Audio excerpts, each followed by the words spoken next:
Good evening from Studio One and Energy FM. It's nearly 8 o'clock on Thursday the 23rd of September. Welcome to Election Time Live.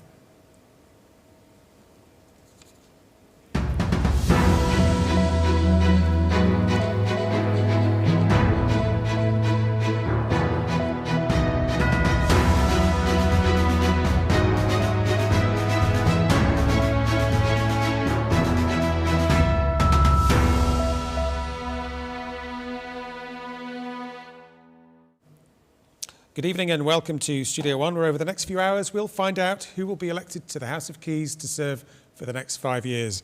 Throughout the day, the Manx public have been attending polling stations across the island, making their vote count.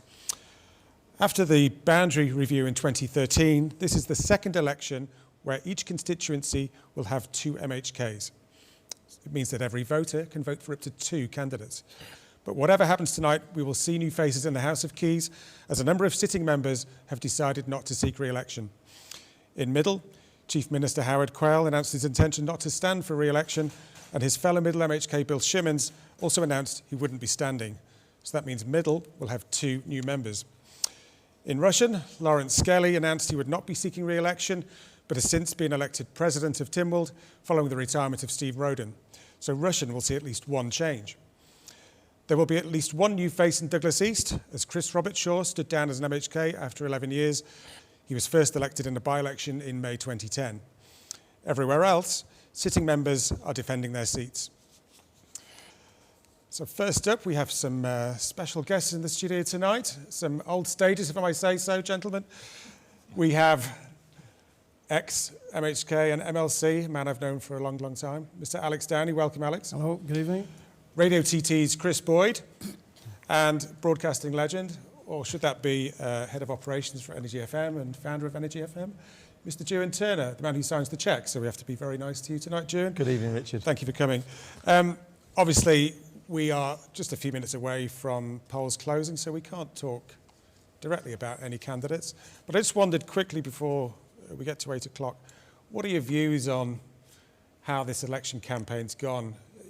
You'll be very familiar with elections of yesteryear. Have you any comments general comments about how the election has gone this year in terms of... I think it's been fairly flat. Years ago, elections were all about requisition meetings, halls packed out with people. So whether social media and programs like this have had some sort of an impact, I don't know. But I get the feeling that there's not the same sort of... a public response to the candidates, and I think there's been a lot more involvement with the government and the Cabinet Office in organising the elections, where historically all of the hustings meetings were organised by the captains of the parish or the Mayor of Douglas, and I've been to a couple of them, and I must say they've been quite poorly attended. When I first stood for election back in 1991, you couldn't get into the halls. There was standing room only, and you got a good reception. The questions were good.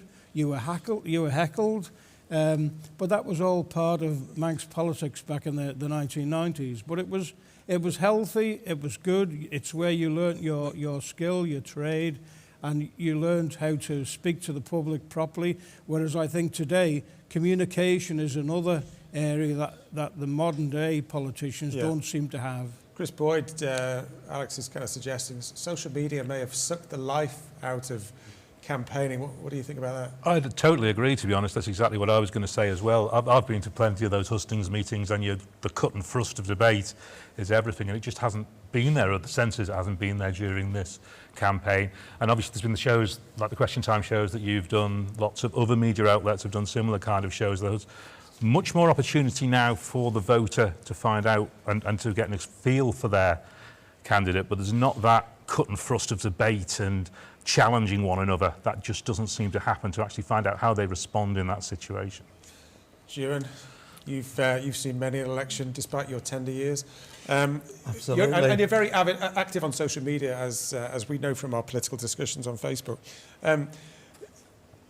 With the advent of this operation, how do you feel? Do you think broadcasters have risen to the election this time round? Absolutely. I was just watching the clock there, Richard, and the polls have now officially closed. So I suppose there is a new House of Keys in situ, but we don't know who they are yet because they've got to count the votes.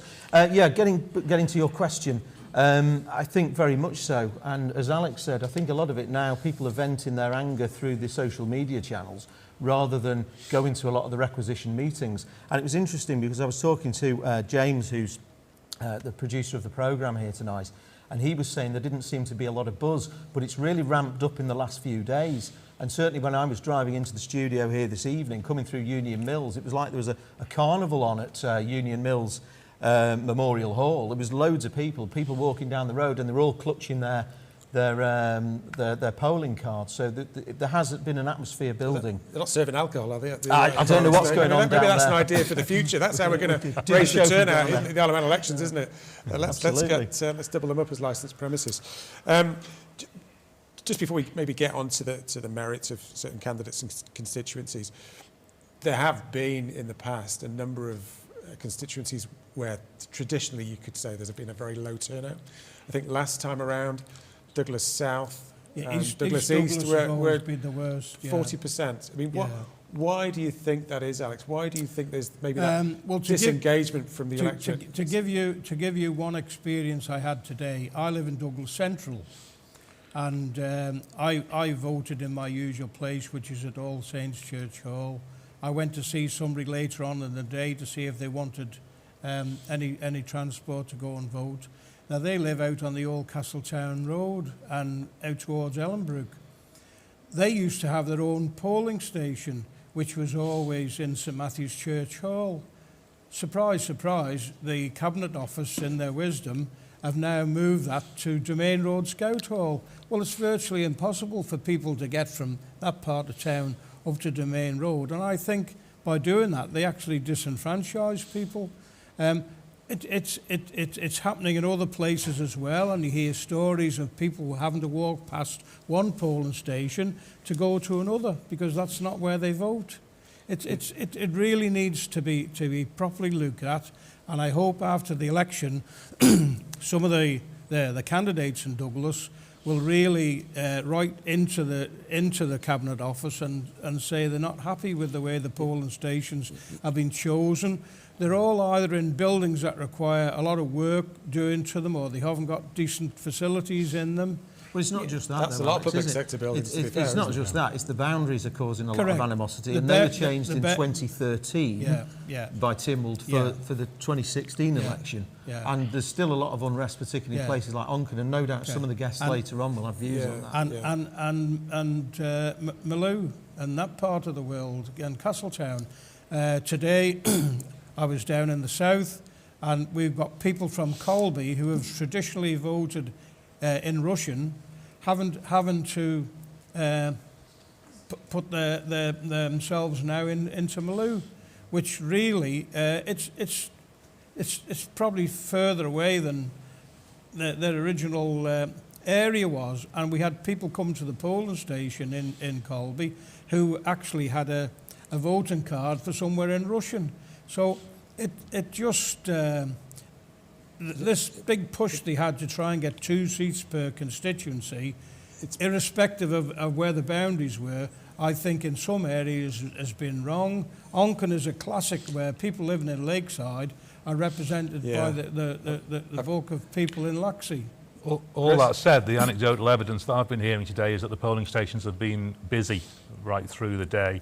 And certainly Claire Christian tweeted out just over an hour ago that the turnout figure in Douglas South was already well ahead of where it was in 2016 and at the by-election that she came in on last year. To be fair, it was 40%. Yes, it wasn't high, but we are only going one way, isn't it? Yes, we're well ahead of that. So hopefully that's a sign across the yard, and we'll see when the figures start to roll in. Okay, let's maybe cut to the chase an hour after 8 o'clock. June, have you been impressed by any new candidates standing in this campaign?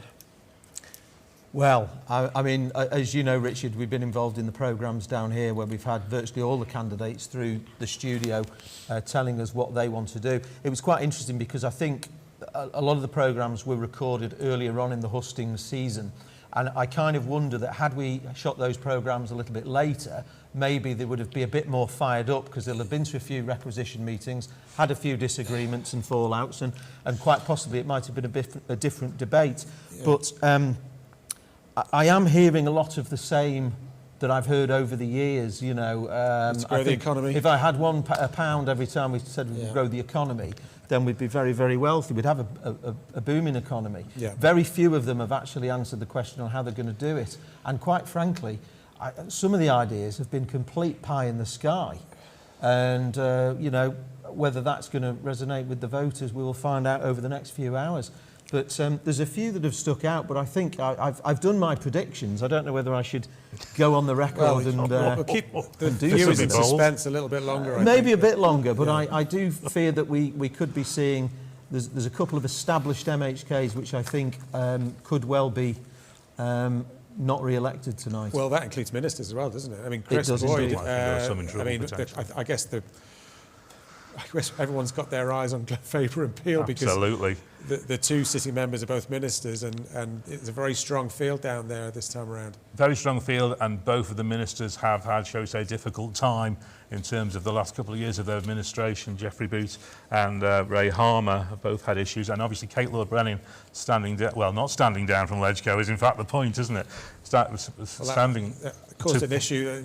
Me asking the question apparently last time in the hustings. And Tim Krukall, who has stood down as Ledgeco to come and fight this election. Obviously, and the other candidates out there is an immensely strong field, and that is the one I think everybody's looking at tonight. Yeah. I think Tim's got a bit of a battle on his hands because, of course, in some respect, he did retire from Ledgeco before standing again for the Keys. So it's not as if he's in Ledgeco and is trying to sort of ride two horses, but he's got to convince the electorate of Peel and Glen Faber that you know, he's worth taking another chance on to represent them. So I think he's got quite a battle there. And I think, as you say, I think Geoffrey Boot is going to possibly struggle in that seat. I'm not too sure. My predictions, I think Ray Harmer's got a very good chance of being returned, but I think the numbers of votes, I think, are going to be down for him if he is. Well, he was the second highest island-wide in 2016. He got 2,195 votes, so he's got a strong core vote there to fall back on if he can get them out again. Yeah, Martin Perkins in Garth also sort of polled very highly in 2016. 1,670. Alex Allenton actually topped, in terms of the island, the most votes around the island. Again, there's 2,946. Yeah, strong field in Garth as well. Alex, anybody impressed you this time around? Well, I'm going to wait till I hear the results. And then I'll tell you whether I've been impressed or not. But I think what should go without saying is that everybody who takes part in an election these days, it's a slog. It's a long haul. If you do it properly, you've got to be out now for at least 3.5 months. You've got to meet as many people as possible, and you've got to be right on it all the time. And then on election day, you really need to have some decent people about you who understand elections to give you some help and assistance. Okay, in terms of the administration, the last administration, can we, I mean, COVID aside, I think, you know, can we give them a mark out of 10? Obviously, COVID was a bit of a game changer, but you know, there was a lot of other issues that they had to deal with. Chris, what are your thoughts on how they dealt with that?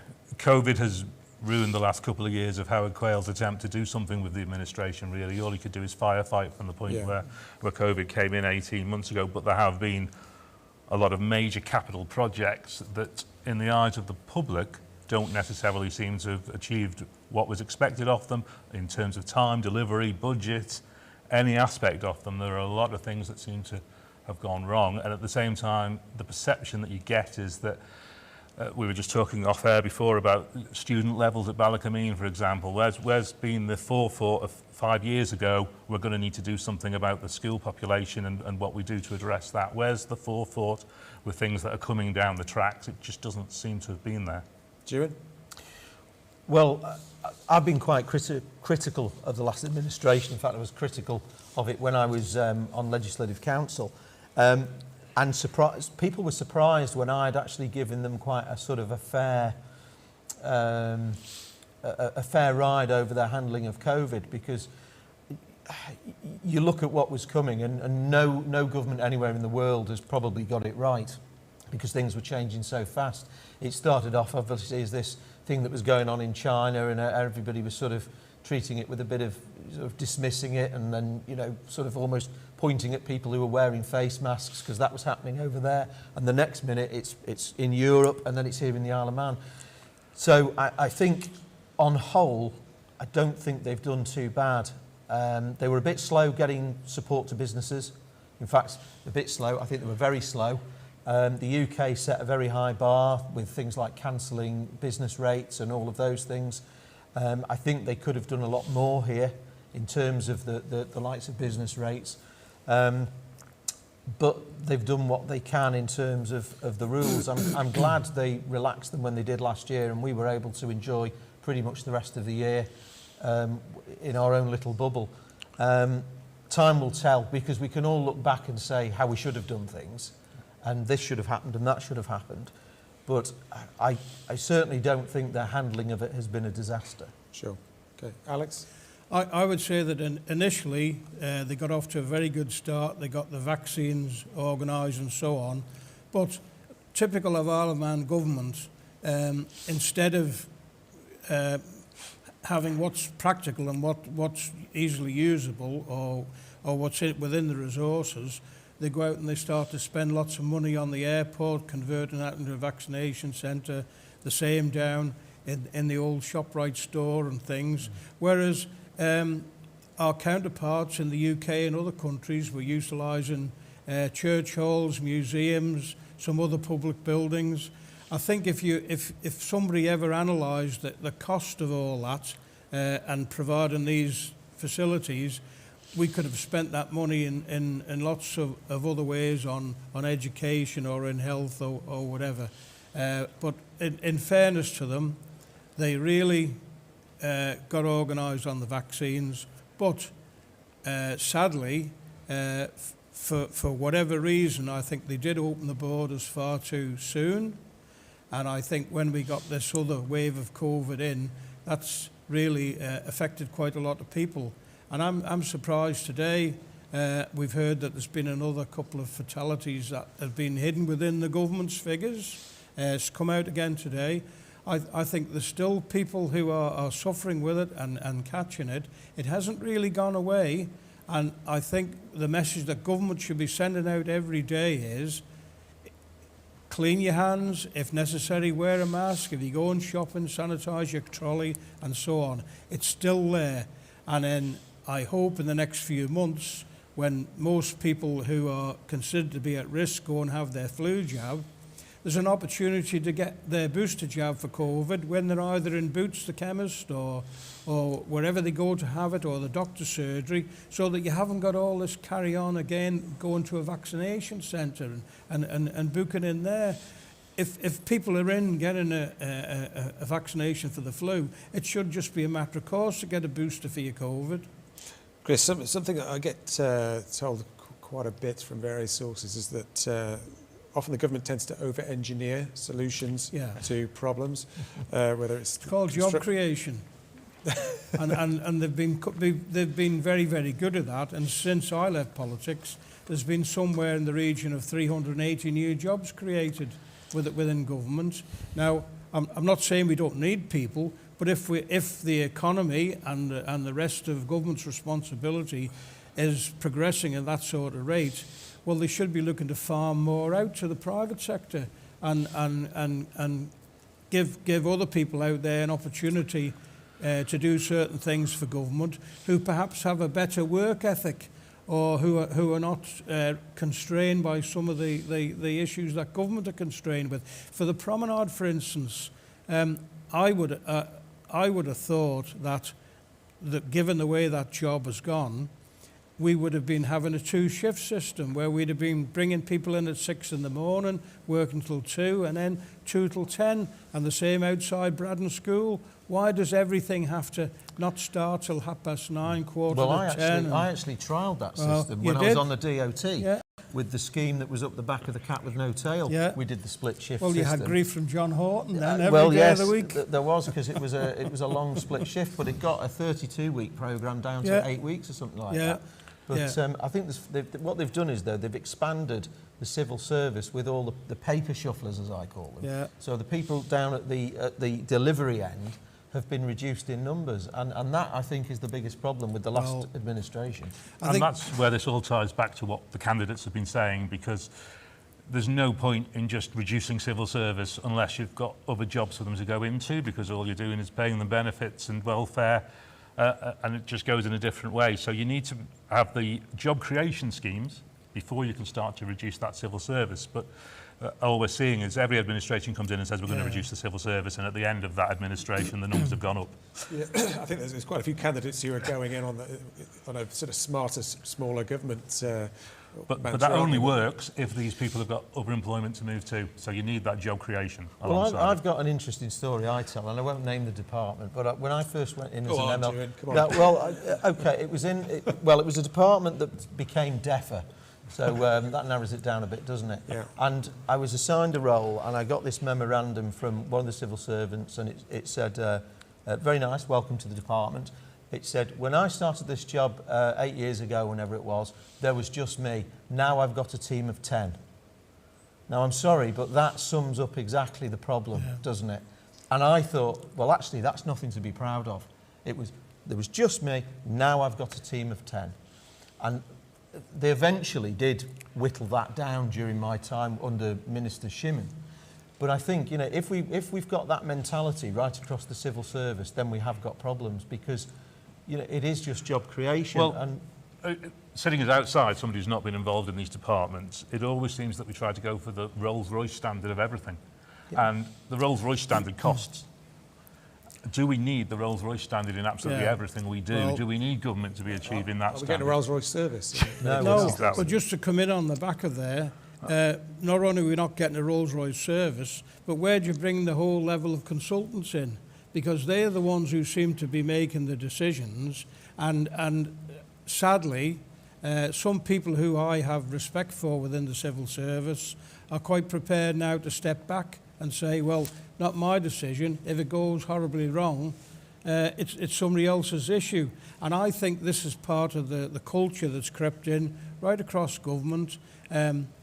Who's responsible for active travel? Can somebody tell me where that's come from? I mean, I support elements of it, but I'd like to really know what's going on in the government's head, because when people actually go and see what's happened on the promenade and they see how it's going to practically function, there's going to be one awful lot of questions asked about where all the money has gone and for what purpose. That's like a trigger word to me, active travel, Alex. I think I was quite opposed to that whole thing. That was a real job creation scheme, if ever I saw one, within the Department of Infrastructure. They had whole teams of people working on that. But what they didn't do is think about the logistics of it. And I just don't think...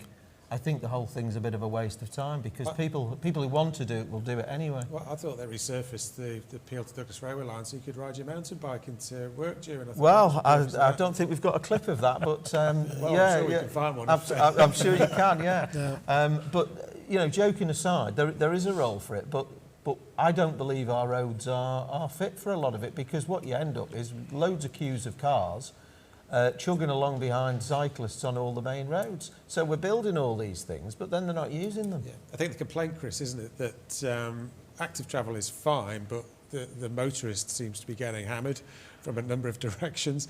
So the state of the roads, the lack of parking. I mean, would you the agree motorist with that? is always the victim in this, aren't they? They're the person who pays the taxes from the fuel, pays the road tax, pays all the taxes that pay for these things, and they get none of the benefit. It always seems to be other interest groups, like the mountain bikers are obviously quite a powerful lobby. They can go and get what they want. They've got great cause, great argument for what they want, and nobody's saying that we shouldn't be out cycling and we shouldn't be out doing more active work, but as a working population, this island relies on the car, and we need to bear in mind that to get to work, to make the creation of the economy and make the economy work, we need to get to work, we need the car, unfortunately. And sadly, retail sectors, town centres, business parks, they all rely on people being able to get there. And sadly, I live in Douglas. but I don't have a bus service. If I want to get a bus, I've got to walk half a mile. So what do I do if I want to go shopping and get the car out? And, you know, we people in the island have been emancipated now, and you're never going to take the culture of the motor car away. I think where government fails time after time, we're seeing the roads choked up, because that's why people are not using the promenade anymore. So all the traffic has gone to Bucks Road or to Quarterbridge Road.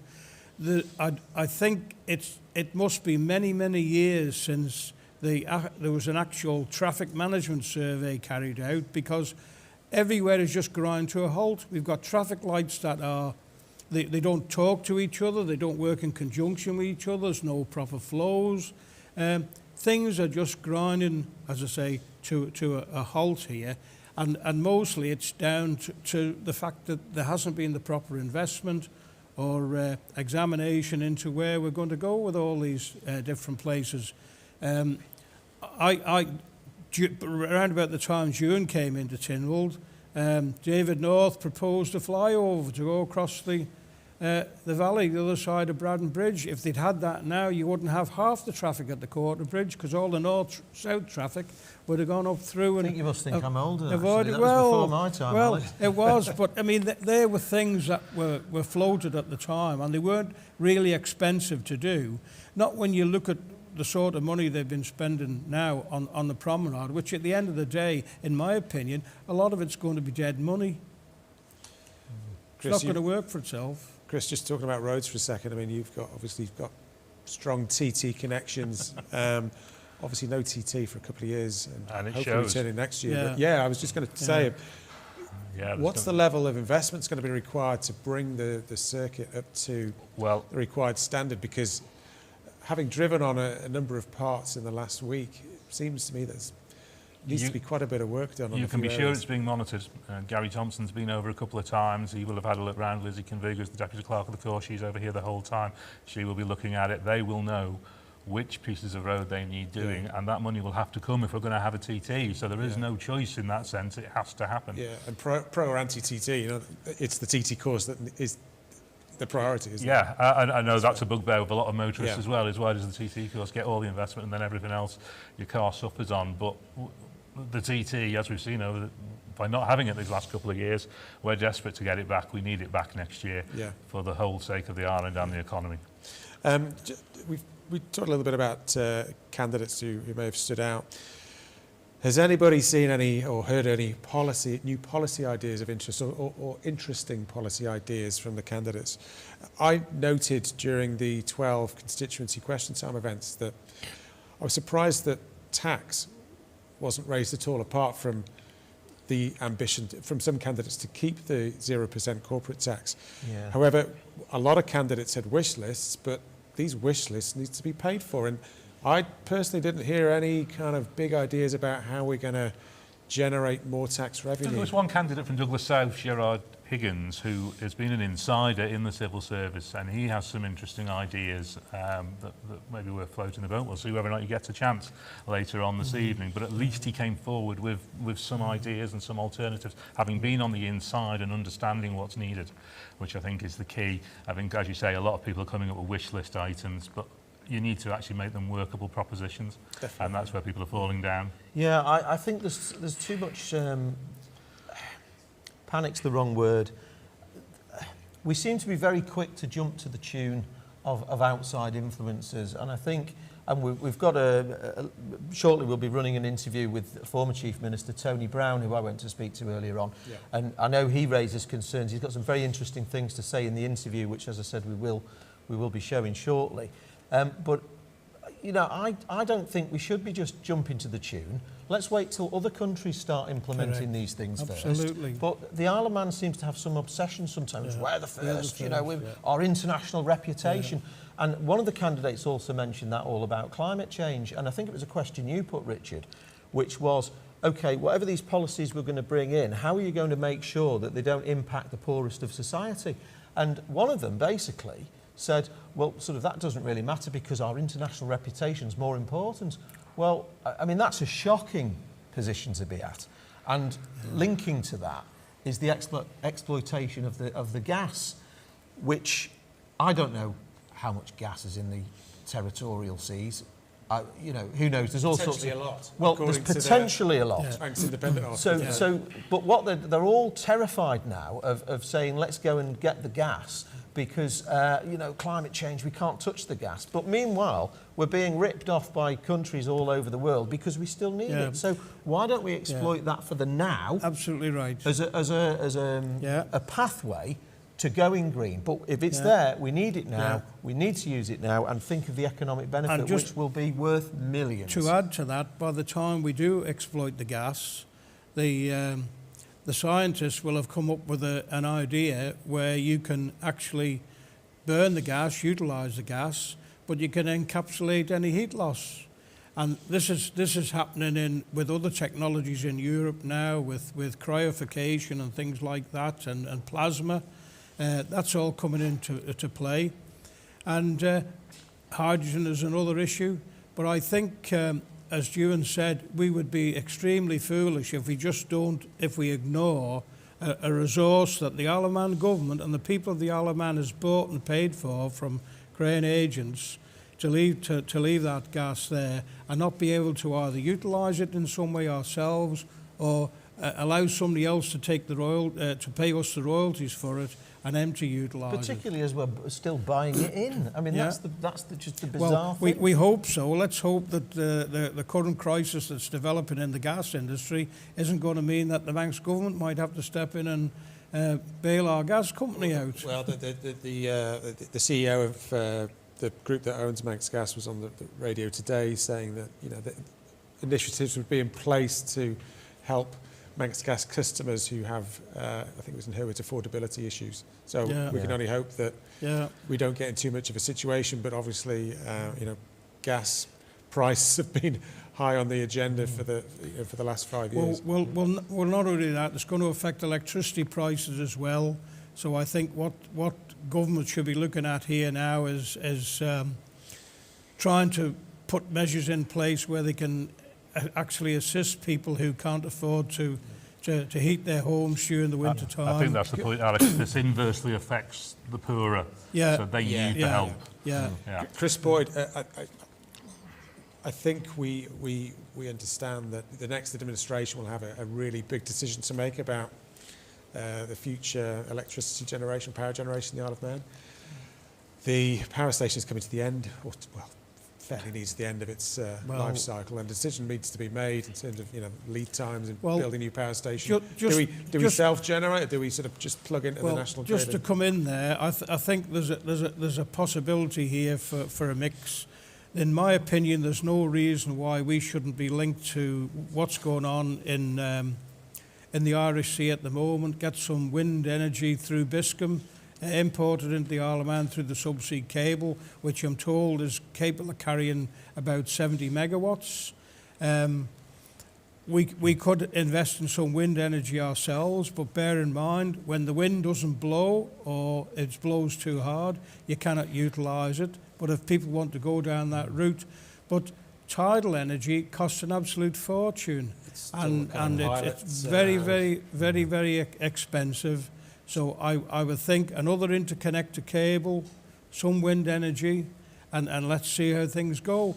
But there again, if we're importing energy from the UK, there's a very good argument here to say that all of these white meters that government are insisting that everybody has now at a cost of, I don't know, 12, 14, 15 million pounds, should we not be able to buy electricity on the same basis that they can buy it in the UK? So that at certain times of the day it's very, very cheap to buy.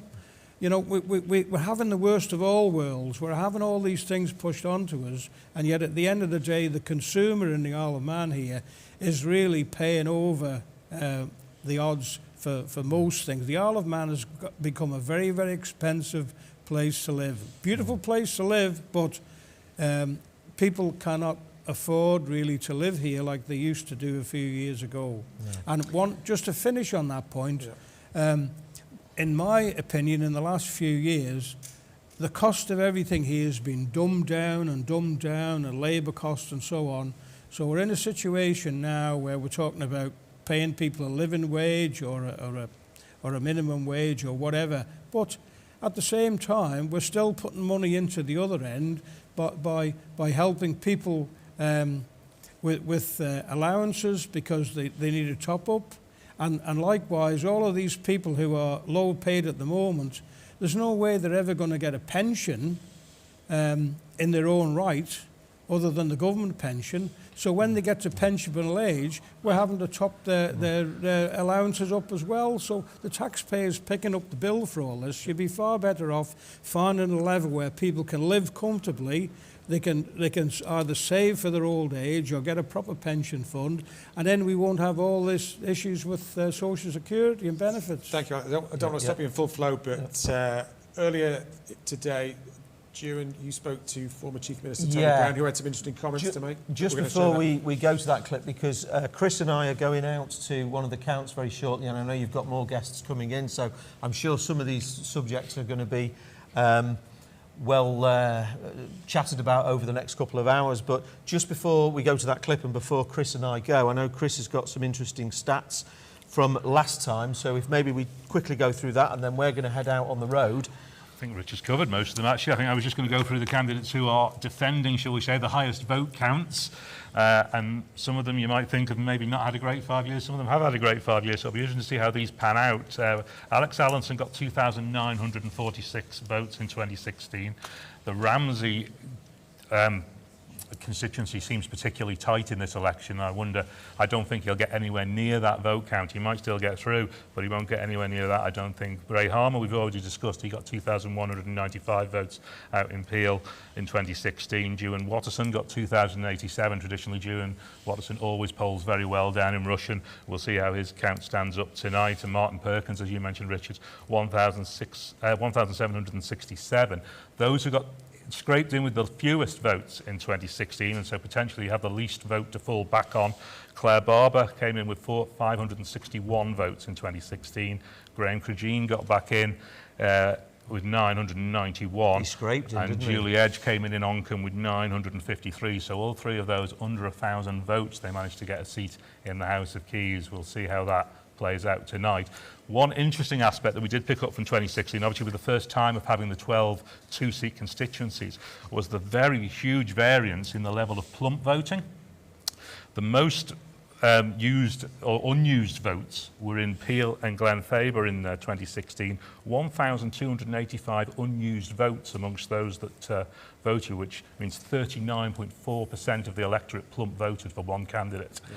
The least was out in Garth, where there were only 159 unused votes, 6.33%. So that's massive variance in the tactical voting, if you like, of just using one of your two votes. And obviously, being the first time that we had that in 2016, it'll be really interesting to see how that bears out second time round tonight. Okay, thank you. Jim? So, yes, I went along this afternoon to speak to a former Chief Minister, and just before we started rolling, he actually revealed that it was 10 years since Tony Brown has retired, which... I remember it well. Yeah, absolutely, and obviously I served under Tony, so I had a few questions to him about the past 5 years, what his thoughts were, and what his thoughts were for the future, and here's what he had to say. Tony, you've been out of politics now for 10 years, you've just told me, which is quite amazing. Do you miss it? Oh, absolutely. I mean, I always enjoyed the cut and thrust of the politics and actually, more importantly, getting things done and dealing with people. But I made a conscious decision after 30 years that it was time to move on and enjoy life in a slightly different way. It doesn't mean I don't have an interest, but it's just that I now am not directly involved. So here we are on election day, and this interview will be broadcast after the polls have closed. So the last 5 years, what's your thoughts? Well, I think the last 5 years, as we all recognise, has been difficult with the COVID-19 pandemic, and that's certainly meant there's different pressures on government. But I do think there needs to be more done in terms of dealing with island life as well, because life still went on. And there were opportunities, I believe, to have done more than maybe we did. And I think that the island needs to really focus back on generating new business, being imaginative, changing the legislation to attract people, and actually be less internal examination of everything that government does or that we do as a people. People enjoy freedoms, and with those freedoms come responsibilities, but we also need to make sure that people can live an enjoyable life on the Isle of Man, and to use an old term, that the island is prosperous and caring. So by being prosperous, we can care for people. And I do think that's been lost in the last number of years. But your term in office also came off the back of one of the worst financial crashes worldwide in history. So you're no stranger to having to deal with rebuilding an economy. How do you think they have performed in the 5 years up to the COVID crisis? Well, I mean, the economy has done well. In terms of our investments have done well. The island has still got a lot of money in reserve. Those reserves, the General Reserve, have helped us out without doubt to keep the economy going during the COVID-19 crisis. And without that, we would have been in difficulties. But I think it's more about making sure we secure that future further on. I think that it's become over-bureaucratic. I do think that there's a lot of frustration from what I hear, and I'm not directly involved, so it is, from what I hear talking to people, there is a lot of frustration for those in business trying to actually get things done. It gets lost in the nightmare of bureaucracy, and I think there's a little bit, which is unfortunate, of people actually protecting themselves instead of taking a bit of a gamble, not a gamble that's going to waste money, but sometimes government, like business, have to make decisions that don't always pay off. And if we don't do that, we get left behind. And of course, there's pressures from world economies. The latest one, of course, is the corporation tax, the 15% that they are looking to agree. They've agreed in principle. I just hope the Isle of Man doesn't rush ahead on that. We want to wait, sit back and watch what others do, prepare for it. But in the meantime, carry on as we are, attracting businesses here and attracting investment, because we have a good tax system that supports business by zero taxation, which is still of great benefit to us. And if we have to move to the 15%, yes, let's do that, but please do it at the right time, or we'll undermine our economy. Are you concerned there may be a knee-jerk reaction to this? Well, to be seen to be doing it rather than doing it for the right reasons? Yeah, I mean, there is a danger. We're a small legislature and therefore a small government, and we can act pretty quickly when we want to. And I'm sure we're encouraged by the UK and others, and I know this happened when I was there, to actually sometimes, you just get on with it, just make sure you get it done. Well, we often used to say, well, we'll wait till you do it. Once you've done it, once the bigger countries have done it, we'll come with you. But we're not going to be at the forefront, because if you don't move, we've then lost the business. So I do think they need to be very careful, and there needs to be a lot more care in relation to ensuring that we secure our future. The responsibility of Tynwald and the responsibility of the government of the Isle of Man is to look after the people of the Isle of Man and secure their future, and not just to respond to what the greater nations, the bigger nations want. Thank you, and welcome back to Election Night Live. Juan and Chris have departed the studio, and I am joined, in addition to Alex Downey, by Chris Robert-Shaw, ex-MHK for Douglas East, and Geraldine O'Neill, who's the local negotiating secretary of the NAS UWT, which represents the majority of teachers and lecturers on the island. And I have over about 600 members, I believe. Sorry, what did you have over 600 members? Yes, we do, yeah. Okay, but thank you. I'm also here in my role across the Industrial Relations Forum, representing unions in general. Okay, thank you. Right, since we had Tony Brown speaking, we have the results of the exit polls, and I think there's going to be some, yes, we need some dramatic music, don't we? So I'll do these in alphabetical order, and please jump in if you have any comments to make. So starting off with Arbury, Castletown and Malou. Projected to be in first place, we have Jason Morehouse, and in second place is projected to be Tim Glover. Any surprises there, Chris, do you think? No, I actually did say at a previous interview that if Graham didn't make it, I hoped that he would stand for Legco, because I am expecting to see, as we all are, I think, to see two vacancies in the form of Kate and Jane getting into the Keys. So Yeah. no, that's pretty well what I would have anticipated. How did the others? How did Steve Crowther do it? We only Reasonably well? have the numbers 1 and 2 at the moment. Okay. But, Got it. you know, last time around, obviously, you know, they weren't sort of set in stone, these exit polls. Obviously, they are that exit poll. So Yeah, there were a few changes, I think, on the... I think in the last election they possibly had Phil Grawn in the lead. Quite possibly, yeah. Yeah, I think he was only defeated by 19 votes. yeah, actually. it was Yeah. very, very close. But I think, as I say, that the whole demographics of that election has changed now by including Colby. And Yeah. once you get somebody who's very, very strong in that area, like Tim Glover, you know, you're going to get quite a following in that particular area. And if the poll has been conducted in Colby and Ballabeg, everybody's going to tell you who they Yeah, voted for their man. Each village has the favourites, doesn't it? I actually expected Steve Crowther to maybe have a bit of a good showing, but because he was quite close last time, wasn't he, to getting Yeah, he elected? was indeed. Well, he was. It's never over till the fat lady sings. Yeah. So Exactly, let's wait yeah. and see Yes, what happens. quite right. Isn't there some talk of the pre-election postal votes being higher this year? I mean, that could be significant. I heard that today. I heard that certainly in a couple of the constituencies, the returning officer was saying that the number of postal votes was in the 200s. So Yeah. you know, it's a Yeah. fair percentage of the Well, of overall vote, course, isn't it? once the universities have opened up again, lots of students gone away, so there's a whole raft of postal votes that can come in. Yeah. Moving on to Aaron Michael. First place projected to be Alf Cannon, Yeah. and second place projected to be Tim Johnston. Wow. Yeah, I don't think that's a surprise. Tim Johnson is very, very well known in the agricultural community in that part of the island, and quite well respected. Big man in National Farmers Union. And let's face it, it's a rural constituency. You know, lots of people rely on agriculture for their income, and I think it'll be very, very interesting to see the final figure. But I think Alf was always going to be the man to top the poll. Yeah. And do we anticipate he's going to go for the top job? Well, I hope so. Geraldine, what would your thoughts be about Alf Cannon? Well, I would hope that he isn't going to be the Chief Minister.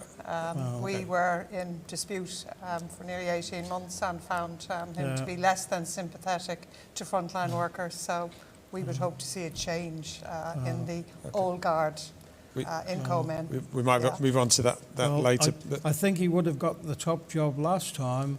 Only a certain lady threw a cap in the ring, and that split the whole vote right down the middle. So, Yes, but look what that eventually did, because Yeah. Keys was so cross about it. He turned round to Ledgco and said, henceforth you will not vote for the Chief Minister. So, yeah. Douglas Central, yes. we have in first place Anne Corlett, Really? Yeah. Now that is a and surprise. second place Chris Thomas. Well, that Well- is a surprise. it's No, not- I've heard that Anne is she hasn't been one for asking sort of questions in Tynwald or Keys, but I have heard that she could be a very effective constituency MHK behind the scenes. The work that most of the public don't get to see. She's a member of the Department of Education. She's worked very hard in there. She's been good to support the schools. She's well known in all the organisations, Girl Guides, Scouts, women's organisations. She gets on with the job in her own way, and she's not one of these that goes headline hunting or sensation seeking. Steady pair of hands, really. Yeah. There was a difference of pretty well 500 votes between Anne and Chris last time, where Chris topped the poll. So this is quite remarkable, really, and indicates and supports your point about a constituency work. Because we don't have the projected poll figures, but we just have the top and the second place at the moment. Yeah, yeah. But interesting nonetheless, because feedback from the people in the know, if you like, who live in the area, have said that Damien Chappelli was possibly a very strong Indeed. second candidate after Yeah. Chris Thomas. So the fact that Anne is projected to be number one on the poll is as you say, it's quite surprising. But as you say, it's only the exit poll. We'll see. Yeah. Okay, Chris, you'll be particularly interested in this one, Douglas Very. East. So in first place is projected to be Joni Farragher. And we have what seems to be a tie at the moment for second place between Claire Barber and Michael Josem. Well, I'll be very, very disappointed indeed if Claire doesn't make it over the threshold. She's.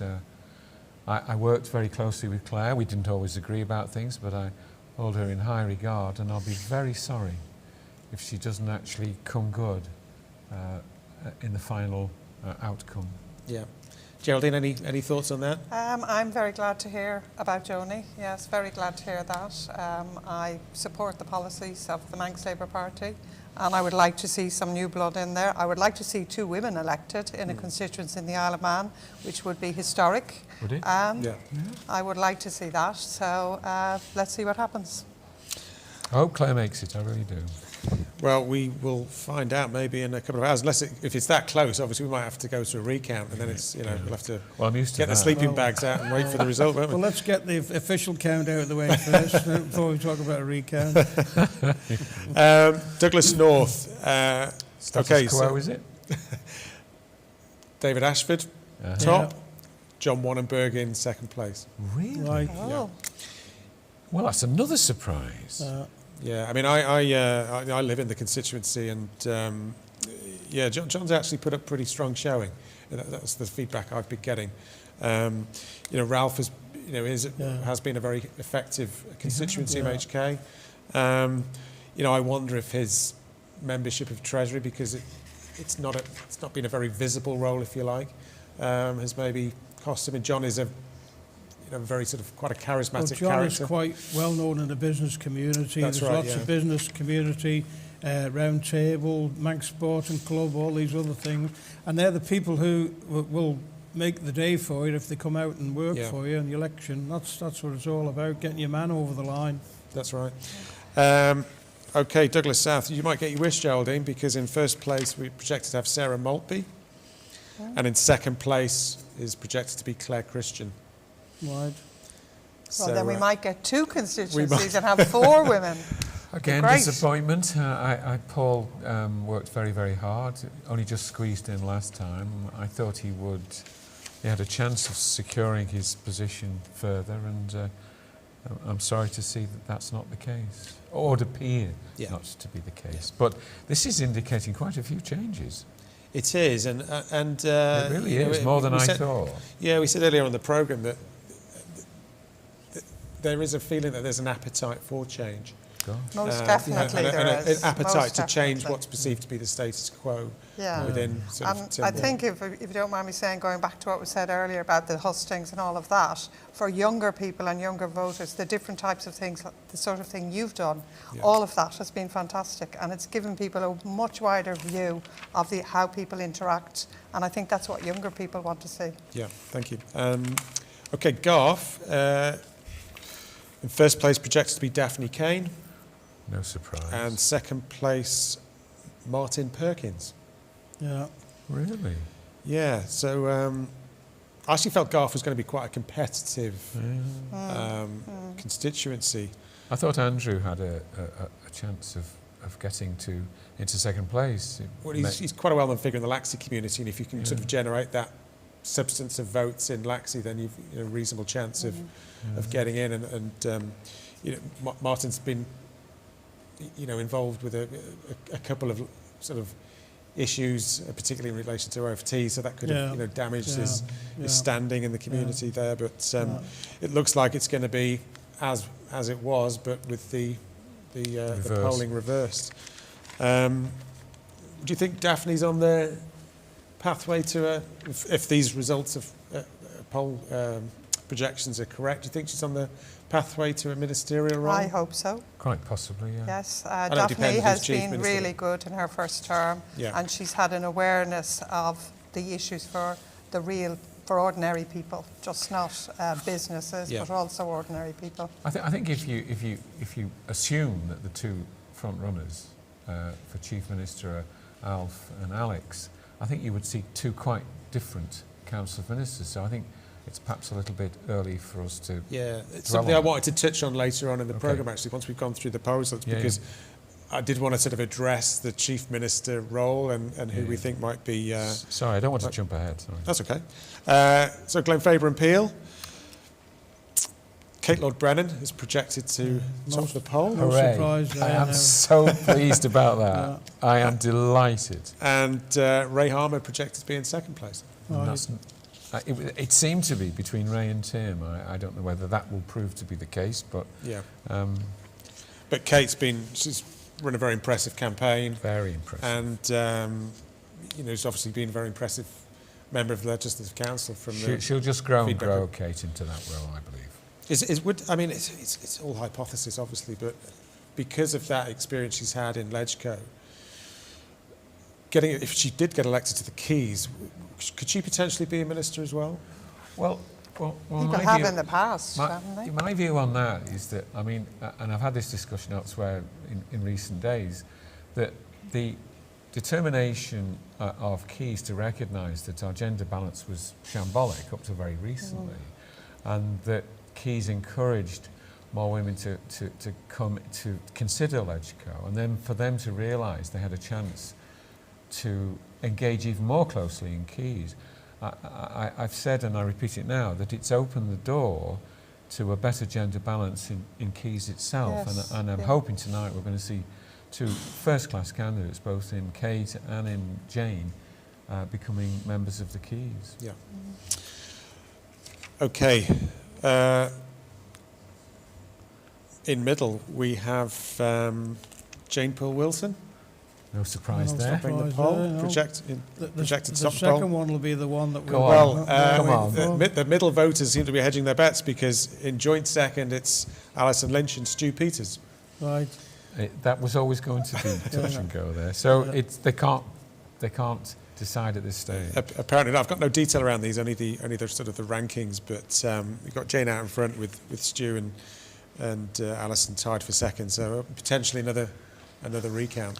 Well, that's my constituency, and I'm sort of hoping that, well, not sort, I am hoping Stu makes it, because he will call out the woke agenda, which is creeping in under the door, and I'm going to probably wind you up. He's winding me up because... on purpose. Yeah, on purpose. Yeah, that would not be my preferred choice. I would have liked to have seen Kieran get in there. Kieran did very well. I mean, I attended what we used to be called requisition meetings, and I wasn't expecting a great deal, but Kieran spoke from the heart, and you really did listen to him. Impressed with him. He's run a really engaging campaign, I think. Yes, yeah.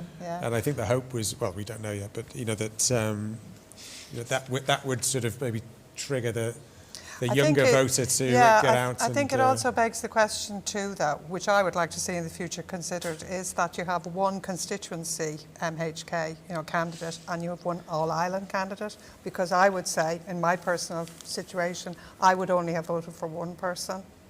So therefore, I think that would be a far better balance right across the island. People who have talent then could be voted on their all-island talent, not just the small constituency. Okay. You'll be pleased to know that I disagree with that. Well, I'm not surprised. We'll be finishing up like the Mess Islands in, where they have this two-tier system and nobody seems to understand it.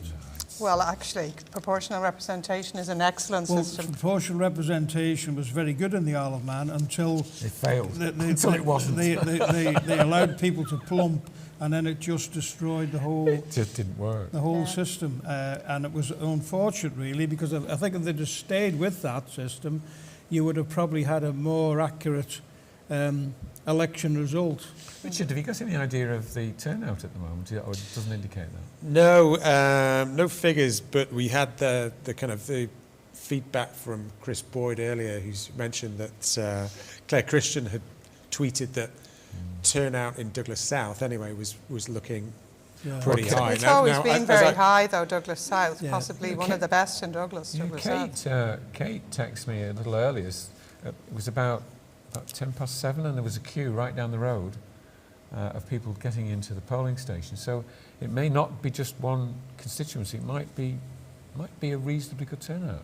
Is that what you said? Quite possibly. Did you think it was? Yeah, my own view, I think it'll be a reasonably good turnout, but don't forget the way the boundaries have moved. It's a different animal now. Yeah.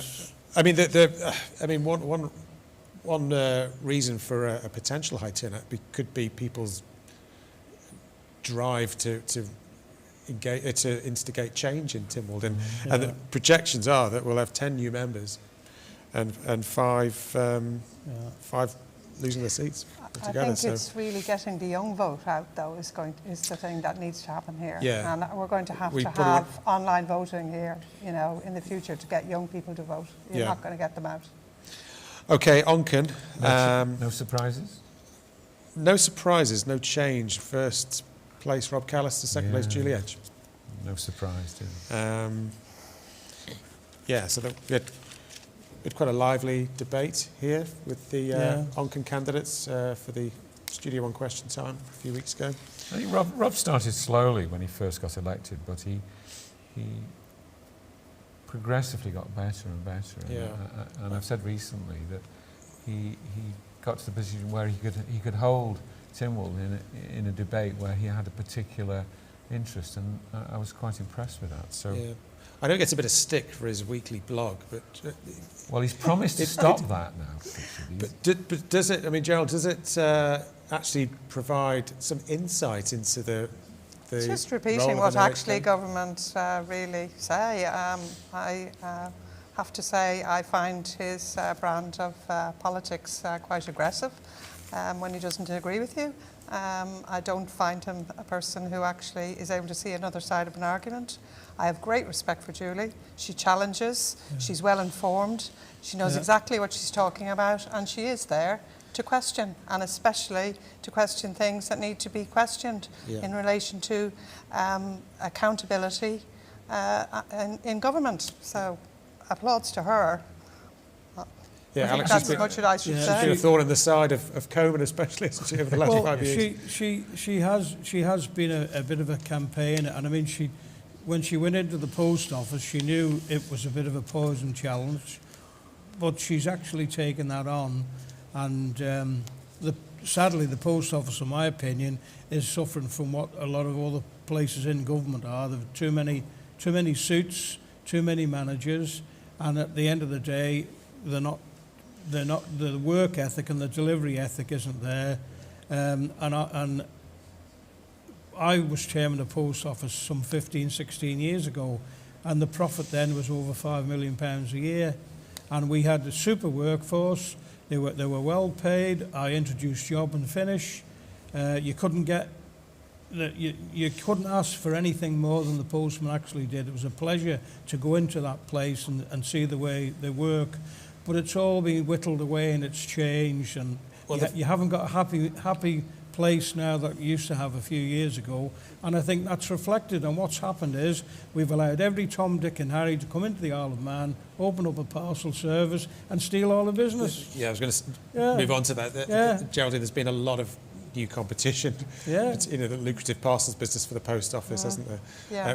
So that's put a strain on the other services that the post office has been obliged to. As the letter post has dropped away significantly, so things were bound to change on this. But I don't think the post office was ever given the opportunity to embrace the slightly larger parcels. Well, I would tell you now that that's not true, because during my time they brought a scheme in called Panther.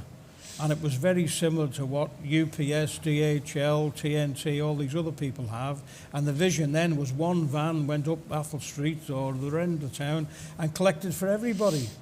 And now you've got a situation developed where there's been a massive amount of new business generated with Amazon and parcels and so on.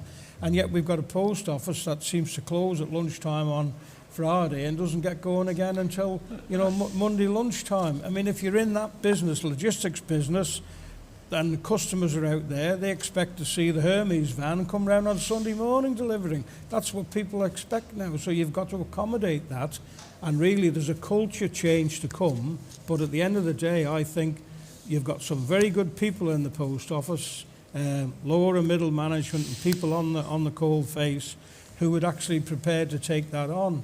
But it's... I think you're trying to disagree with me, Alex, but actually I don't think we are.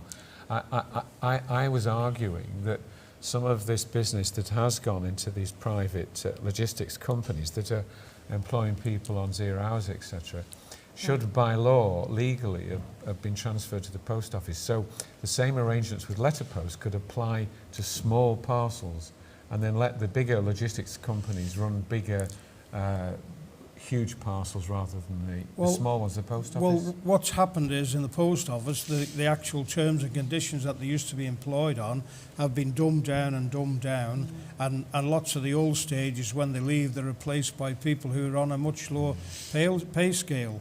And sadly, with that, you've lost a lot of the experience and a lot of that logistics experience. And some of those people who worked in that environment are now delivering for Hermes and people like that and enjoying it because that's what they like to do. But in fairness to people like Manx Independent, they've seen a gap in the market, they've stepped in, and they've produced a fantastic business model. And without it, I think the Isle of Man would be in trouble now, because I don't think the post office could cope with the additional work too much anyway. Okay, we'll move it on to Ramsey now, and in first place projected to be Alex Allison, yes. Yeah. And second place, Laurie Hooper. Yeah, there's a surprise. Well, the question is, rather than this 1 and 2, it's the vote level compared to the previous one, which you talked earlier, for Alex was 2946. I'd be surprised if it was that high this time. Yeah, I actually thought that Laurie might struggle a bit, because there was a much more sort of competitive field this time around than there was in 2016. The interesting analysis there will be the candidates who were anti-Marina, how close they came to the people in the lead. Because one thing about Ramsey, it's been the only issue that's actually encouraged people to get out and vote, because under normal circumstances in Ramsey it would have been a very quiet election. I think people are happy with their representatives, and they really don't want to change.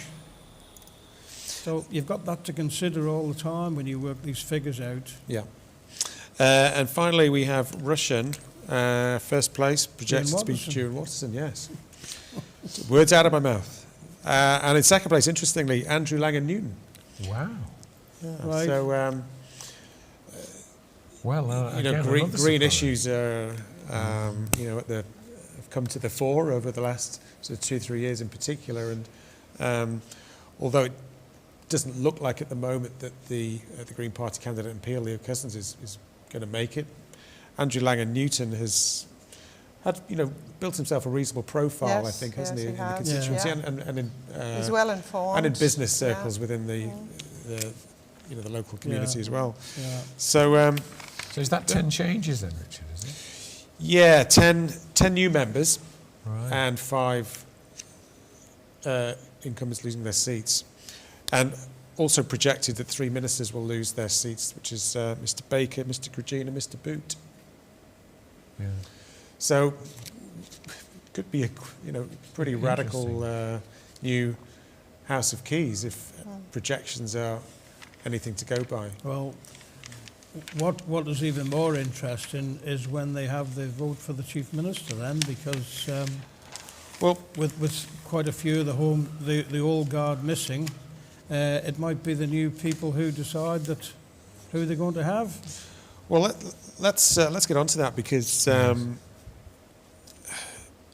it's a straight up question. Who? I mean, assuming that the exit polls are correct, and we suspect that Mr. Cannon and Dr. Allinson will go for the top job. Do you have a preference for any of those two, or do you feel that there's another candidate who may come out of the field? I've heard a rumour that Jane Poole Wilson might be a potential candidate. For the future, yes, absolutely. But this time, I think it looks like a straight fight. It looks like a straight fight between Alf and and Alex, and my preference, of course, is Alf. I voted for him last time. If I was there, I would be doing the same again. It's quite a clear choice as well. It's going to swing Tynwald one way or the other in quite a significant way, I guess. What are the qualities in Alf that you believe make him the right choice for Chief Minister? Well, I mean, in his first house, he was something of a firm-voiced rebel to some degree, but as Treasury Minister, I think he's shown his mettle. His membership of Treasury was from the left, from the right, and from the centre, and I think that Alf's learnt a great deal as Treasury Minister. He's learnt to listen, and I think that's going to be an important consideration, obviously, for the next Chief Minister. So I would certainly back him. I would be uncertain about Alex. He has very specific ideas in legislative terms. I'm not clear about his position after that. I think Alex has been doing quite a bit of lobbying before the last House ended. Alf has quietly stepped back and kept his own counsel. Of course, everything will change from tomorrow. Yeah. I mean, Alf's often referred to as an establishment figure. Do you think it's a bit of an unfair title to give him? I think it's unfair. I think when it's necessary to take significant moves, I think Alf's done it. For example, the nationalisation of the steam packet. That was a bold move, well done as well. And rather than just enter into another cycle of, oh goodness me, what should we do with the health service, Alf, leading the Treasury, stepped in and effectively ensured that Sir Jonathan Michael's review took place. So I see him as a man who will make decisions carefully with due deliberation when those decisions have to be made. I don't think he would go off, though, as I would suspect Alex might, in a more radical fashion for its own sake, I suppose. Yeah. Geraldine, do you have a view on next well, Chief? I think I'd like to see what the makeup is, really, and I would like to see it not being just a two-horse race. I don't like this idea that it's all decided just by that, and these are the only people who should be considered. I also think we need a whole new way of thinking who's in there, what way the Council of Ministers works, the block vote, all of that. We want to see something that really represents democracy, you know, not the old boys club as we've had up to this. So I hope that the people who come in this time, some of them will shake the place about a bit and bring some changes. So I'm not going to say one way or the other, because if it is, for example, I don't think you can ever judge someone until they're in the job, in fairness, despite what I've said earlier. So therefore, with a different makeup of Tynwald, maybe whoever is the Chief Minister, even if they do come from the old guard, may have a different perspective, because it won't be the same kind of group of people as it has been in the past. So we'll have to see how it plays out, really. Yeah, and of course that Chief Minister has to appoint a Council of Ministers. Exactly. And that sounds like it's going to be a very different makeup than it was previously. Yes. And having, since 1986, when Coma was formed, we've had 4 female ministers in that time. The promise is to be perhaps near that number in the next Coman alone, do you think? Yes, and I think it's not just a question of stereotypically, you know, having women there. It's about the differences that brings. It needs to be a balance of the way we operate. We operate differently, men and women. We bring different qualities to things. So I think it's about time we had the kind of balance that we should have in our society in general. So I think it would really make quite a difference. Yeah. Alex, do you have a view on Well, I'm going to be really Chief? controversial now. All of that, love a bit of controversy. I would have thought that if Alf does get the top job, Sir Cannon, the next key job in government is a Treasury Minister. And personally, you have a fully qualified accountant and auditor who has been Speaker for the last session. He might make the move across. I don't know.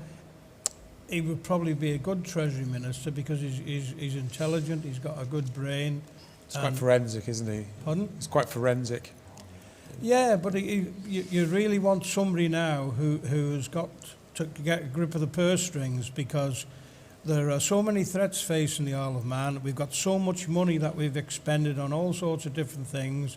And I think what's really needed when the new House starts is somebody to get a hold of all this and start to pull it all back and get some common sense back in the government and start to be doing the things that are essential, not nice to have, and start to get some value for money. We've spent an absolute fortune in the last 4 or 5 years, and really there's not a great deal, in my opinion, to show for it. And I think if we're going to be settling issues like the teachers' pay, I'm going to try and make working conditions better for people.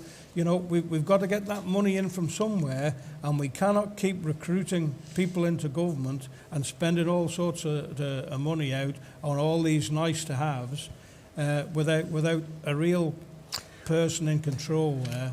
Well, I mean, there's 2 points I'd follow on from that. The first one, specifically about June and Alf, is that they notoriously, over the last 5 years, have found a range of opportunities to be quite tense with each other on the floor of Keys and Tynwald. And if that bold suggestion of Alex comes about, that would be quite a remarkable step forward. Bearing in mind, of course, that June has spoken out, and I think, and he may well condemn me for saying this if I'm wrong, but has he not voted against the budget on Yes, one he occasion? has. So This year. let him bring something in So that he's actually adamant works. that there should be a different way of putting budgets together. So that would be a fascinating issue. Well, give me another name as Treasury Minister then. Yeah, well, I haven't got to that point yet, but I mean, the other thing.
We're gonna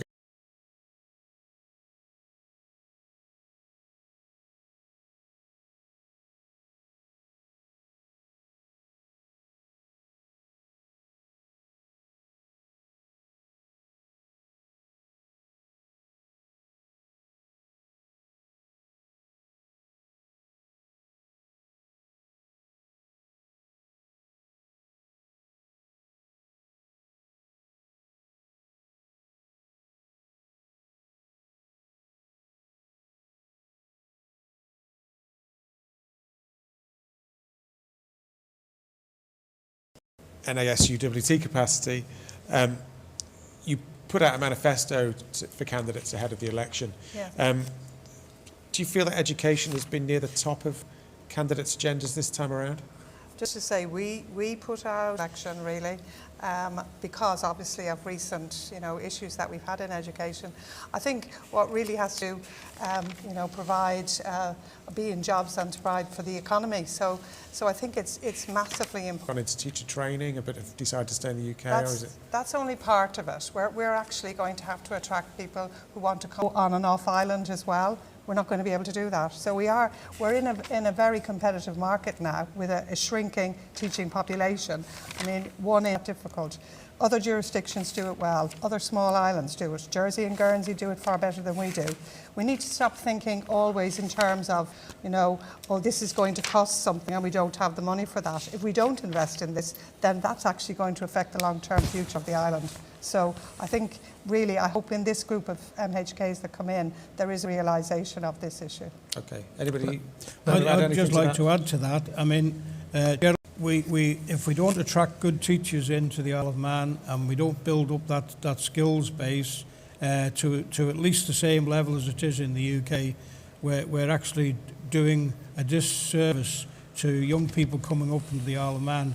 And one of the issues I have with COVID, when we had all these students here and we had young people sitting around for best part of a year, 18 months, government should have pushed ahead with a programme of trying to bring students in to educate them. If we were talking about people going to electricians, plumbers, they could have been learning their Part P and all the other qualifications that they have to have now before they can actually get into the industry. And here we are, we're sitting now, COVID is on the wane, we hope, but we're in the middle of a massive skills shortage where we could have had a lot of people who were partially trained that could have gone into the workforce. And the other thing, there's been all sorts of massive government contracts put out, but how many of them have been linked to apprenticeships? And I understand that the apprentice take-up within government itself is probably lower than it's been for many, many years. We're just not doing the best for our people. We've got this thing now about driving the cost of everything down. It's the cheapest this, the cheapest that. And in the end, it's not always the way. You've got to speculate sometimes to accumulate and invest in your own young people. Your own education system and your own workforce is the best thing that can happen in this Isle of Man. Okay, Chris, anything to add to Geraldine and Alex? I think Alex captured the points I would have made. Okay. Ahead of Tony Brown, actually, we've got a interview with Sue Presky, who's the non-exec chair of Finance Isle of Man. Financial and professional services are collectively the largest contributor to the economy in the Isle of Man. And she's also MD of LawNet. Can we run that interview now? Sue Presky, thanks for coming along this evening. Many candidates have said that one of their ambitions is... Sorry. It's all right. Sue Presky, thanks for coming along tonight. Many candidates have said that one of their ambitions is to further diversify the economy. With around 40% of our economy already due to the contributions of diversified financial and professional services sectors, what are the opportunities for further growth?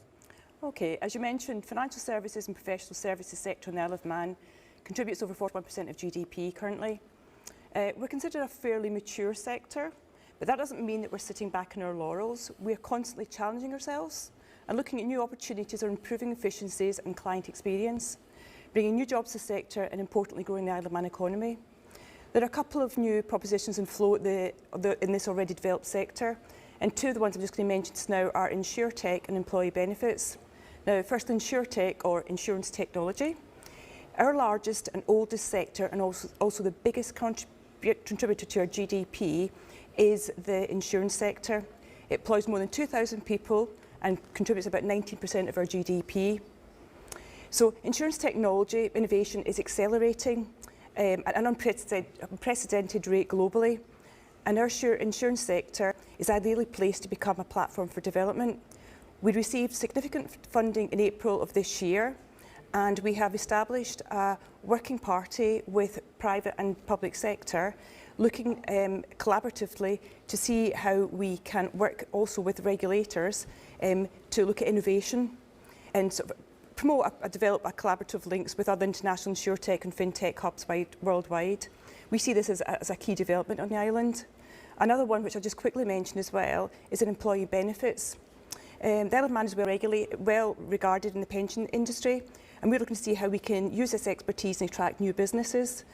And again, more funding from the Economic Recovery Group in April of this year, and we expect this again to be a significant influencer with regards to bringing new businesses to the island and also increasing our employment.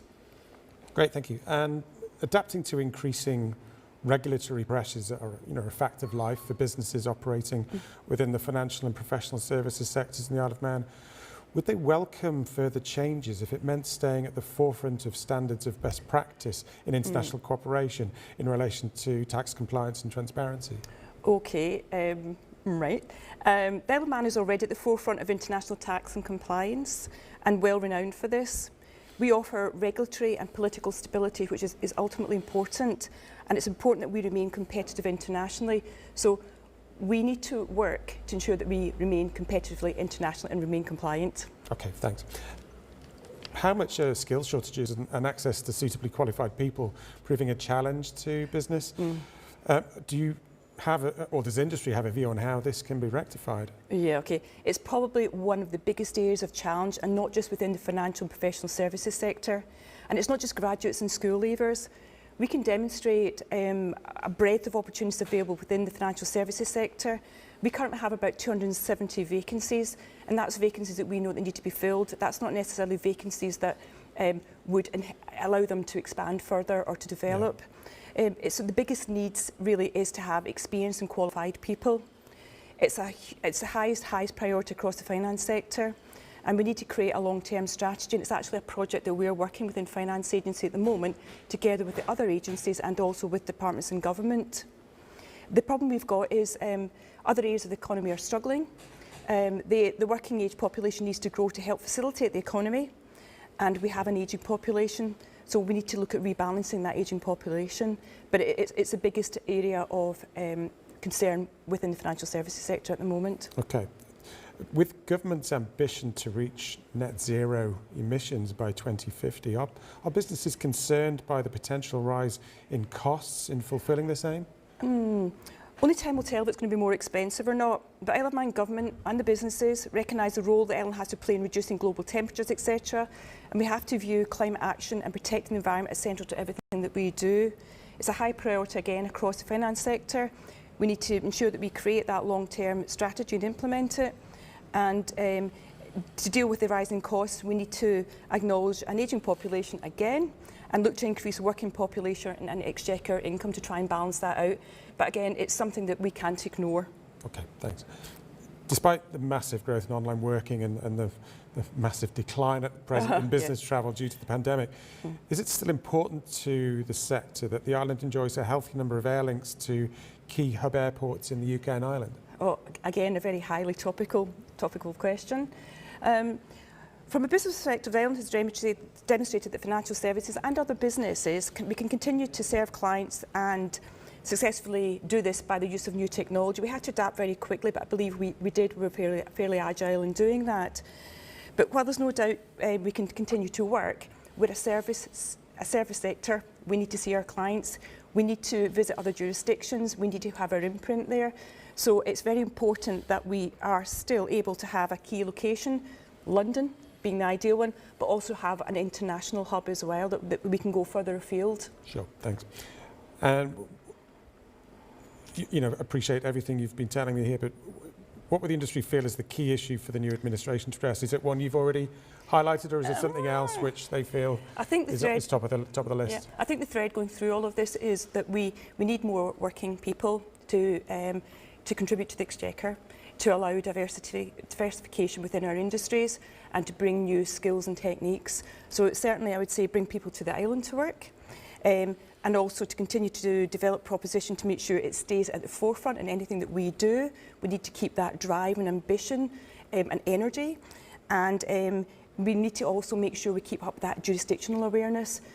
Sometimes we won't be at the forefront of other jurisdictions, And so we have to make sure that we keep moving forward with that as well. So it's awareness and having employment and being able to continue to move forward and Presky, contribute. thank you very much. Thank you. Thank you. Okay, thank you. Welcome back to Election Night Live. Joining me on the panel are Alex Downey, Chris Robertshaw, Geraldine O'Neill, and we have been joined in the studio by Onken-based businessman Brian Stoll. Hello, Brian. Welcome. How do you do? How have you found the election campaign so far? I'm very disappointed. Well, we might get into that later. Yeah. How do you feel about the projected Onken results of the? Very disappointed. Can I ask who you may have preferred out Well, of the you see, I two had an incumbents? association with Peter. Peter Willers was the managing director of Anglo International Holdings. Now, a lot of people have a dislike of Albert, but Albert spent many, many months in the year out in Cape Town and managing from afar. The day-to-day running of £1 billion business was down to Peter. He knows the value of a pound. He's a very approachable and extremely astute businessman, highly qualified barrister, and I felt he would have been a breath of fresh air. If he doesn't get in, I'm not convinced that any of the incumbents have got what it takes to do the necessary hard work and turn government on its head. Since Alex was a member, we've spent money like water and we're wasting it. And this whole election has been about like a beauty contest. They're talking about green issues and housing for the youth, but they haven't got any depth of knowledge in the subject. Whilst we're picking up a few plastic containers and recycling them, we're missing the point. The world's population is too great, and it's very hypocritical to recycle your milk cartons and then go out to South America for 2 holidays a year. You know, you'd have to collect an awful lot of milk cartons to be able to buy or swap it for aviation spirit. So I think we really need to look at the Isle of Man and decide where we're going to be in 10, 15 years' time. And if that's not bankrupt, then we're going to have to start making significant changes within government. And I'm talking the offices now. I mean, hopefully, Mr. Baker will be out on his ear, because some of the schemes that he's come up with leave me cold. But if you look at the promenade, and we've all joked about the roundels, and we've got these funny crossings, there's zebra crossings and nothing crossings and all sorts of issues on the prom, and something going on in Kirkmichael that was paint on the road. But there is a Road Traffic Act that defines junctions. They're either one thing or the other. Making things up as you go along is flying in the face of the Road Traffic Act. Why do we think we can do this? Who is there in the Department of Infrastructure who allows this to happen? You know, Europe, we lost our halt at major road ahead signs because we had to standardise. Well, where else have you standardised and seen 3 different types of pedestrian crossing between the Villa Marina and the Rendezvous? I just don't understand what's going on. It's almost like the officers have gone crazy. Do you feel that, I mean, this may be a question for the rest of the panel as well. Oh, don't let them say anything. That Chris Robertshaw, we want to get our money's worth, Brian. What money? That's out of my remit, actually, but you have to speak to Mr. Turner about that. The DOI, I'm not here to defend or criticise them, but it's a big department, isn't it? It's really big, and it's got a lot on its plate. That really is that the issue? To me, Alex? it's massive. Not only are they responsible for the roads and highways, rivers. You also have them doing all the work in the schools, government buildings, local authority housing. It's massive, And really, I think we need to go back to horses for courses. I think education should have its own maintenance people who understand how schools operate and how critical it is to get work doing outside of term time and so on. And likewise, the local authority houses, that could be done by its own dedicated workforce, but a lot of that could be contracted in to do it. You don't need to have a government worker working on all these particular things and the pension liabilities and everything else that comes with it. As far as the roads go, I have never personally in my time seen them in such a dreadful state. And it's not just in town where the traffic's heavy. Some of the country roads are positively dangerous now, and it's a wonder people haven't been killed on pedal bikes or on motorcycles. We're just letting the whole infrastructure go down, and on the back of that, there's no pride in the community anymore. People have given up. There's grass growing out of everything.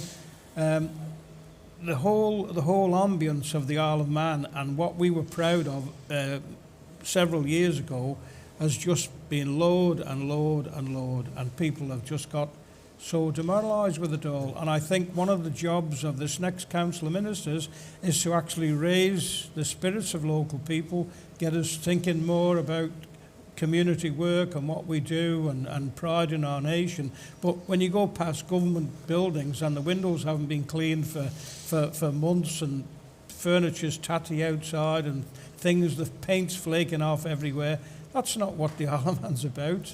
It used to be a place that people from the UK and elsewhere would come in and say, you know, what a lovely little place you've got here, magical little island, you know, and everything is looked after. Not anymore. Well, I mean... Sorry, Chris. Yeah. I mean, the problems Alex has described, I mean, they were all predictable and were predicted. And if you look at... You raised the issue of DOI. I mean, DOI's made a whole series in this last House of huge mistakes on the fail to get Lord Street going, the new ferry terminal in Liverpool, the harbour strategy was a fail, the promenade's been awful. And the fact of the matter is we're asking the departments to do big strategic work and operational work as well. And I've consistently said for so long, in fact I stepped down from government because they wouldn't change, and that is to re-enable the departments as operational departments with COOs rather than CEOs, and consolidate the strategic thinking much more across departments at a higher level and bring the right people in. But at the moment it's a shambles, and it just keeps getting bigger. We talked about that earlier, when it should be getting smaller. Yeah. It's a real worry when we face all these big issues that are coming up, like, you know, climate change and the public sector pension dry up, and what's going to result in the next few years is an understandable escalation of cost in the cost of teachers and the health service, which isn't factored in, and we're not in a very good place.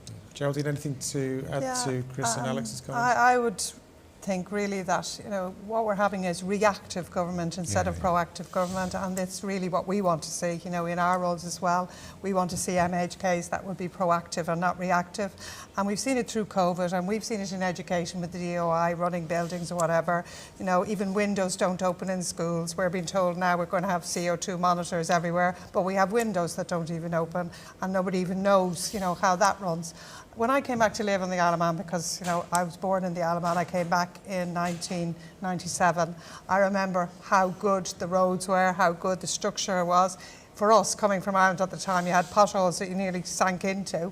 The Isle of Man was just wonderful, but we've seen no investment, continuous investment. We've just seen it all go down to a state where you can't actually, you have to restart again. And I think that's the situation with the promenade and all the things that have happened there.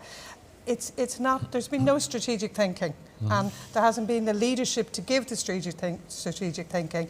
It's like headless chickens leading I don't know what, and nobody's taking responsibility. It's somebody else's responsibility, and that's what it all comes down to. There's no accountability, either certainly in top management or perhaps also in middle management. There's no accountability at all. Yeah.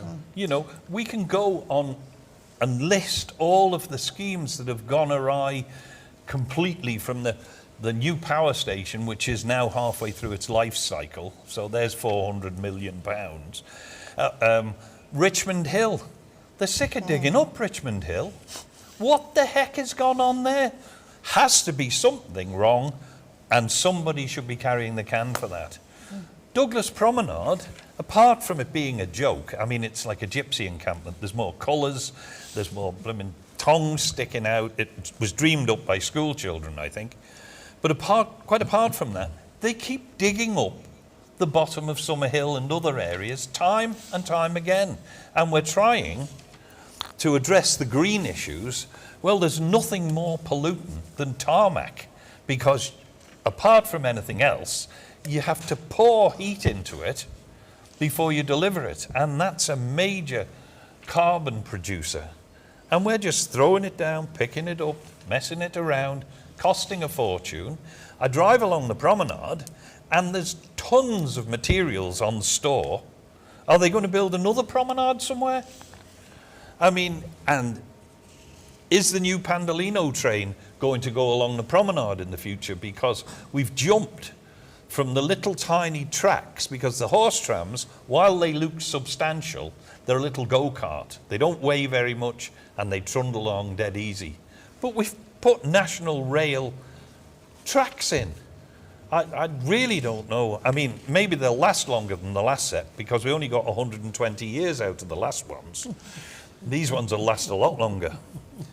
Wasn't that, didn't I read some of that was an ambition of Mr Longworth to run the electric tram along the promenade to the sea terminal? The structure enables it to happen if it's required in the future, yes. Is he going to put catenary up, or is he going to put batteries? Well, I don't know. NiCad cells, because the electric trams need that stuff, what do you call it, electricity. Yeah. Or maybe they can get a certain DJ back to push one along. And I'm reliably informed that if you ran an electric tram down there, you would have to fence it to stop people walking across the tracks. Yes, well, as you know, I was a conductor on the MER for a number of years, and nobody's allowed anywhere near the railway lines. We've brought specialists in to weld the track together. These specialists came so that we've got these super tracks. I mean, the Victorians just bolted them. In terms of accountability of not only politicians but senior civil servants, it came up in a number of the question time debates. But how do we go about making?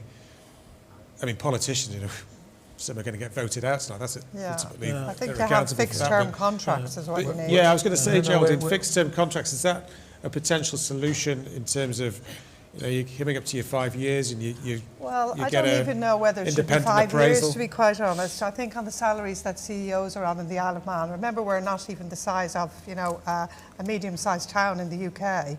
Think of the salaries that we have in these departments. That really, if they don't deliver what they're supposed to deliver, like all the rest of us, what's their value added?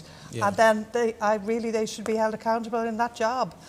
We've seen in our own, you know, issues that we've had in education how difficult it was to make certain people accountable, and we did have change take place. However, we'll have to see in the long term whether that change is going to be systematic change in how the civil service is run and how government is run, and I'm not sure that we've seen that yet.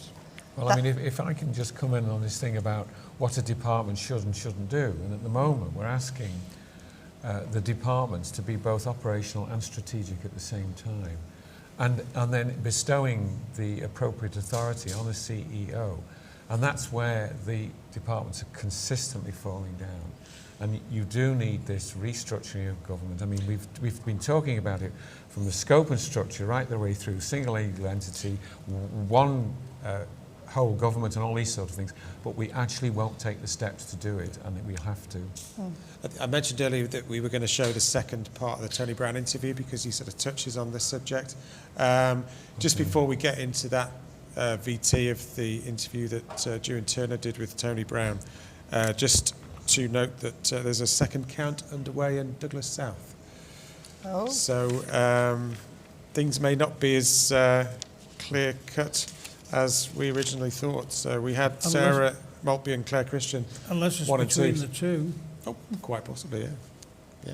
Oh, I Yeah, see. So we didn't have. It's my inexperience in these election matters coming to the fore here. But So Paul Quine's not out of the count yet, then, is it? Well, you wouldn't possibly know. not. We don't know yet. You wouldn't We know. don't There know might yet. be see who's won the election. They might the two first over the line might have had a similar number, and somebody's pushing to make sure that they've got the. Oh well, I would think it was more about. No, it does happen. I've seen it happen. Perhaps, but just say on the screen as well that Onken turnout I'm is happy just a touch over 45%, which is down really? 4.15% on 2016. Oh, Brian, you got any That's- comment on that? That's a lot more than I thought they'd get. Really? Yeah, I thought the turnout in Onken was going to be very low because interest has been very low. Douglas, alternatively, Douglas South is, or contrasting that with Onken, Douglas South turnout is up 6.95% to 46.95%.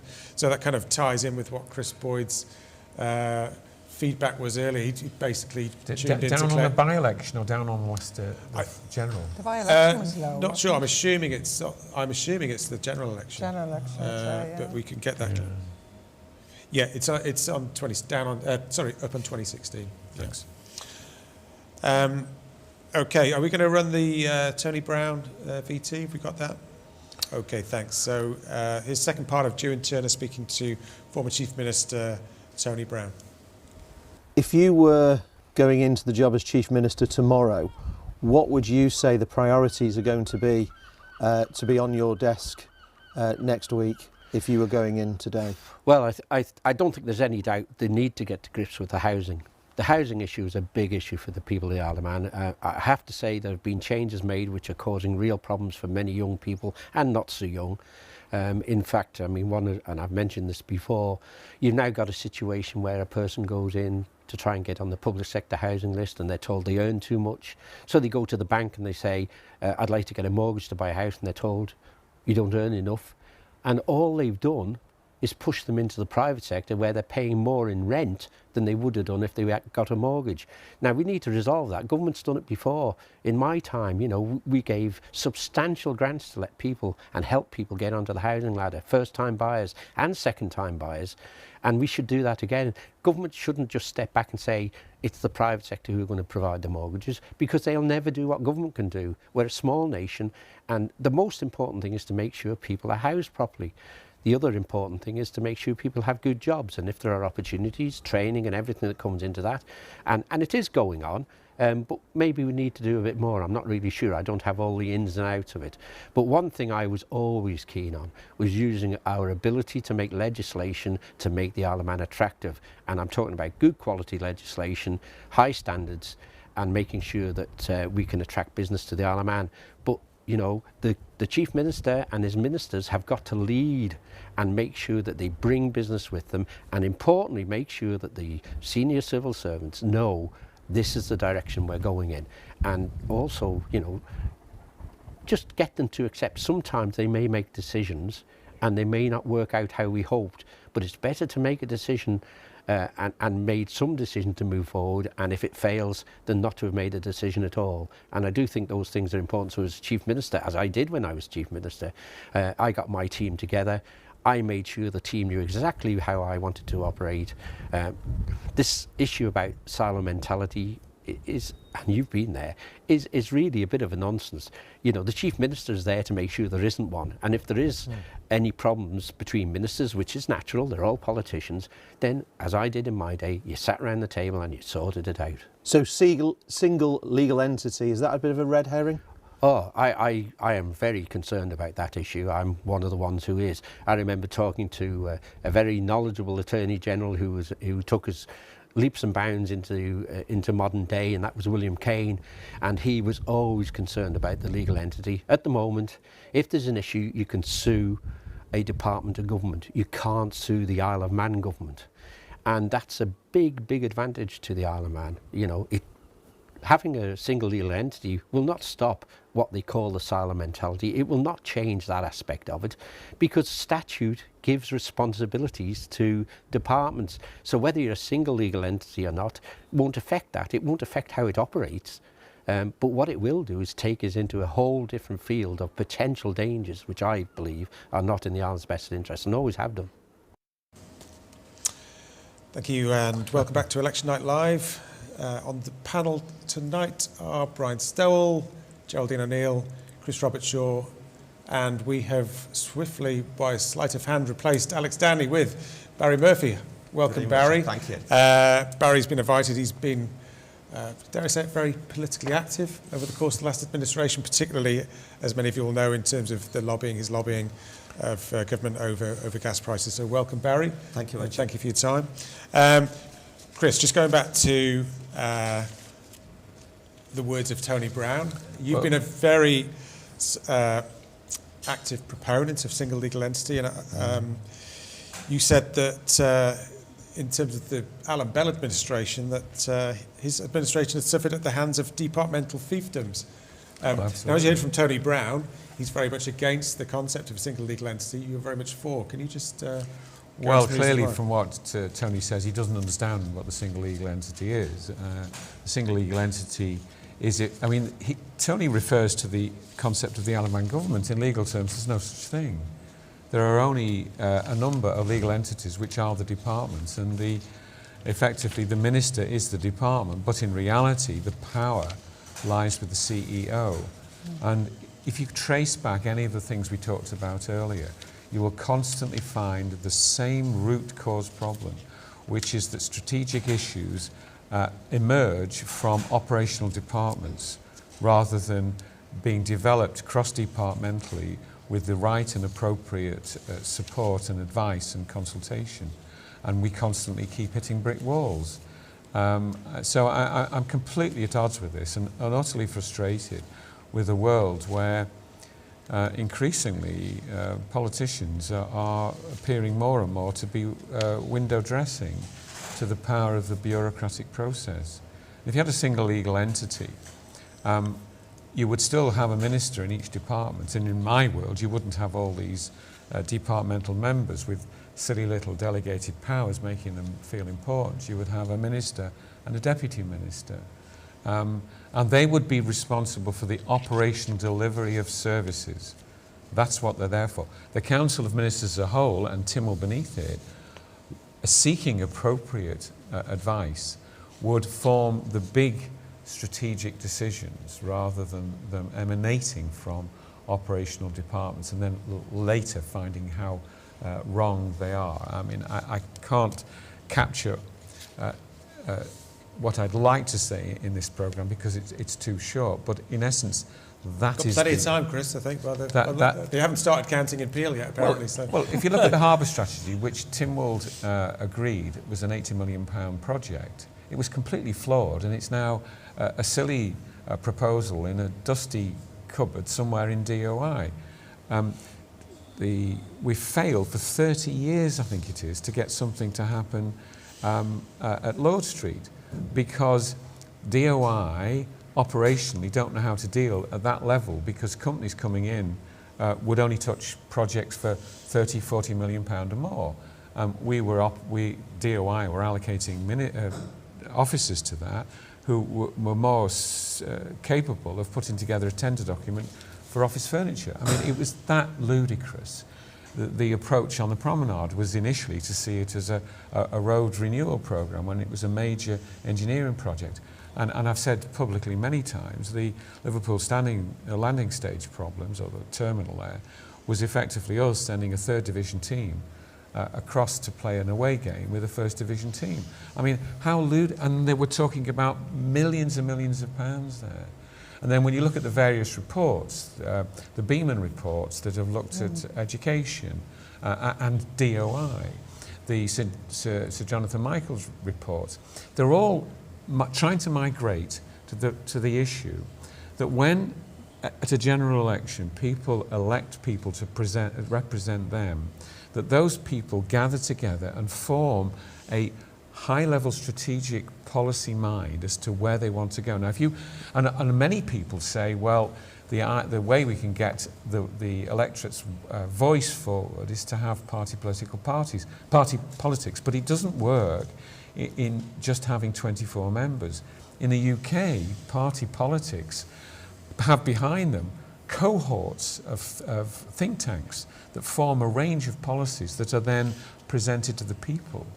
Now, we don't do that. We simply rely to find solutions to issues to operational officers who, frankly, are asked to do far more than they are trained or capable of doing. So I'm completely at odds with Tony's on another planet. I mean, unless we get a grip of this, we can't go on as we're going on. Yeah, sure. Just before I bring Barry in on this, just to say that expecting the Douglas South result within the hour, and counting has started in Garth. All right. They must have had their pizzas and off they go. Barry, as I said at the outset, you've been a very effective lobbyer of government over the last few years. Do you share a lot of the frustrations that Chris has in terms of government structure and trying to deal with a government department? Just one thing I want to say before I start, and I hope you don't mind, it's very important to me right now. My dad has had an operation in Ireland today.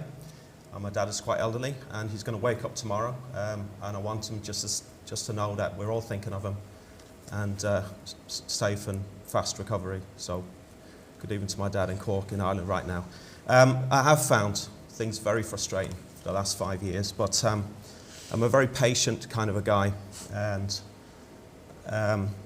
Chris is actually one of the people that I've actually in government up to recently that I've had a lot of dealings with, and Chris would probably agree that I am very patient, and what I don't like to do is I don't like to throw stones at anyone in particular. It doesn't actually achieve anything, and I never get personal either. Personal is something I don't do. I've had people sort of coming at me over the years, sort of digging at me personally for I should do things differently. I'm not like that.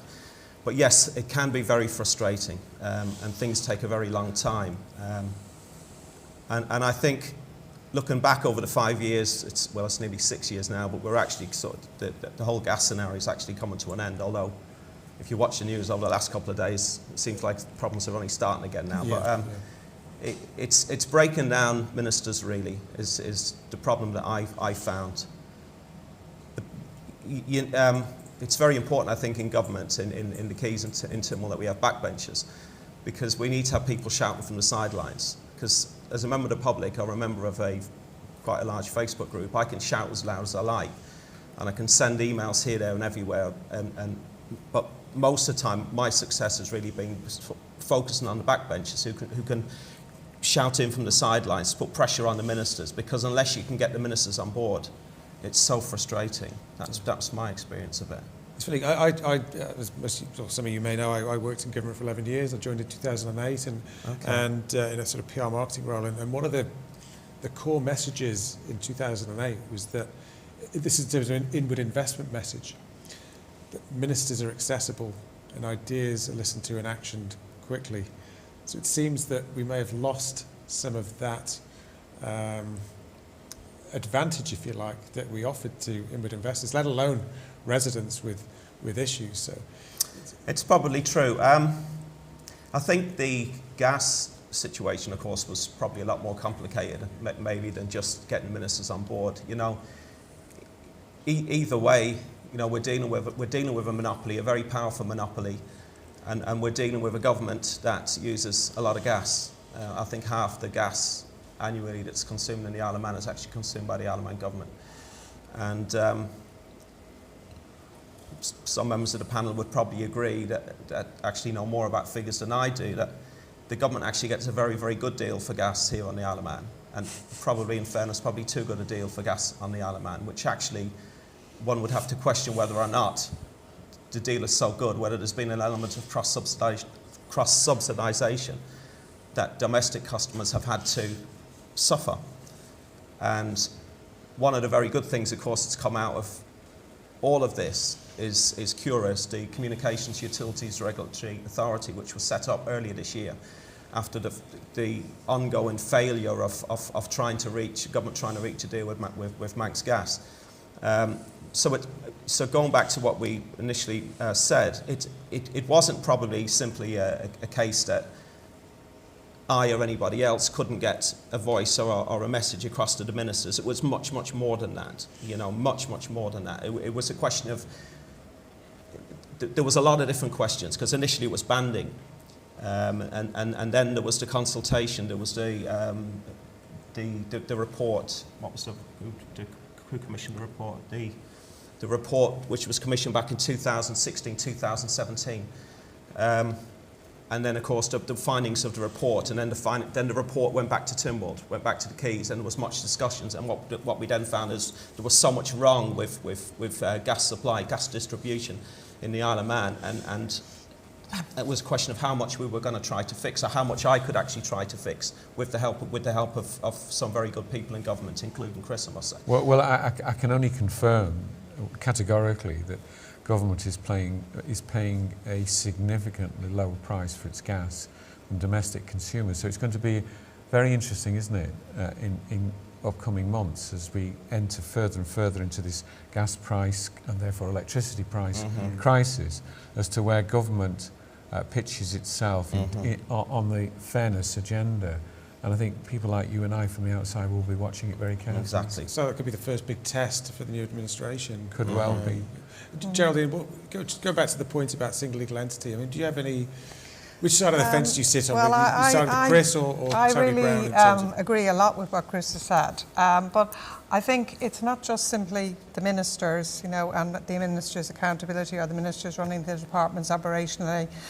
To be quite honest, you said about, in the UK and party politics, etc.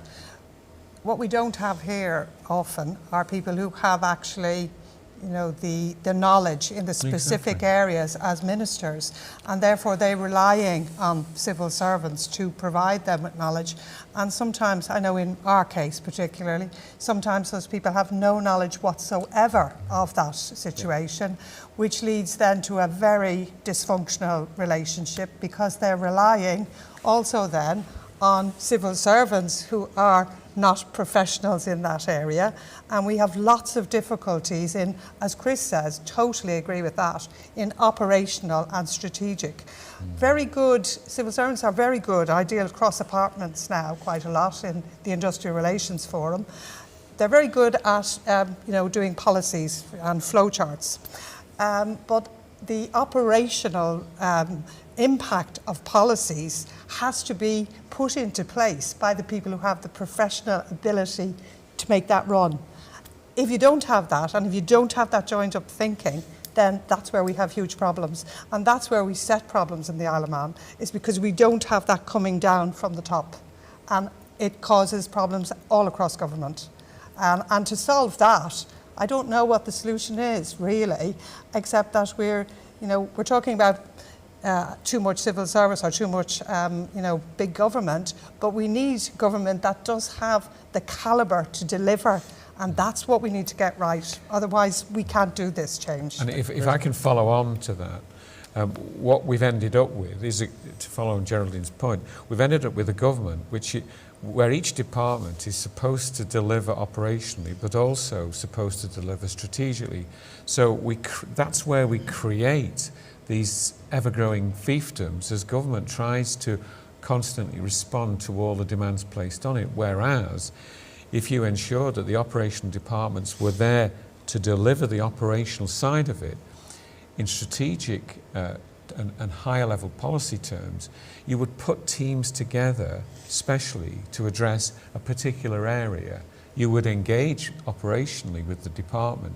But once that task was over, and once it was agreed across government that that particular strategic decision in that given area was the right one, you would then deconstruct that team and move on to the next challenge. And thus you wouldn't have this ever-growing build-up of, well, we've got to have another person in another role to fulfill another job, when in fact, in many cases, it's not their fault. It's not the civil service's fault. They're not up to it, as Geraldine says. But we have to in doing that, we have to start to deconstruct the bureaucratic size of the departments and push the funds to frontline services because, and I've been saying this now, haven't I, Geraldine, for about 7 years. Well, I'm all for that, Chris. If you do not do this, you will start seeing the operational services breaking down. Yes, absolutely. And failing. And I caution again the new House that if they don't address this issue, there's a problem coming. Yeah. Well, Chris, in recent months, we've just put another level of management into Manx Care. These are non-experienced people who are now in a senior role. At their first meeting, they came up with a requirement for an additional £5 million in the budget. Somewhere along the way, we've got to cut down on all these levels of management. Totally agree. We've got very, very good people at the coalface. Absolutely. But the administration is a nightmare, and I know that from personal experience because my wife died waiting for treatment. I also got a letter. My husband died because of negligence, so yes. I know. I got a letter, having complained bitterly that my wife wasn't getting the treatment. I got a letter that apologised for the delay, but there'd been problems with administration, and they hoped that she would start her treatment the following week and respond well, which was unfortunate because I received that 3 weeks after her death. Brian, it's difficult, impossible. But I'm not trying to bring the emotion into it. I'm trying to demonstrate people are dying because of our ability to control the hospital. That's a fact. I don't Education, there's a thorny subject. My son's just come back from university a short time ago. 2 of his friends, who are very bright individuals, who are doing very, very well, locally based, didn't go to university because they fell just between the 2 stools. They couldn't get sufficient finance and help to go to university. The Isle of Man is putting a big store at the moment in this gas field, which I understand is actually shale gas, and they have to realise you can almost drill horizontally, so that could be depleted from Barrow or somewhere else.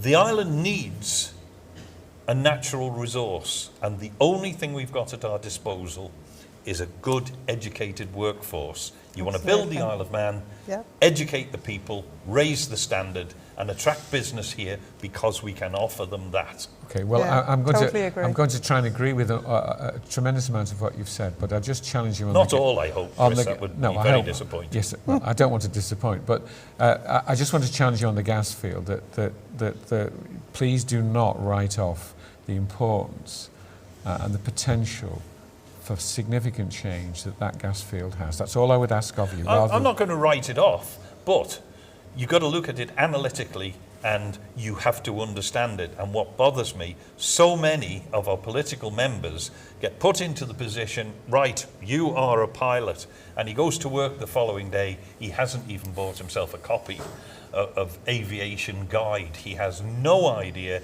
and he's guided by the nose, by the people that are already in there, and Facebook. And in the structure that I proposed to Richard Chris, there... Brian, sorry, I think we're going to go to Douglas South. Hereby give notice that the total number of voters voting at the election, excluding rejected papers, was 2,295. 4 ballot papers were rejected as being unmarked or void for uncertainty. The total number of votes for each candidate is as follows: Christian, Claire Sarah Beverley, 1,242. Higgins, Gerard Peter, 552. Maltby, Sarah Louise, 1,244. Quine, Stephen Paul, 1,094. Therefore, I give notice that Claire Christian and Sarah Maltby are duly elected as members of the House of Keys for the Douglas South constituency. Thank you very much.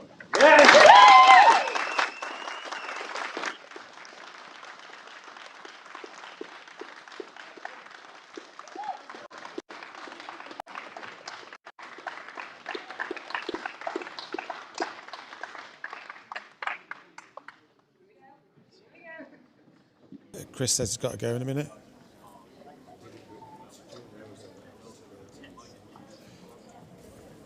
Apparently Chris has got to go around 10 o'clock.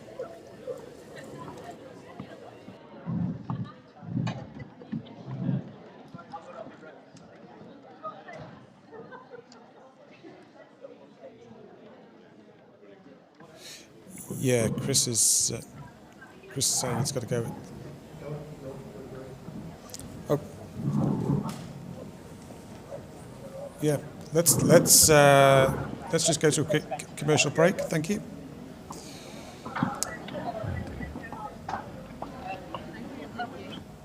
Are you looking for a career with one of the biggest employers in the island's financial services industry, working as part of an award-winning team? Quilter International are hosting 2 informal careers events on the 27th and 28th of September at King Edward Bay House in Onken for you to see what's on offer. There are permanent and fixed-term contract vacancies in client services, finance and IT teams. For your chance to join a friendly, supportive team, call 655 389 or search Quilter Jobs Isle of Man. Shore's new pay monthly plans are now unlimited. Unlimited data, unlimited calls and unlimited text from just £20 per month. Whether you're a light social media user who enjoy video calls and downloading movies, or you're a keen gamer, there's a plan that's perfect for you. No limits, no running out of data, and available only from Shore. To find out more, just visit shore.com. That's shore.com. And remember, you'll always get more from Shore.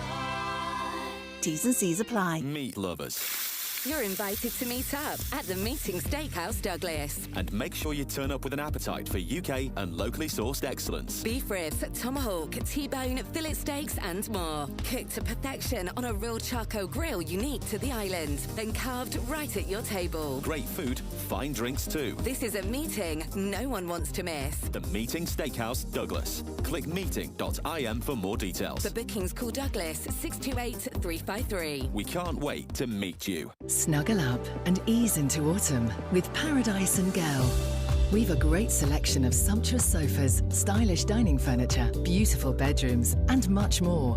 With unmissable prices, 0% finance, and immediate free delivery across the island. It can only be Paradise & Girl, Michael Street, Peel. For service with a personal touch and to try before you buy, visit us today or find us on Facebook. Paradise & Girl. You'll love our furniture. You'll love our prices.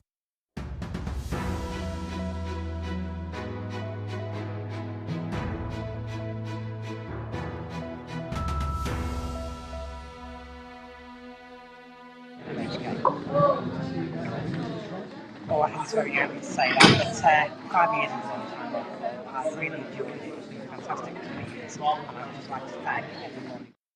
Are you looking for a career with one of the biggest employers in the island's financial services industry, working as part of an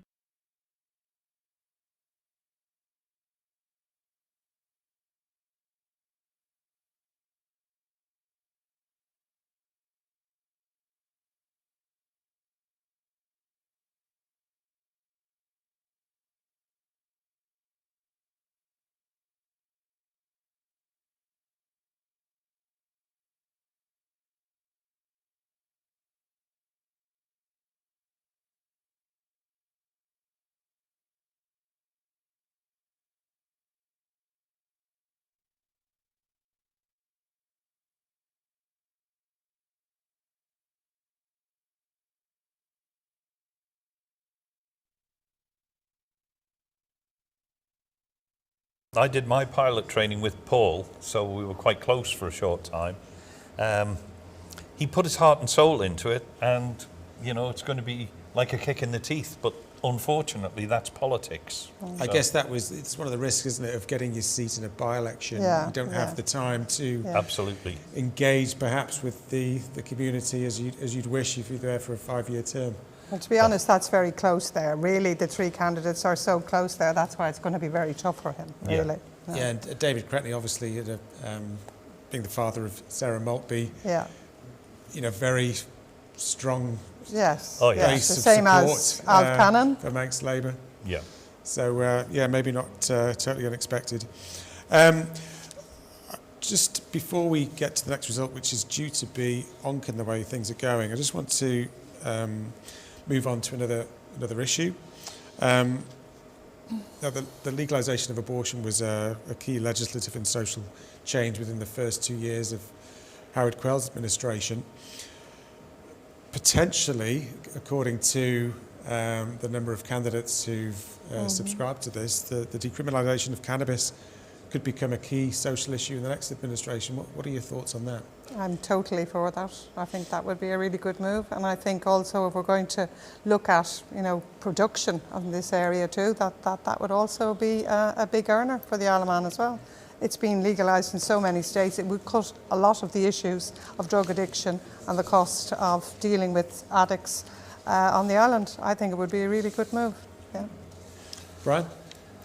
I have mixed feelings. I'm inclined to say that's really the only way for us to go, because control of it is failing miserably. Harder drugs. Okay, sorry to interrupt, Brian. We've got Claire Christian and Sarah Maltby being interviewed. So, Gasha, how you feel, Claire? This is an amazing moment right now. This is the first time that two female candidates are MHKs in the constituency of Douglas South and on the island ever. So it's really phenomenal. It was pretty tense and it was so close. There were 2 votes in it, so we weren't going to go to another recount. It's just brilliant to be in and to become MHKs. But, we've got to hit the ground and run again. Absolutely. There's plenty to be getting on with. So, thank you to everyone who's come out and supported us today, and obviously to all our helpers in the background. It's a big team effort. So, thank you. What are your first priorities? So obviously we're not out of the pandemic yet, so we've got to have that on one side. But my obviously top priorities are getting the economy back on its feet, housing, emergency housing, getting the housing situation sorted, and also mental health. Yes, social care, education and housing. It's what I've said for the last 9 months and what I'll continue to say when I get into the House of Keys. Thank you so much. Thank you. Thanks. Thank you. Brian Stowell, housing, that was a big issue during the question time. Well, I wish to congratulate them, but that's a classic example of the populist politics that I've been finding abhorrent all the way through this. The housing issue is a major issue right across the board, and what a lot of people don't seem to take on board, if you try to make cheaper housing for young people, what about the ones that have just bought? Are you going to put them in negative equity? Are you going to disenfranchise them? You can't just leap in there and throw money at it. That's a very complex issue, and we've failed to address that for a long time. But I would also say that there's parental education on life choices. When I bought my first house, I had a significant proportion, nearly a third, of the purchase price saved up because I didn't have an iPhone 11, I hadn't been to Ayia Napa 3 times, and I wasn't driving round in a sports car. If I'd have gone to the bank under the age of 23 and asked them to borrow money for not frivolous things, but less important things, they'd have laughed me out of the bank. So many of these young people today are looking to buy houses and they're already deep in debt. And that's more of an issue than the house prices in many respects. Geraldine, you spoke earlier about trying to attract new teaching talent to the Isle of Man. Is the well, cost of housing yes. an inhibitor to I have that? to say I think the housing crisis is most definitely very complicated, but I think first of all you have to solve the salary issues. There are some people there, no matter how much they've bought an iPhone or whatever they've bought, it's probably on credit anyway, they are never going to get into a position to be able to afford to buy property now. We are going to have to look at schemes that are part financed or part ownership finance. There's all sorts of possibilities there, and I can't reinvent the wheel on that, but there's lots of things that could be done there with good thinking there to help that crisis. I think it's too easy to just divide it between young and old. It's not. It's right across the board. And if we're going to bring talented people to come and live and work here, as we've said, if they can't afford, some young teachers are doing 2 jobs because they can't afford even the rent, never mind buy a house or be in a housing ladder. So, we've got to make a conscious effort to solve this right across the board. But for us, it's pay, first of all, has to be solved, because nobody's going to get on that ladder if they're not earning enough to even save for a deposit. It's not possible, and it won't be possible. So for us, that's a big issue. But then you can link that to social housing, because we're looking at a social housing black hole. Now, how has central government inherited the likes of Onken? I think it was 350 houses they inherited for 25 pence in the 50s, and now they've got a financial black hole, having received reasonable rent on them for all those years. I have a property portfolio, and I'm happy to say that I manage it significantly better than government managed to manage their properties. Yeah. In fact, it's appalling. Yeah, but that's the mismanagement of government. It's not the problem of the social housing. It's mismanagement. Well, it's the mismanagement of the social housing. Absolutely. And I mean, I would think that the different councils as well, for me too, the amount of, the Douglas, all the different councils there are on the island, far too many for the size of the island. There's far too much money being spent, in those as well. It's ridiculous. We are not that big enough to sustain that. Absolutely. But it needs to come together again with that strategic planning that we really have never had. It's all reactive. It is not proactive. Well, the change in the boundaries, there's a strange anomaly that's crept into things, because the end of my road is now the boundary of Onken. The other side of Harbour Road is Garth. Well, the other side of Harbour Road are on similar rates to myself. Prohibitive, because they're in Onken. But they're voting in Garth. Yeah. And I have a friend at Fairy Cottage, and his rates are negligible. Yeah. So, we've now almost embarked upon a whole process of looking at local government and reducing it, I hope. Yes, absolutely. I was the first person to reduce the membership in Onken. We set out, when I joined the board, we had 2 rural members and 10 members on the board. I got that reduced to 7.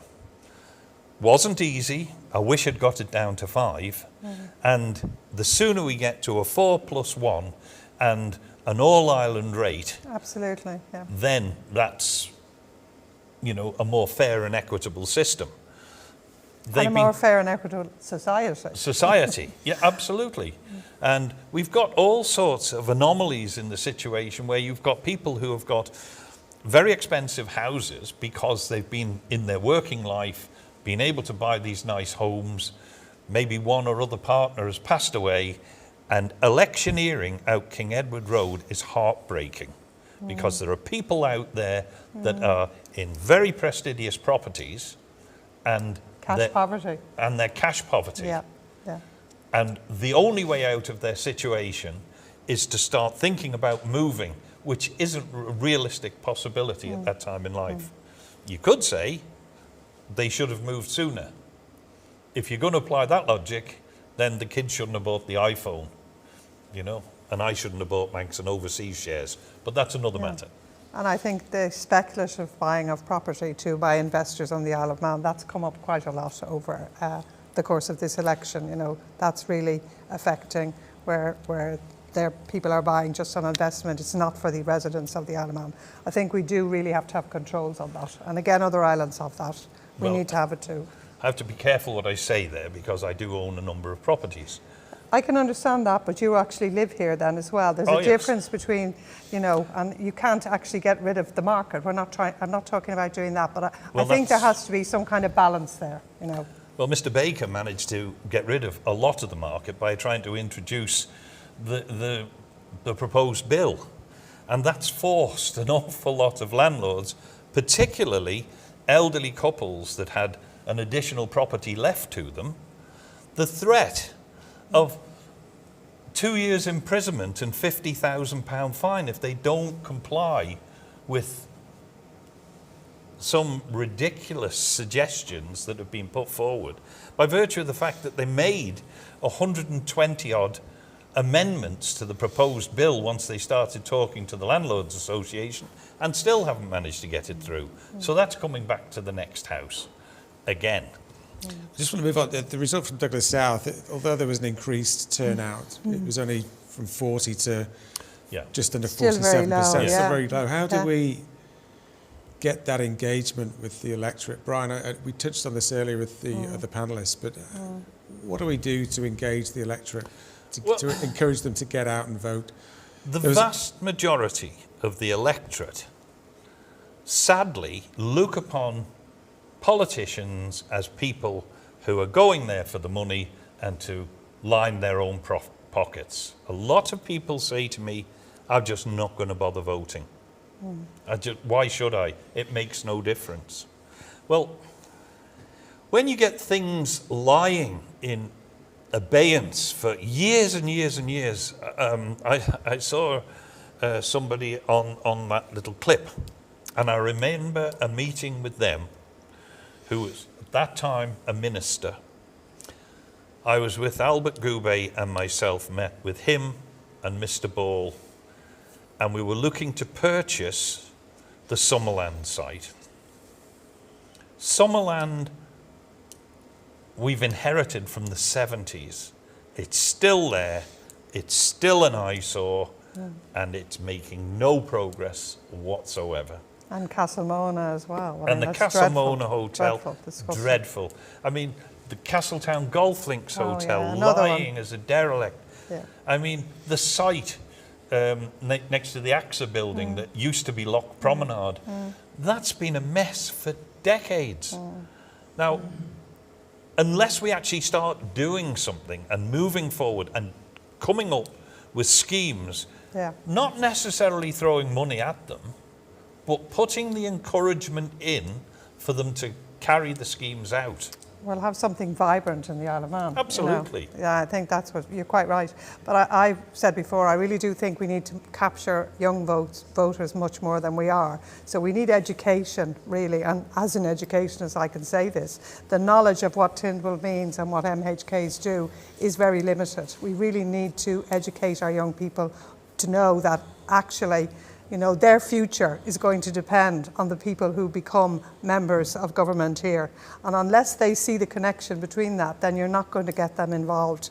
And youth is going to be what's going to, you know, be the future of the Isle of Man. So it's not just the older voters that we need to get out there. We need to get younger people out there. And I think even if you go from like the ages of like 50s, 40s. The total number of votes cast this evening is 2,346.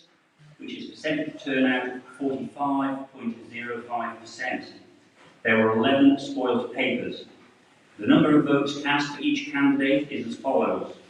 Colster, Rob Edward, 1,600. Cherry, James Alexander, 570. Edge, Julie Marie, 1,363. Lever, John Michael, 177. Willers, Peter Allen, 433. And I accordingly declare that Rob Edward Colster and Julie Marie Edge are duly returned to serve a 5-year term in the House of Keys. Thank you.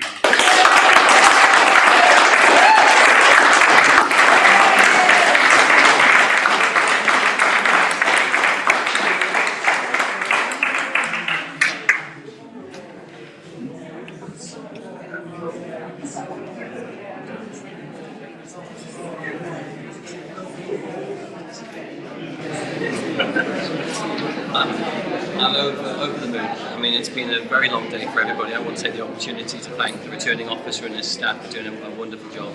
I want to thank my colleague Julie. I look forward to working with her for the next 5 years, but I also want to take the opportunity to thank the other candidates for a very fair contest. I'm under no illusion that the next 5 years are going to be incredibly difficult, but I'm ready to start work tomorrow morning on behalf of the people, and I thank them so much for putting their trust in me once again. I will work tirelessly for the people around on this island. It's really going to be a difficult journey, but I'm prepared to work as hard as I have to get over these hurdles, these challenges this island's going to face, and I'm looking forward to getting back to work tomorrow. How were the nerves this evening? Did you feel that serve for the next 5 years? I mean, I'd walked the village and I spoke to a lot of people. When I arrived this morning, I felt reasonably comfortable as you do in these things, and they're always tricky, they're always difficult. But throughout the day, I got more nervous. I mean, obviously, there's a few people who are going to lose their seats tonight, and they're classed as very good friends of mine. I've worked very closely with them over the last 5 years, and new people will come into the house, and I look forward to forming those relationships, because we're going to need a team Timwood, we're going to need a team House of Keys for the next 5 years to overcome the challenges this island is going to face in the next few years. What I do ask is patience from the people of the island as we navigate our way through these challenges. At the end of it, we'll come through it stronger and better. You've said that your result from 60, however, the overall vote turnout has actually gone down. So whilst it's a pleasing night for you and you'll celebrate this success, do you feel that overall voters may have become a bit disenfranchised with politics here in this particular part of the island? No, I don't think it is the case. I think what's happened is the fact that politics in general on the Isle of Man has been in everyone's face for the last 2 years, and I think you could see that from the constituent turn down was that. But that doesn't mean the passion wasn't there. Yes, 4% down, that needs to be reviewed. But I think at the heart of it, the people of Onken actually want two strong candidates to represent them over the next 5 years. And I know myself and Julie do things slightly different, but that could be the positive in many ways, because we'll come through things at different angles, we'll look at things differently, and as you say, we'll overcome those challenges. And I look forward to working with the people of Onken and representing them as strongly as I can over the next 5 years. You hear all the time that people in elections always advocate change and change of the system, but that's not been the case here. It has been two serving in education for the last 5 years who have been returned. You've been asked this question a number of times throughout the election campaign, but tell the public as well as the voters who have placed their trust in you what your priorities are for the next 5 years. Well, the priority, the list is massive, and I think that the agenda for the next government is already, the inbox is already full. So one, I need to make sure that we look at our working population. We've got to increase that. We've also got to retain more of our students on the island. You're losing 50% of them. That's not the result. We've got to look at housing. We've got to look at climate change. We've got to look at the economy. As I say, the inbox of the next government is already full. And I'm not afraid of the task that's in front of us. But as I said, I will work tirelessly, and I will work as hard as I can on behalf of the people of Onken who put their trust in me tonight, but also on behalf of this island that we all love so much. And it's going to be a difficult journey, but I'm looking forward to starting that journey tomorrow morning. Rob McAllister, who has topped the poll in Onken. Congratulations.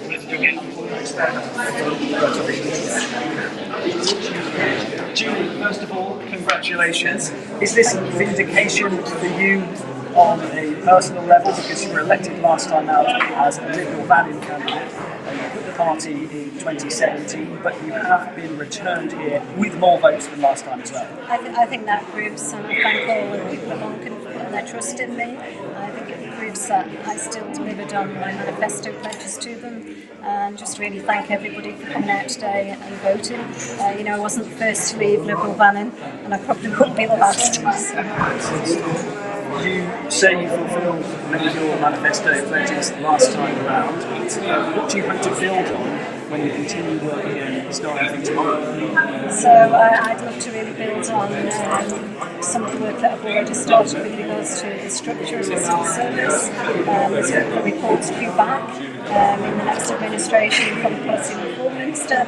I'd like to really make sure that we push forward with our mental health services, housing. There's many challenges and it is going to be tough, but I think foremost we need to be looking at our taxation policies, because that's going to be key to drive the island forward for the future. Elected once again with a Mystic House. Now, we don't have an established party political system here on the Isle of Man, but do you feel you work together well to serve this constituency? Yeah, I think it's proven today, you know, from the number of votes that both of us got on the ballot paper today, that the people of Onken recognise that we've both done a good job for Onken, and I'll continue. And, you know, congratulations to Rob, and we'll continue to work for the best interests of the people of Onken. Julie Edge, elected to serve Onken.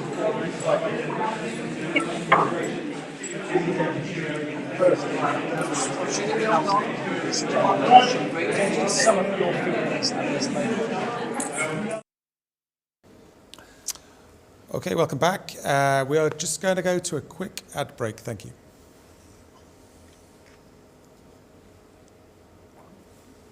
At Island Floor Fitter, something magical is happening. The wallpaper stock is growing and growing. Our Harry Potter wallpaper will light up any child's room as it's made with spellbinding, glow-in-the-dark ink. We've wallpapers from Disney, Marvel and Frozen, and there's more. Our Julian MacDonald range has added glitter for glamour and sophistication. For over 2,000 designs of wallpaper and murals, visit Island Floor Fitter, Parliament Street, Ramsey. And now available, Laura Ashley. Corkill. Call Corkill Removals and Storage today. Loads big and small, day after day. We'll help you move, we'll help you pack. With a local or global, we've got the knack. So give us a cheer. Yay! Your movers are here. They do it right. As well as moving locally, nationally or internationally, we have storage solutions from as little as £12 per week. Call 675-495. We'll get your load delivered on time. You can be sure we'll get the job done. Click CorkillRemovals.com. Something to celebrate, or maybe you want to treat yourself. With Hot Tub Hire, you can make a splash without splashing out. Hiring a hot tub couldn't be easier. Hire for a weekend, a week, or longer upon request. For a birthday party or a hen weekend. Or just to relax and have your own spa. And contact Hot Tub Hire Isle of Man for spa sales and supplies too. The island's only Roto Spa retailer. Follow us on Facebook for competitions and offers. Drop us a message for any queries and to reserve your spa now. Take everything you know about Indian cuisine, rip it up, and start again. Cause the heat is on. Aura Barn Bistro in Douglas invites you to try something new, something different, something special, and of course, very, very tasty. From the fresh local ingredients, fused with Eastern flavors, to craft beers and cocktails, Aura Barn Bistro has no equal. Try a thali feast and listen to your taste buds sing. Aura Barn Bistro. Find them on Facebook. For bookings, call 620-999.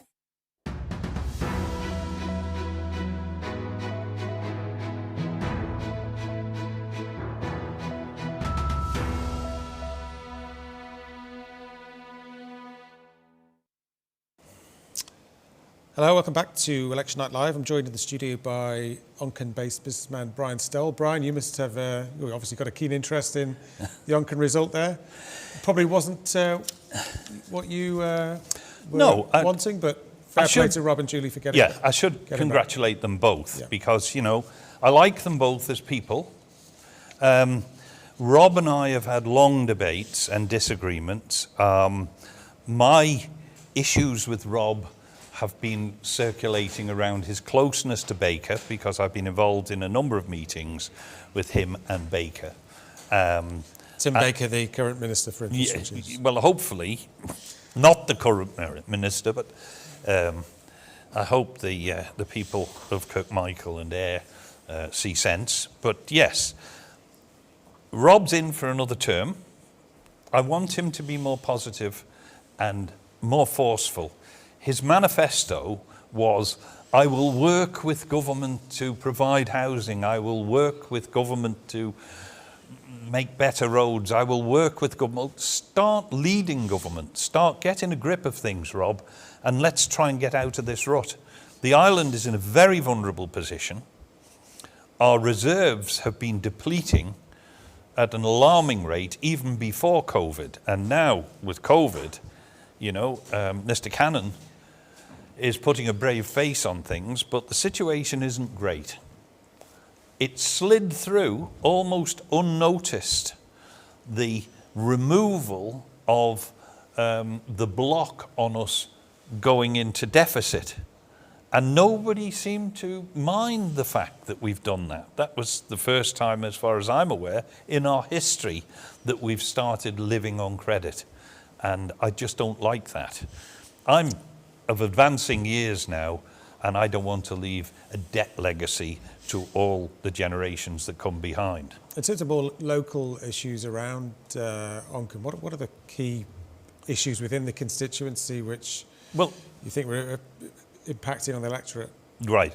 I think what we're seeing a perceived, and I don't know whether it's real to that degree, a perceived youth issue. But there needs to be a social pride in Onchan. And that social pride has to be led by the commissioners. And Rob was a commissioner for some time. I keep complaining the commissioners have been struck blind. They expect the public to report streetlights and things. Well, there's 40 odd members of staff and 7 commissioners there. Do they not notice? There's a street light at the end of my road. It's been non-functional for 2 years. I have complained bitterly on several occasions about it. There's a lady sat over there, knows when I took the chairman down to argue with him. Thank you for nodding your head. The same lady over there had a fall on moss and overgrowth in Cackins Lane.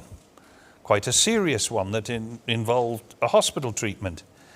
And still, all around Ashley Park, Cackins Lane, Birch Hill, the grass is out blocking the footpaths. There's moss everywhere. Where's the social pride gone? Onchan used to be a nice, primly trimmed village where everybody kept their hedges back to within their own boundaries. Now it's just slipping away. And that has an impact on the thought process of the people that live there, particularly the youth, because it looks like nobody cares.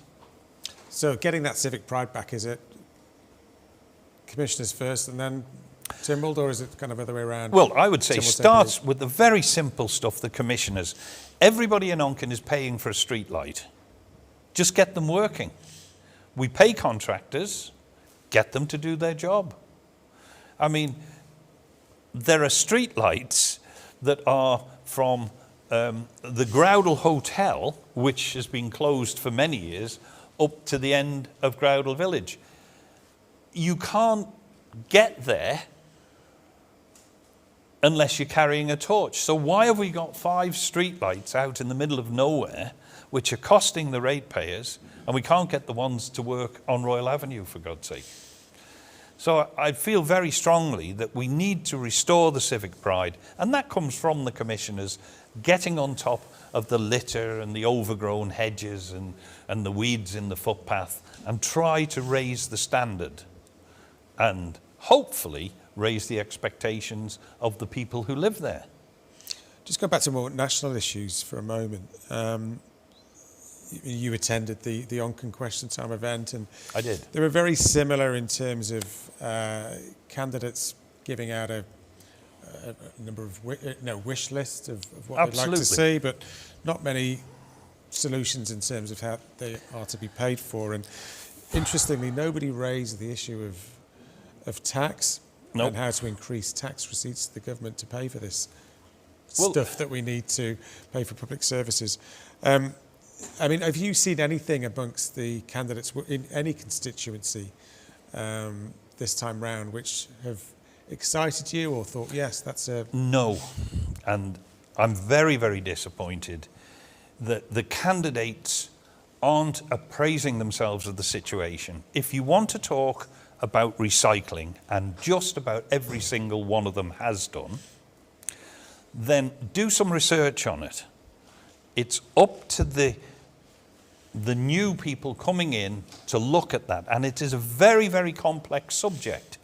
If I can just gloss over it very quickly, if you recycle plastic and you ship it off the island, and the energy from waste plant, and I sat on the committee for a number of years, has to remain 800 degrees centigrade, and they have to put oil in it to bring the temperature up, you have to ask yourself, why are we taking the plastic and shipping it away, because shipping it has a carbon imprint, and bringing the oil in has another carbon footprint. Somebody's got to sit down and do the science. I forced a situation where Douglas Corporation went out and they did a full study of it, analysed the whole thing, and then, surprise, surprise, they wouldn't give it to Onken. They wouldn't release it. Well, if it proved that their recycling was actually saving the planet, they'd have had a copy on every lamppost.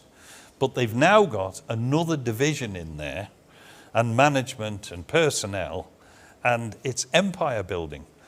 We've got to have people who will, if they can't do the complex maths themselves, they have to force the officers to look into it and actually analyse these things before they do them. We built the energy from waste plant, and then we start recycling. Well, if you recycle the plastic, the paper, the wood, you've taken all the materials with calorific value out of the waste stream. So now what you're left with doesn't burn, so you've got to burn oil to keep the temperature up to comply with the regulations. So bizarre. Laxey. They want the Irish scheme bringing in. Friends of the Earth are saying one of the most effective ways of treating sewage is long sea outfall. But we want to pump it from Laxey to Miriveg. We struggle to get it up Quines Hill. Getting it from Laxey to Miriveg in energy terms is a phenomenal use. The energy from waste plant, all its power is consumed driving the pumps just to drive the effluent up Quines Hill. So, you know, there's a real carbon issue there. Now, when you look at effluent, there are other problems with it. The organic waste isn't the issue. The main problem with what goes down your sewers today is the fact that you're putting bleach and detergent and washing up liquid and all sorts of toxic chemicals into it. And when it gets to Miriveg, they're just skimmed off the top and dumped in the sea anyway. Then when you sort out the waste product, it goes through a pelletizer and goes into the energy from waste plant. So it's a merry-go-round that's achieving nothing, because in the end, because of the prevailing winds, it all ends up in the sea anyway. In terms of the main issue that the next administration needs to look at, what would you say that is? Oh, the economy.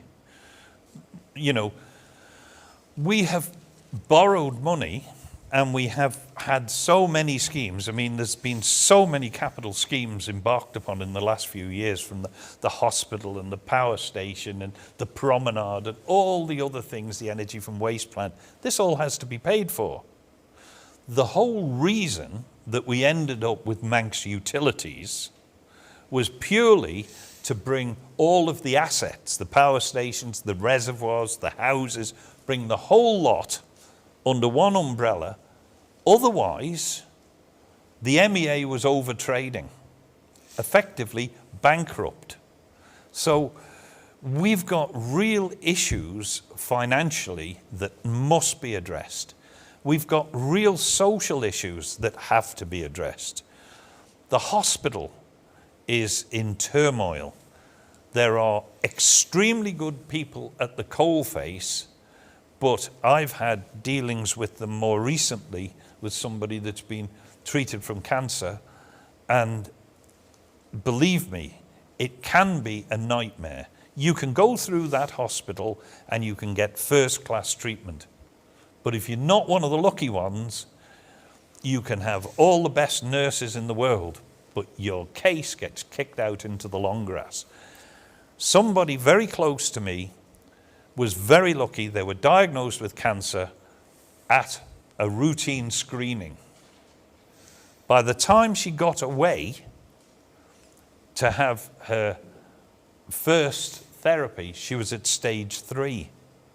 Well, that's perilously close to the point of no return. And we can't allow our people to die or continue to die. So that's another issue. The police. What's happening in the police force? 50% are off with stress. Well, I exaggerate as I tend to.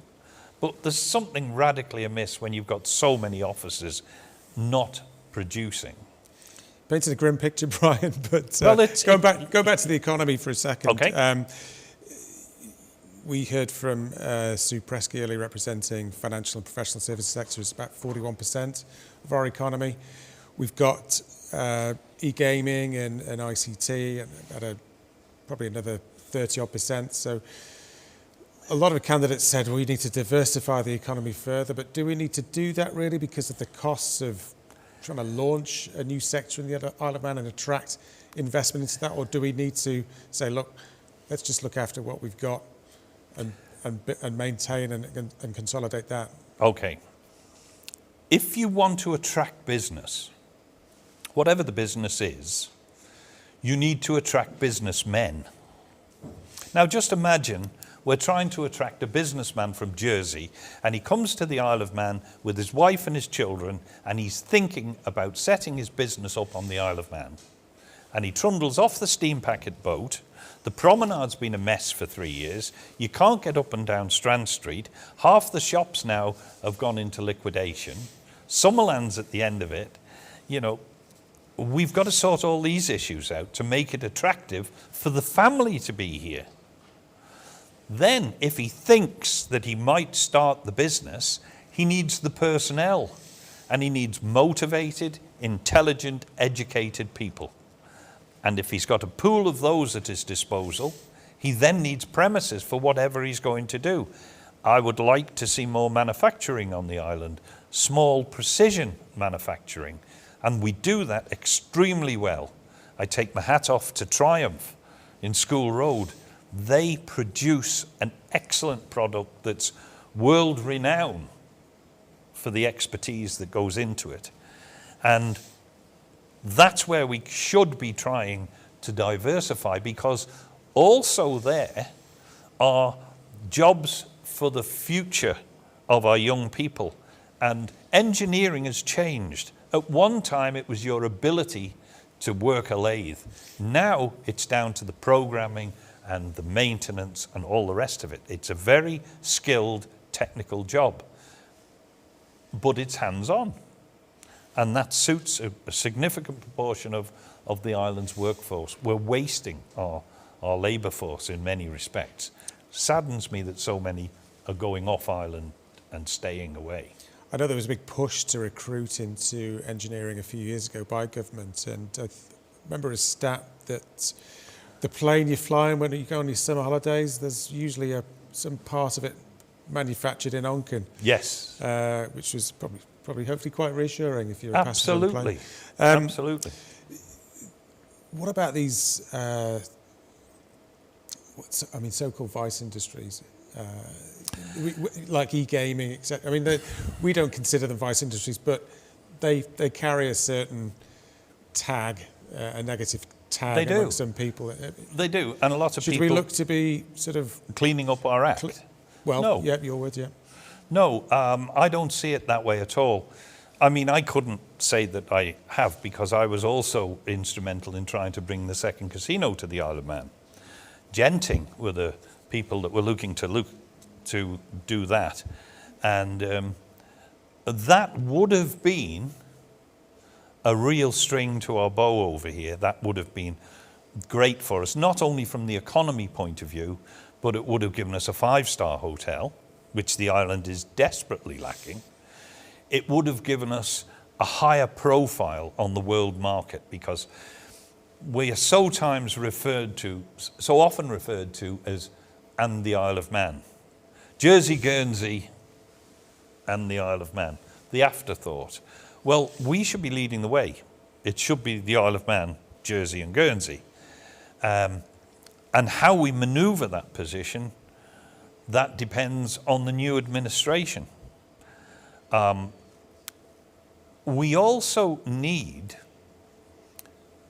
politicians that can be respected on the world stage. Now, I'm not going to start mentioning names, but you must have looked at some of our ministers in the past and thought, good God, don't tell me that individual's going to represent us on the world stage. You know, there is a protocol that's to be followed, and whether that's when somebody is elected, they then need to be educated in how they act in an international forum. Because, you know, I was a supporter. I think you've got to do the spend that they did on government office.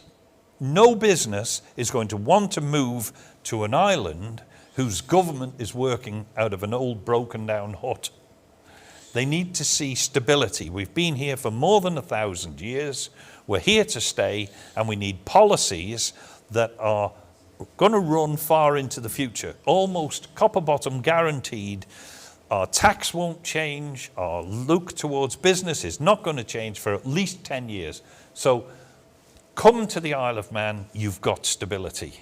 Because business can't flop around at the political wills of a handful of people on Facebook. And that's the way politics is going. Rob Collister has played Facebook like a gem, you know? He hasn't been elected on his ability or his policies. He's been elected on his blogs. Talking of Rob, we have a couple of minutes video with Rob about to view, I believe. Thank you, and good evening, Richard, and thank you for the kind invitation this evening. By way of a quick introduction, for those that don't know me, I'm Rob Callister. I'm aged 52 and married to Ellen. Over the last 9 years, it's been an enormous privilege to serve and to represent the constituency of Onken, firstly as an Onken District Commissioner for 4 years before being elected to the House of Keys in September 2016. Prior to my election, I worked within the island's finance sector for over 18 years. I'm a fellow with the Chartered Management Institute, a compliance professional and a trust estate practitioner. I also continue to hold professional memberships with the Chartered Management Institute and with the International Compliance Association. Over the last 5 years, I've worked in 5 government departments. I was also the chairman of the Environment and Infrastructure Policy Review Committee and a member of the Public Accounts Committee.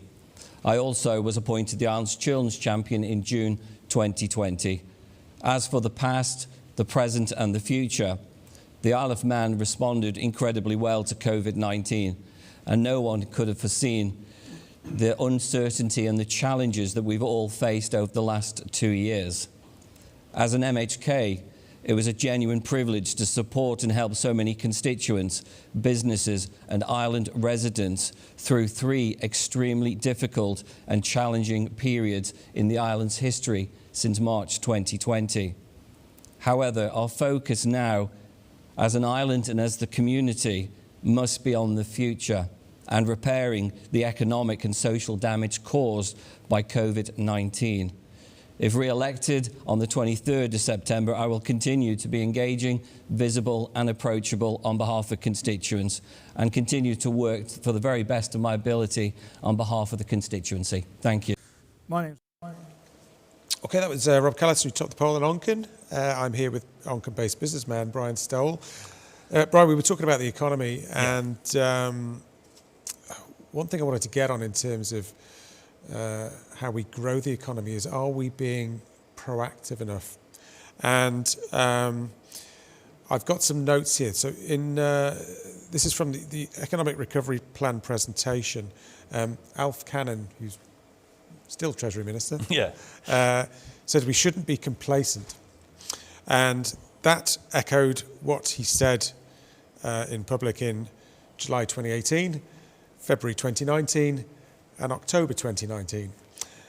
And that mirrored what former Chief Minister Alan Bell had said in public in September 2009, October 2012, August 2013, and in April and July 2015. Lawrence Skelly referred to we mustn't be complacent in the DED review document, and in a Public Accounts Committee sitting, Alan Bell and John Shimmin said, respectively, Alan Bell, one of the problems you have got at the moment is complacency in this government. John Shimmin urged Tynwald to look at other jurisdictions who are, his quote, far more aggressive in trying to gain and generate business for themselves compared to the Isle of Man. So, would you agree that we are being complacent? And if government itself is recognising it, well, are they doing enough to counter that? Well, they're not. You know, they're recognising it, it's being pointed out to them, but it's not happening. And that brings us back to the heads of department and everything else. We're getting stuck in this trap at the moment. We're going to need an awful lot of money to pay back all the debts that we've got. But we're not going to achieve an aggressive marketing strategy to bring businesses to the Isle of Man if we're going to start looking at taxation and, you know, all of the other ancillary items that you get hit with, right from road tax all the way through, which is kind of a stealth tax really, because it's not there to pay for the roads, it goes straight into the government coffers. So I think we've got to look very, very carefully and decide where we're going to go in the future, and then aggressively go out and bring that business here. Now, to do that, we're going to have to raise the standard of the Isle of Man. I'm very pleased that in some areas, the restaurants and the social side has come such a long way from where I was. But we've had 3 years of total devastation to the businesses in Strand Street and disruption across the promenade. Now, we all know that, but who has been banging on the floor of the House saying, when are we going to get this finished?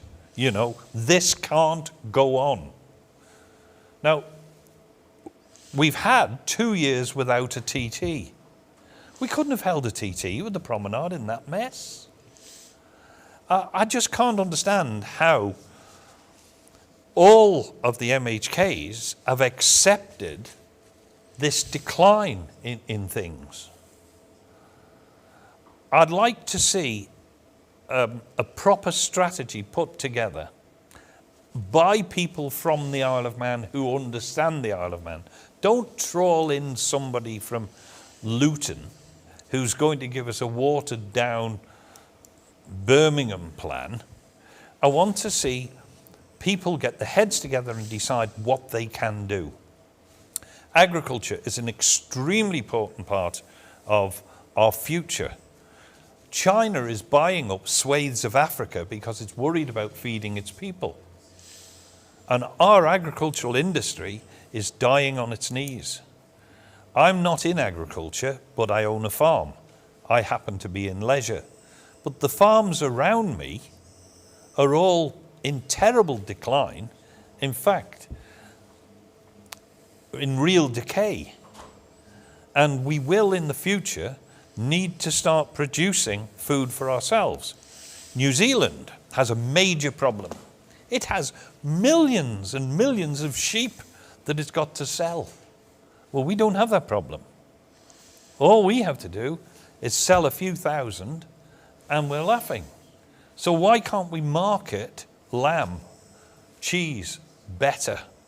There's a lot of produce we could do on the Isle of Man and hit the niche markets. My son lives down in Redbourne, near Harpenden, and he took me down to a stone mill.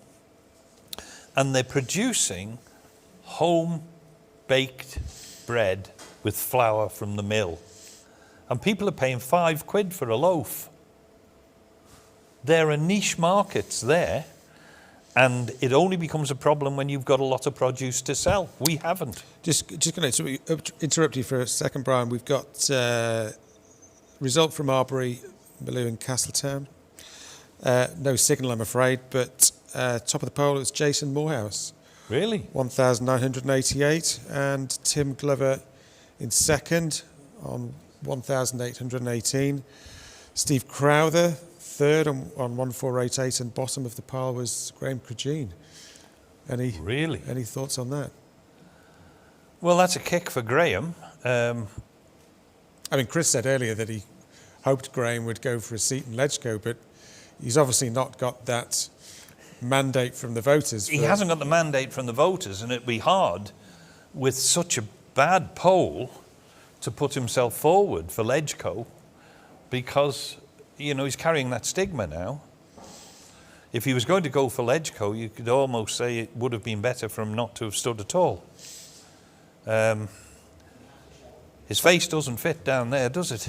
Well, it's fallen out of favour, hasn't it? It certainly has, and he was a shining light at one time, wasn't he? Yeah. I was personally quite surprised that, nothing against Jason, but I was surprised he's topped the poll. Yeah. He's obviously tapping into some part of the electorate there. Maybe it's his old students from Castle Rushen and their families, but well, that's good on him anyway. The whole part. I mean, as a failed politician, I get frustrated because I used to go around the schools and talk to them. And my way of trying to encourage them to vote was say, any politician who's standing for election knows that most elderly people vote. Most young people don't. So their manifesto will contain all the things that the elderly people want to see, more buses and everything. And they will spend a lot of time going around the sheltered housing complexes and helping the elderly. If you don't vote, don't expect them to come knocking on your door offering you sweeties, because there's nothing in it for them, and they're very fickle creatures, politicians. Yeah. I wonder if reducing the voting age to 16 doesn't seem to have had too much impact on voter turnout. I mean, we're seeing just some of the stats from some of the constituencies that turnout is actually down on 2016, and we've it's been a reasonable day. It hasn't been raining, no gale force winds in sight. So I'm actually quite surprised, given the issues we've had over the last 5 years and the issues that lie ahead, that there hasn't been maybe a marked increase in turnout across the board. You would think so, but complacency comes in there too. They're very comfortable. They're getting, just about everything they want in that age group, and they're happy. If they were struggling in some area, then they would engage with that particular issue. We've had one or two standing that are comparatively young, and it's difficult for me to imagine being able to take on the role of a national politician when I was in my 20s. I just didn't know enough about the world. I now feel that one of my hated sayings is simple as that. When you hear somebody say, oh, it's as simple as that, you can guarantee it's not going to be simple. Nothing ever turns out to be simple. Every decision has unforeseen consequences somewhere else, and you have to be looking all the time at how any change is going to affect the whole of the rest of your business. And we need to start moving the Isle of Man as one unit, sort of bringing the island together in its strategy. I was horrified to see that Oncan commissioners had got rid of the old motorboats. We were actually selling the Isle of Man as a heritage destination, and then we trash the 60-year-old boats, and it just doesn't make sense to me. We're either going to keep the heritage or we're going to move away from the heritage, but doing it piecemeal doesn't work. I like the Heritage Railway.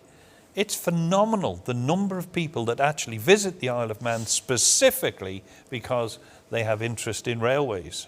We have a number of unique things here that a lot of other destinations don't have, do we? I mean, and particularly the Channel Islands. But I mean, the likes of Jersey gets, I think it's about twice as many visitors as we do, who spend twice as much money. Absolutely, yeah. I think they're spending a lot more on promoting themselves as well, so that might have probably got something to do with it. We've got some beautiful places. Just, you don't have to be an athlete to go in some of our glens and some of our walks. And that is promoted. I mean, I was public relations officer for the Tourist Board in 1974. which was our bumper season, the biggest in a long time. Doff my cap to you, because that's what I was doing that job for a little bit as well. Really? So. Gosh. Yeah, I did the south of England. My distant past, yeah. Gosh. But the island had something to offer, and I wish we'd have retained more of it and kept it up to a standard.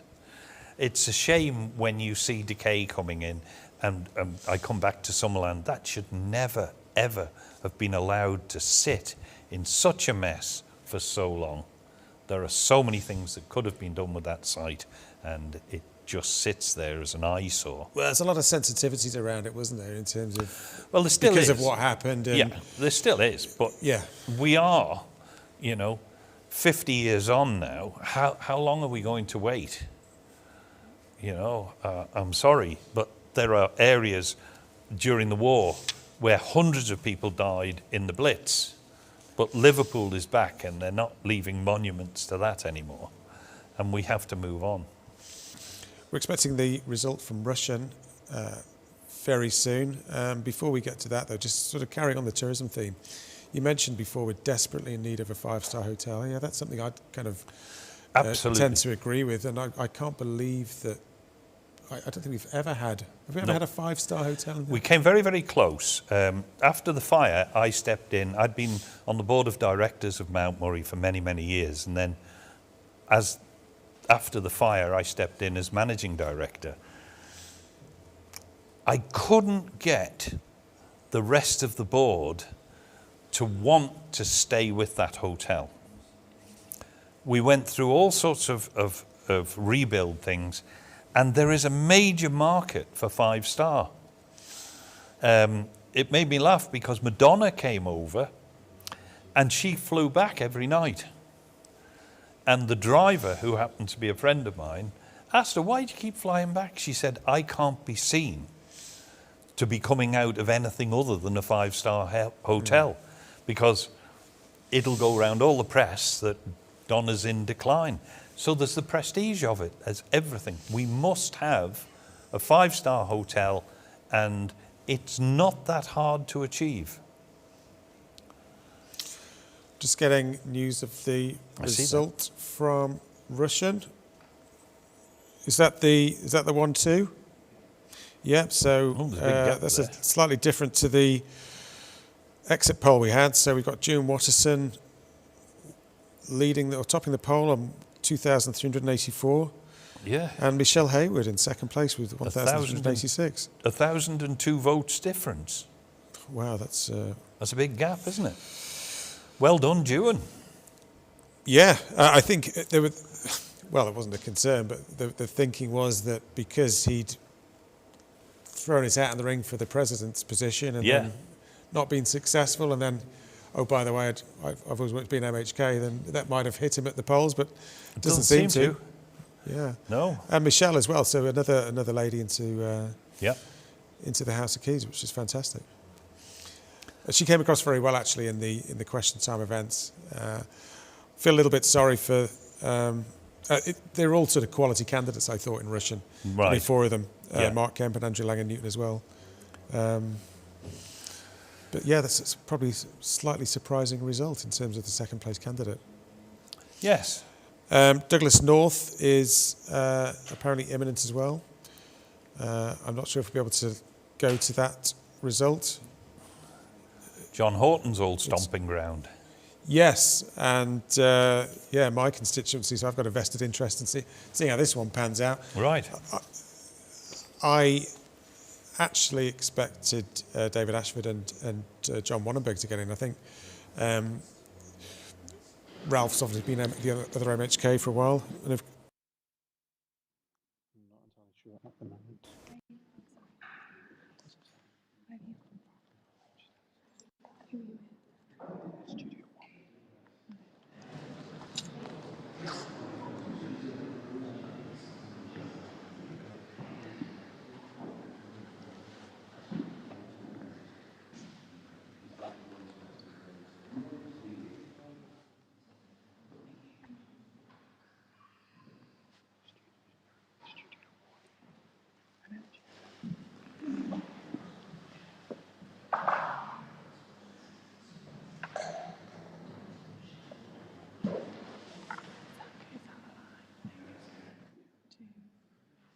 second result. June Watterson and Michelle Hayward elected to the Keys. In third place was Mark Kemp on 1163, and trailing was Andrew Langan-Newton on 1109. So actually not too much between the second and fourth candidates. Very close. Yeah, and second, third. Thought they had a quality bunch of candidates in Russian, so... They seem to have dragged quite a lot of people out. Yeah, I wasn't too sure. I haven't got the turnout figure yet, but... I don't know what the population of that area is, but I would suggest that it's a reasonable turnout to come up with those figures. 4,500 off the top of my head. Yeah. No. 5 and a bit.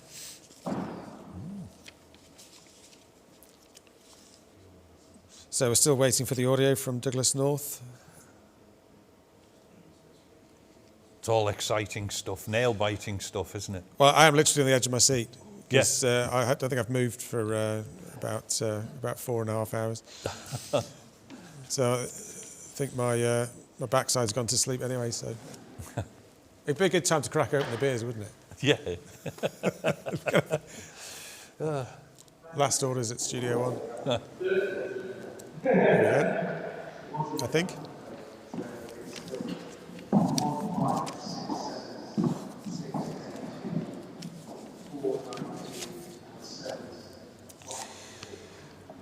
Yes, so anybody watching this is the live pictures from Douglas North.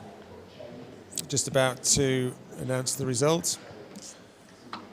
Had the exit polls showing David Ashford leading the way and John Wundenberg coming in second place.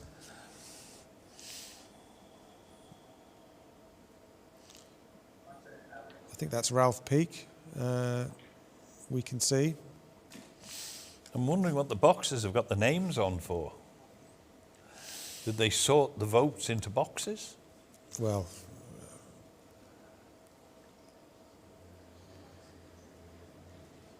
seems to be some discussion going on between Ralph and returning officer. It was a surprise to me the lengths the returning officers go to make it accurate and ensure that all the I's are dotted and the T's are crossed and there's no chance of anybody fiddling the votes, so to speak. I was really quite shocked at well, how they've got to be extra conscientious this time around because they've paid 40,000 to send the CPA over to observe it, haven't they? Right, looks like there's ongoing discussions at Douglas North. Whether there was a close result, I don't know. If there was, I'm assuming there would have been a recount. But, well, yes, it doesn't sound possibly. like there is. Yes, just going. We were chatting about tourism, weren't we? And, we're talking about tourism and business in general, and I mean, any business has to have faith. And I look here. I mean, you've got quite a setup here yourselves. I take no credit for it, Brian. I'm merely a pawn in the workings of this production. They've poured an awful lot of effort, time, and money into this, you know, and these are the things the island needs. I think the businesses that work best, those where you have has a clear vision about what it wants to achieve, and then it makes the necessary investment to make sure it happens. Yes. And has the right people in place. Yep. Where business falls down is when one of those three things, or yes. more than those three things, aren't in place. Well, when we were discussing various things at Mount Murray, one of the things that came to the fore was the island is an ideal place for seminars and bonding holidays. The one issue that you always have, apparently, on the UK or English mainland is if you take all your staff to a hotel for the weekend to get them to bond, one or two wives and girlfriends drive up and they kind of join in and separate the group. Whereas it's more difficult on an island for them to do that, so that you can actually keep your workforce concentrated together and get them to do the bonding that you want them to do. And the island is well placed for that because we've got all the games and outdoor activities they can do as well. And the lecture theatres and things that they can use. Yeah, I wasn't aware of it, but there seems to be, well, there was up until COVID, a kind of a niche occurring in terms of health conferences, because it used to have the conference at Kildare, and you know, it's got the nice setup there, and you know, obviously on the grounds of the hospital. And yeah, they were getting some really impressive events there. That may be, you know, a new market for the island going forward, as opposed to trying to generate or attract these, which I don't think they are, to be fair, but those larger conferences that the Villa Marina was originally supposed to attract. You can't compete with the likes of, you know, these large arenas in the UK. But. No, and you know, a lot of that was down to the employees of the tourist board who had fulfilled a role for many, many years. Like Ellis used to do the Old Tide Dance festival, didn't he? Year on year. And I don't think if you know, if Ellis hadn't have been there to do it, then it just they wouldn't have bothered, because there was so much in the way of incentives that it wasn't showing much of a return towards the end. It's a shame to see the island's tourist industry degrade, because with it went so much of the social side. You know, you had the Hackney Owners Association and the Hoteliers Association and the licensed victuallers. And of course, agriculture's in decline at the moment, and we're seeing that die out. I think what disappoints me when I hear either politicians or more likely candidates and members of the business community talking about tourism is that it's only 2% of the economy. Well, but it's actually a lot more than that, isn't it? Its tentacles reach far and wide. Absolutely. In terms of the impact on particularly the domestic economy. Those profits generated by tourism providers tend to be retained on island and spent on island for the further benefit of the local economy. So it might be that, you know, the sector itself, and I'm not necessarily talking government, but the sector needs to do more of a promotional job on itself. Going, you know, we're important. We supply visitors who fill the capacity on air routes and generate demand for new routes. I've always been an advocate of increasing the population up to about 100,000. Making their way out. So Douglas Central, just about to announce. Preparing, standing in front of you now. And if you're all ready, Tim, after you. Yes, I'm making the formal announcement as returning officer for the constituency of Douglas Central. I hereby give notice to the election 23rd September 2021. The candidates elected are Anne Corlett with a number of votes of 1,400, Chris Thomas with a number of votes, 1,319 votes. They are accordingly the candidates who have been elected. The other candidates were Damien Chipelli, 951 votes, Sarah Hackman, 369 votes. The total number of votes cast was 2,282 votes, turnout of 42.8%. There were 13 gifted ballots, one to official mark, voting for more than two candidates for, writing or marked, which was couldn't identify the voter, 2, unmarked or void for uncertainty, 7. So that is the result. I accordingly declare Anne Corlett and Chris Thomas are the candidates elected for this election. If the candidates want to say a couple of words, I'll give it over to them. So familiar faces here in Douglas Central. Very quickly, Anne, if I could just guess your reaction. Well, I'm just overwhelmed, totally humbled, and committed to work hard with integrity and honesty. Second time lucky, a different world we're living in now from 2016. How are you approaching it this time? Really move, get on, do what we need to do, and be collaborative. Okay, and I'll quickly come over to Chris Thomas. Congratulations. Yourself, third time looking. Thank you very much. Yeah, I'd like to thank all of you for returning to the decision. It's really hard to all of the other candidates for their contribution to a fair, reasonable election. Look forward to it. 5 years. And as I say, third time successful in an election. When does the celebrating end and the work begin? We have to turn up tomorrow to begin the process. I think it's the 28th of September when we're sworn in, and the first meeting of the Keys and systems will be on the 12th of October as currently. And who's going to be Chief Minister this time? Anne's a big fan. How do you feel about that? No, I will not support my Chief Minister. No worries. Well, there you go. I'll stick around and get some more interviews with the other candidates shortly. But for now, there you go. Familiar faces. I'm Jeff the Mongoose. Would like to hear from you. Your win, the neighbourhood backed you. It's a storming result. A lot of doors knocked, a lot of doorsteps treaded. Well, the exit polls are proving pretty accurate tonight. They are, aren't they? Yeah. Because I think there was an element of surprise when we saw Anne coming out on top, followed by Chris. But yeah, fair play to them. They've been shown to be accurate. I'm a little bit surprised about, to be honest, about Damien. I thought he might cut through. He's certainly run a very high-profile campaign. Certainly a good campaign. But the electorate is very fickle, aren't they? Well, they didn't turn out in the numbers they did in 2016. It's down from 49% to 42.8%. I mean, that's a pretty poor turnout, isn't it? Yeah. I mean, we talked earlier about disengagement. Yeah. It seems to be on the rise. And I think despite the efforts of many, including government, the candidates themselves, and media to encourage people to get out and vote, it seems that in many constituencies, those announced to date, that they've been less inclined to get out and vote.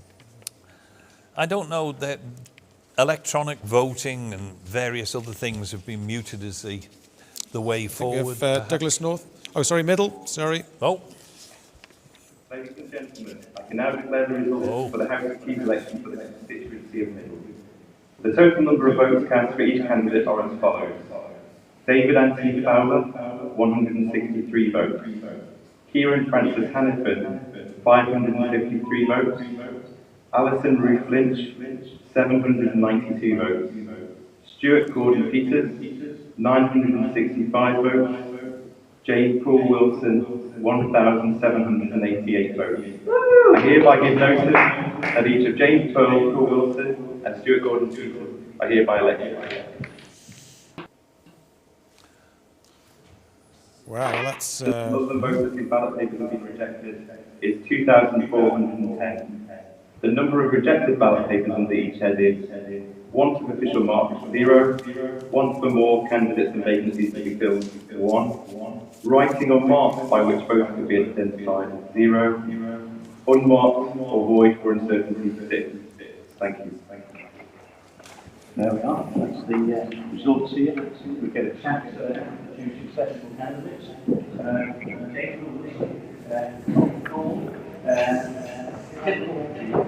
Some say you're making the best of it, the MLC thing, but you've proved that people support you. I'd just really like to thank the Middle for putting trust in me, and I'm looking forward to serving them and the islands for the next 5 years. And of course, being in legislative council for a few years now, 2017. Is that steadying people to know what the MLCs and what's expected of them from the general public? Well, I think so. It's clear to me that it would be even better if we could share what we... Okay, we're cutting off from Middle, and we're getting the result from Douglas North.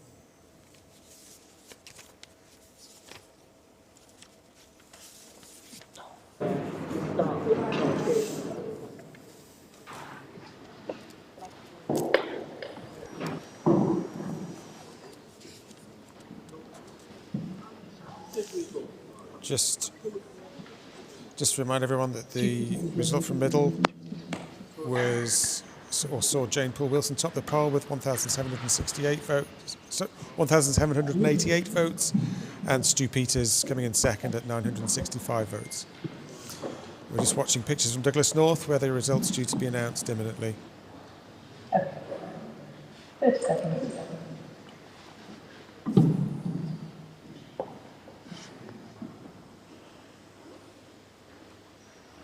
No pressure. It's a pity the returning officers aren't more media savvy. They need to work on their staging for 2026. Yeah. Thank you.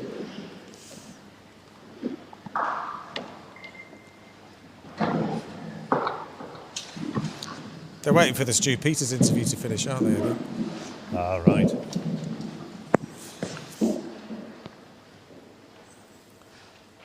Right, yeah, the delays with Manx Radio. I think they're waiting for Stu Peters to finish his interview.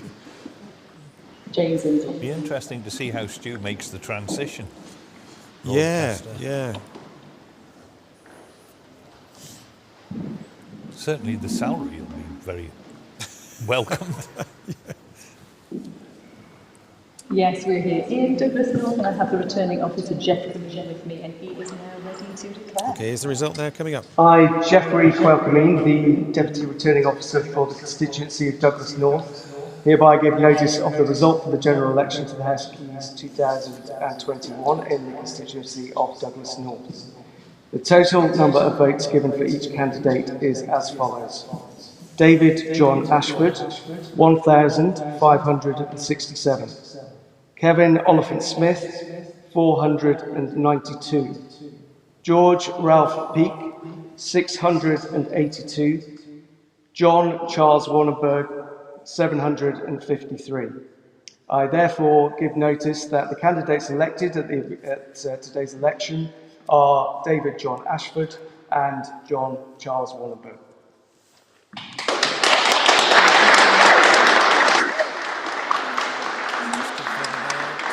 Topping the poll in Douglas North with 1,567. And here he's interviewed. I mean, you have become a very popular household member over the past couple of years with everything that's gone on. Do you think, your own merchandise and everything, do you think this was a given? Well, no, it most certainly wasn't. No election is a given. Can I start by thanking Jeff and his entire team for the way they've run this election? They, as always, they've done it absolutely superbly and efficiently, and I want to give credit to them. It's been a hard-fought election. All of the candidates have worked very hard in this election, and here we have the results. I'm honoured and privileged that the people of Douglas North put their trust in me for the second time, and that just under 80% of those who came out to vote today cast a ballot for me. I'd like to also pay tribute to the outgoing member for Douglas North, Ralph Peake. Myself and Ralph have worked very closely together over the last 5 years, particularly on constituency issues, and I wish him well for the future. And I also look forward to working with John Warrenberg over the next 5 years just as closely to resolve the problems we have up here in Douglas North. And obviously, it was unprecedented what's been happening over the past couple of years. No one could have predicted when you were elected that you were going to have to be dealing with what you dealt with. So we know what you've been able to bring to the party over the past 2 years with regard to the pandemic. What can you bring to the table outside of that now? Well, I think I bring with me 5 years of experience in a team that's had to deal with major international issues, from money val to VAT renegotiation, worldwide pandemic and Brexit. Remember that, when we thought that was the biggest problem we faced. So I think I've got a wide range of experience over the last 5 years. I've also worked hard in the constituency to try and resolve people's local problems. So I think I'm a much more matured member than I was when I came in 5 years ago. And hopefully that will benefit not just the people of Douglas North, but the island as a whole. One last question before we speak to the other members over there. You have previously said you weren't going to stand as Chief Minister. Things could change. Would you put yourself forward? I'm a politician of my word, and the answer is no. I ruled out very early on, before the campaign even began, me being a candidate for the next Chief Minister. We have plenty of other able members, I'm sure will be returned tonight, who can actually undertake that role, and I'd be proud to serve under any of them. Well, thank you very much and congratulations to David Ashford there. We need to speak to the number 2. We have John Warrenberg here. How do you feel? I feel good. Absolutely. So what are going to be your priorities once you get in there? I'm going to deliver as much as I can. And there were quite some points in that manifesto. I know that some of the things that you were keen on, you were talking about the economy, that was very, very big on your manifesto radar, bringing new business in, diversifying the economy, we need to reinvent ourselves. I mean, these are big things. How are we going to do that? You're going to do it collectively as 24 members. It's the right thing to do. We're going to take the fight forward. We're going to drive it forward in a positive and compassionate way. And what do you think are the main things you're going to bring in? Everything to stop wasting money on vanity projects. Just got to stop. Well, those are some strong words there from John Wallenberg. Congratulations and all the best for the future. Hi John, I'm live with Studio One. Can I just ask you, what are your priorities and how do you feel? I feel good, as James Brown said. I feel good, and I intend to deliver on everything in my manifesto as far as I can. Thank you so much. Okay, that was Douglas North. Just a reminder of the result. David Ashford coming top, no surprise really, with 1,567 votes. John Wanneberg coming second and elected to the Keys on 753. And Ralph Peake third on 682, and Kevin Oliphant-Smith fourth on 492. No surprises there, Brian, really? No. It's quite generous, I thought, David, with his praise of Ralph Peake. Yes. I think they have worked reasonably well as a constituency team over the last 5 years.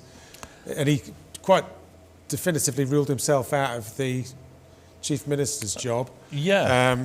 Maybe he's been promised something well, yes. in a either a Cannon or a Allenson administration, if the rumours are true in terms of who's going for Chief Minister. Yes, quite possibly. But it does surprise me that Mr. Wallenberg has tipped the poll there. I didn't think he would do. I thought it would be a close run thing, but there is quite a margin there, isn't there? A couple of hundred votes in that. Yeah, I mean, Ralph was about 70 votes behind John. Oh, right. And I always thought it would be between those two for the second, for the runners-up spot, if you like. I mean, I live in the constituency, and David Ashford has a big following in Governor's Hill. Our kids go to Cronkerberry, so it's always a head start if you're going to be running in that constituency. But I think John's campaign gathered momentum as it went on. When he was here in his question time event, I thought he lacked a little bit of substance, but over the weeks since we've recorded that, I really think he's sort of grown into the campaign, if you like. And I'm actually quite looking forward to him being working on our behalf in terms of his presence in the Keys. He certainly talks good game, but as you know, you get that in terms of campaigning. You hit the you hit the chamber, and all that fire and passion seems to disappear. But hopefully, a certain former steam packet employee went into Legislative Council, and they were calling him the monk for long enough because he took a vow of silence the moment he went in. Well, I couldn't possibly comment on that. No, you couldn't. I'm going to take some flack next time I see him. I'm not aware of any results being imminent. Obviously, in some areas, Eyre and Michael and Ramsey, we've got quite a lot, and Douglas East, we've got quite a large swathe of candidates, and the count will be a little bit problematic. It makes it very problematic when you get so many votes on each paper. I don't think we asked you, I think you may have been in transit when we asked this question earlier of the earlier panel members. In terms of Chief Minister, and I mean, let's face it, it looks like it's going to be, if they get it, well, we think they're going to get elected based on the exit polls. Alf Cannon, Alex Allenson. It's unlikely perhaps there'll be another putting themselves forward unless they feel they're guaranteed a certain level of support from the other Keys members. I mean, do you have a preference either way, or are they kind of... I have issues with Alf, but I think he would make... Is that because of his leadership of Treasury? Or yes, is it... possibly. I mean, he does have a little bit of a poison chalice there, because money is flooding out. But then he could do more to inhibit that, I always felt. It has to be approved, and they have to find the funds for all of these projects. And there's an awful lot of projects gone on simultaneously. DOI have projects running all over the island, major projects, which could easily be handled by our on-island workforce, but because they've started so many, we're having to import workers, and it's having a knock-on effect by depriving the local businesses of a workforce, which is jacking up salaries and ultimately housing costs and repairs. So, yeah, I think we could have put a blanket, to use a Manx term, on a lot of these projects. We were doing Douglas Promenade, Peel Promenade, Pulrose Bridge, Pulrose Road, Quarterbridge Road. These were all major schemes, unheard of in the history of the island prior to this administration. So I think they got a little bit carried away somewhere. Did we get ideas up of our station? Do you think it kind of started off with the building of Nobles in the 90s? Which I was driving past it today thinking, well, this is a mighty impressive facility for 85,000 people. Well, it was, but I mean, surprisingly, I get really wound up about the design there. I mean, the hospital itself, in square footage terms, was smaller than the old hospital. So we built a bigger building with more corridors, but less ward space. Then we isolated the car park from the building, so you have to meander through the trees, sometimes doubling back. What a surprise, people didn't, and they shortcutted across the mud, so they had to... And it's on the inside of the TT course. And it's on the inside of the TT course. The other thing about it, they used this ornamental face block, which was quite expensive, and then they surround the building with temporary structures and oxygen tanks and porta cabins and all the rest of it. So spent a lot of money for the aesthetics.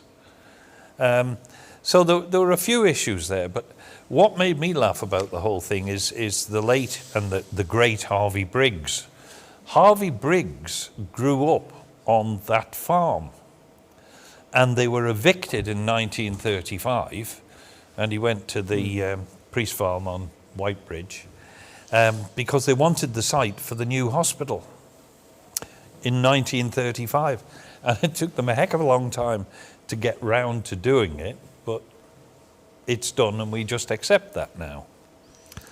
But like all government schemes, if we'd have done anything like that in the private sector, we'd have moved the operation onto the new site and immediately put the old site up for sale. But no, government have expanded into that now, and it seems to be this natural expansion of government into anything that becomes available, and we have to stop that. In terms of Alex Allenton, do you know much about him? No. Do you have a view on him? No, I can't really comment. It'd gut feeling? It would be unfair for me to comment, to be honest. I really don't know that much about the gentleman. I don't even recall ever meeting him. But if you have any inside information, I'd be interested to know. I don't actually. He was very pleasant every time I've engaged with him, either here for the Question Time event or via email on occasion with various charitable endeavours I'm involved with. But I guess at some stage, it's looking like one of those two, and part of their remit is external relations, and obviously key to that is our relationship with the UK. And that's had its challenges particularly over the last 10, 15 years. What do you think our relationship should be? Should we sort of look at closer ties and maybe maybe even integrate some of our functions with the UK, or do we need that sort of even greater separation and by definition a greater degree of autonomy we need than we to enjoy walk at the moment? a very thin line here. We can't divorce ourselves from the United Kingdom for a variety of reasons. I mean, from health's point of view, we need to have that coupling. We need to have the freedom of movement of people. We need to have a good working relationship with the United Kingdom. I think there's a lot of misinformation about where the Isle of Man stands, particularly with politicians, newly elected politicians in the UK, because we've had them from time to time popping up and attacking the Isle of Man as a tax haven and all the rest of it, when in truth we're jumping through hoops to comply with all the international tax legislation wherever we can.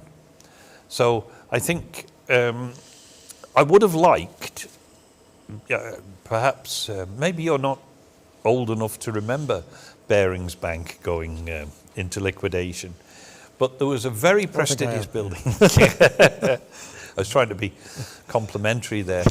When that went under, there was a very prestigious property there in the centre of London with this massive history.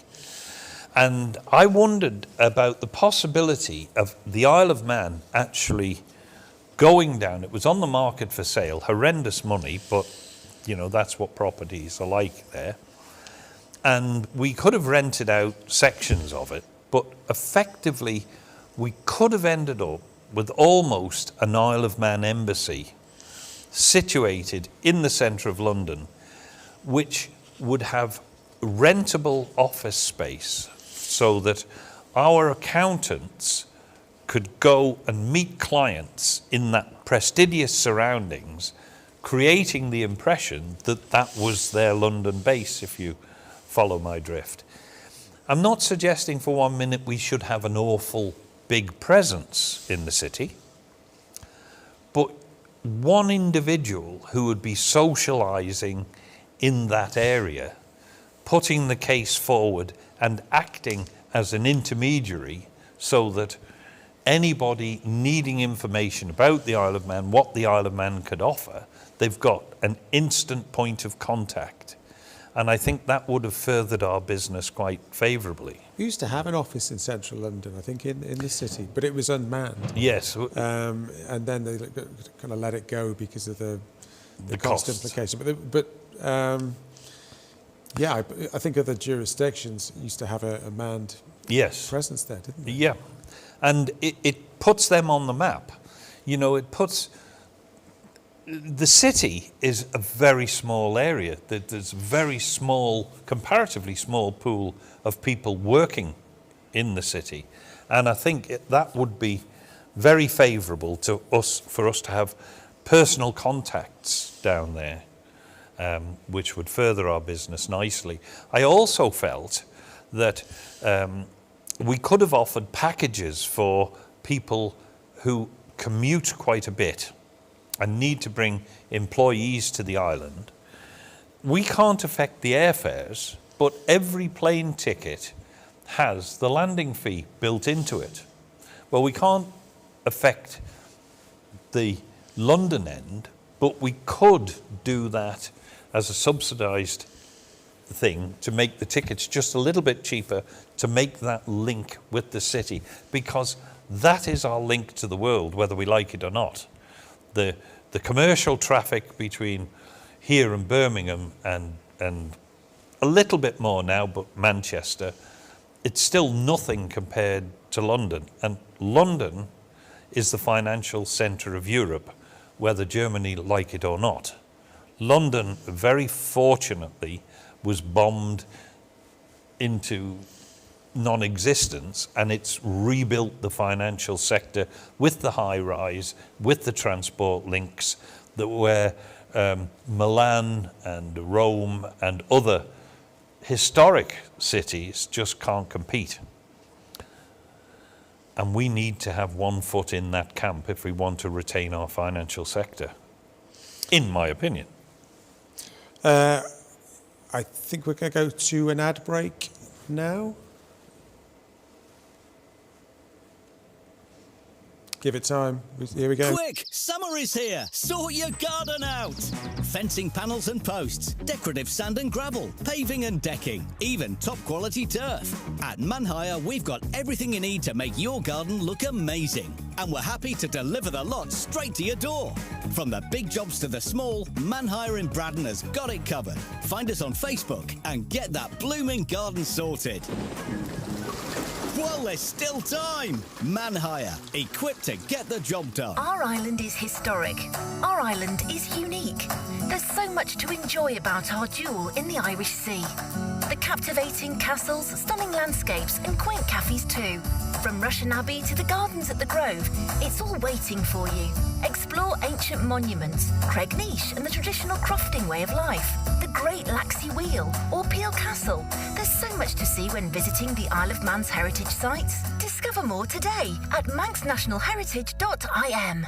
The first carpet cleaning van has arrived on the island. Yes, the Queen of Clean carpet cleaning machine is mobile, top of the range, and operated from our van. With a 400-feet hose, we can reach all areas of your home or workplace, and to a temperature of 120 degrees. We just turn on and clean, in and out in no time. And we can deep clean tiles, hard floors, and upholstery too, leaving your home, office, or premises transformed. Slots are booking up fast, so book now at queenofcleaniom.com or call 237 333.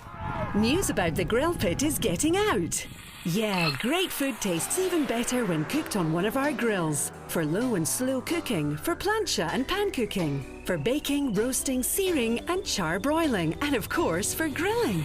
Choose wood-fired or charcoal for a superior taste. Plus, we have a whole range of smokers and marinades too. Outdoor cooking like it's meant to be. Beat the stampede. Follow us on Facebook and buy online at thegrillpit.im.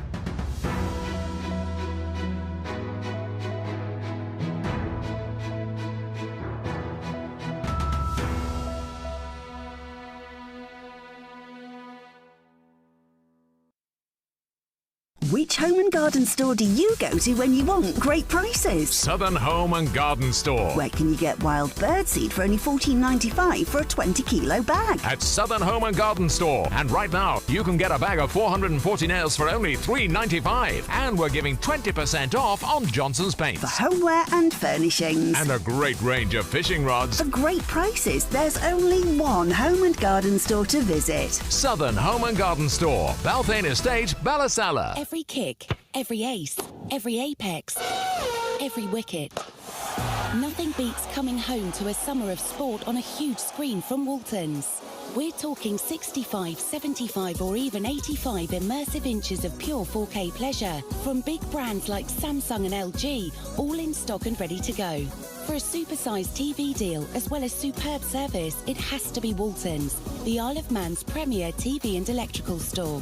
Click waltons.im. At Island Floor Fitter, something magical is happening. The wallpaper stock is growing and growing. Our Harry Potter wallpaper will light up any child's room as it's made with spellbinding, glow-in-the-dark ink. We've wallpapers from Disney, Marvel and Frozen, and there's more. Our Julian MacDonald range has added glitter for glamour and sophistication. For over 2,000 designs of wallpaper and murals, visit Island Floor Fitter, Parliament Street, Ramsey. And now available, Laura Ashley. Island Tyres and Auto Care, number 5 South Quay in Douglas. Get fixed price servicing from as little as $129.99. We service all makes and models with a 60-point comprehensive checklist, fluid top-ups and more. Plus, we can check your wheel alignment for free anytime with our dealer-approved Hunter Hawkeye Elite Wheel Alignment Test. And with 2 mobile tyre units, we can even fit your new tyres at home or work. Island Tyres and Auto Care, 5 South Quay, Douglas. Call 613322.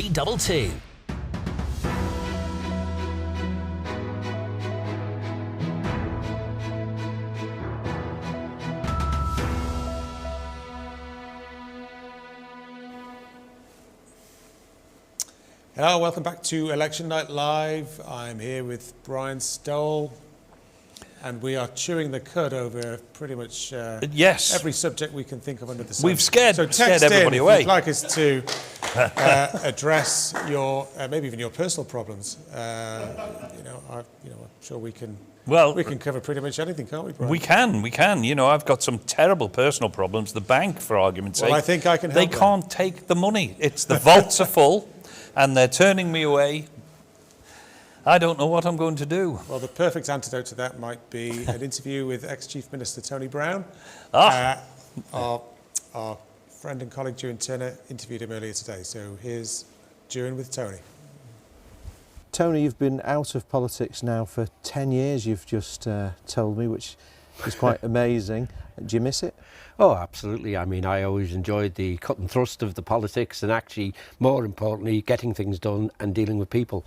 But I made a conscious decision after 30 years that it was time to move on and enjoy life in a slightly different way. It doesn't mean I don't have an interest, but it's just that I now am not directly involved. So here we are on election day, and this interview will be broadcast after the polls have closed. So the last 5 years, what's your thoughts? Well, I think the last 5 years, as we all recognise, has been difficult with the COVID-19 pandemic, and that's certainly meant there's different pressures on government.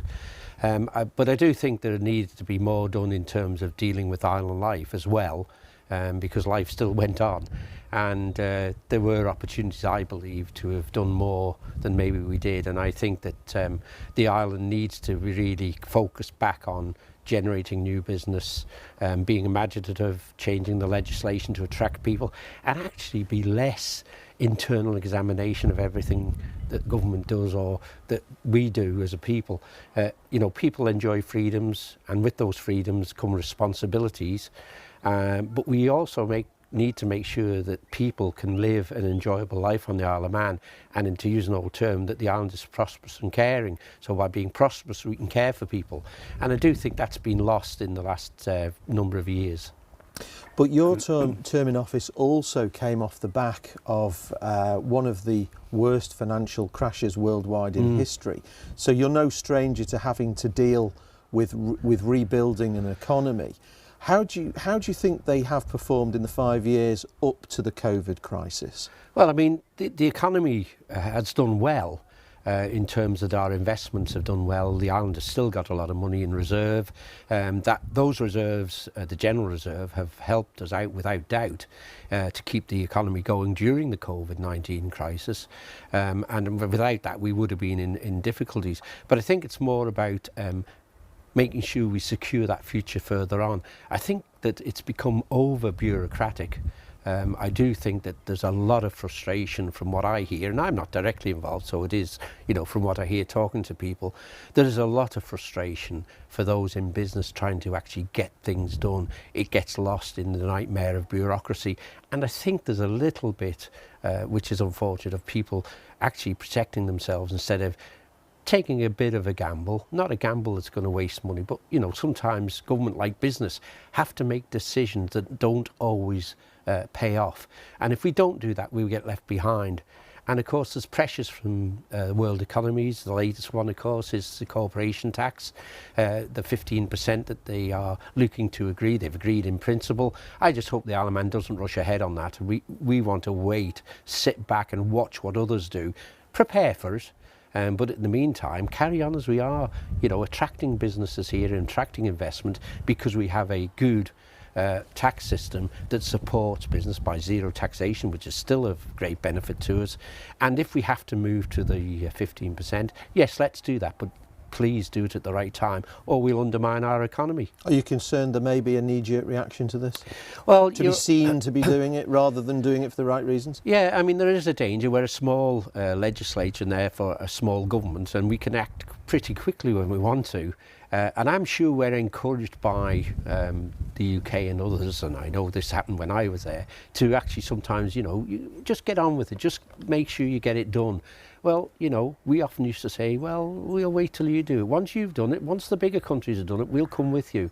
But we're not going to be at the forefront, because if you don't move, we've then lost the business. So I do think they need to be very careful, and there needs to be a lot more care in relation to ensuring that we secure our future. The responsibility of Tynwald and the responsibility of the government of the Isle of Man is to look after the people of the Isle of Man and secure their future, and not just to respond to what the greater nations, the bigger nations want. If you were going into the job as Chief Minister tomorrow, what would you say the priorities are going to be on your desk next week if you were going in today? Well, I don't think there's any doubt they need to get to grips with the housing. The housing issue is a big issue for the people of the Isle of Man. I have to say there have been changes made which are causing real problems for many young people and not so young. In fact, I mean, and I've mentioned this before, you've now got a situation where a person goes in to try and get on the public sector housing list and they're told they earn too much. So they go to the bank and they say, I'd like to get a mortgage to buy a house, and they're told you don't earn enough. And all they've done is push them into the private sector where they're paying more in rent than they would have done if they got a mortgage. Now, we need to resolve that. Government's done it before. In my time, you know, we gave substantial grants to let people and help people get onto the housing ladder, first-time buyers and second-time buyers, and we should do that again. Government shouldn't just step back and say it's the private sector who are going to provide the mortgages, because they'll never do what government can do. We're a small nation, and the most important thing is to make sure people are housed properly. The other important thing is to make sure people have good jobs, and if there are opportunities, training and everything that comes into that, and it is going on, but maybe we need to do a bit more. I'm not really sure. I don't have all the ins and outs of it. But one thing I was always keen on was using our ability to make legislation to make the Isle of Man attractive. And I'm talking about good quality legislation, high standards, and making sure that we can attract business to the Isle of Man. But you know, the Chief Minister and his ministers have got to lead and make sure that they bring business with them, and importantly make sure that the senior civil servants know this is the direction we're going in. And also, you know, just get them to accept sometimes they may make decisions and they may not work out how we hoped, but it's better to make a decision and made some decision to move forward, and if it fails, then not to have made a decision at all. And I do think those things are important. So as Chief Minister, as I did when I was Chief Minister, I got my team together. I made sure the team knew exactly how I wanted to operate. This issue about silo mentality is, and you've been there, is really a bit of a nonsense. You know, the Chief Minister is there to make sure there isn't one. And if there is any problems between ministers, which is natural, they're all politicians, then, as I did in my day, you sat around the table and you sorted it out. So single legal entity, is that a bit of a red herring? Oh, I am very concerned about that issue. I'm one of the ones who is. I remember talking to a very knowledgeable Attorney General who took us leaps and bounds into modern day, and that was William Kane, and he was always concerned about the legal entity. At the moment, if there's an issue, you can sue a department of government. You can't sue the Isle of Man government, and that's a big advantage to the Isle of Man. You know, having a single legal entity will not stop what they call the silo mentality. It will not change that aspect of it, because statute gives responsibilities to departments. So whether you're a single legal entity or not won't affect that. It won't affect how it operates.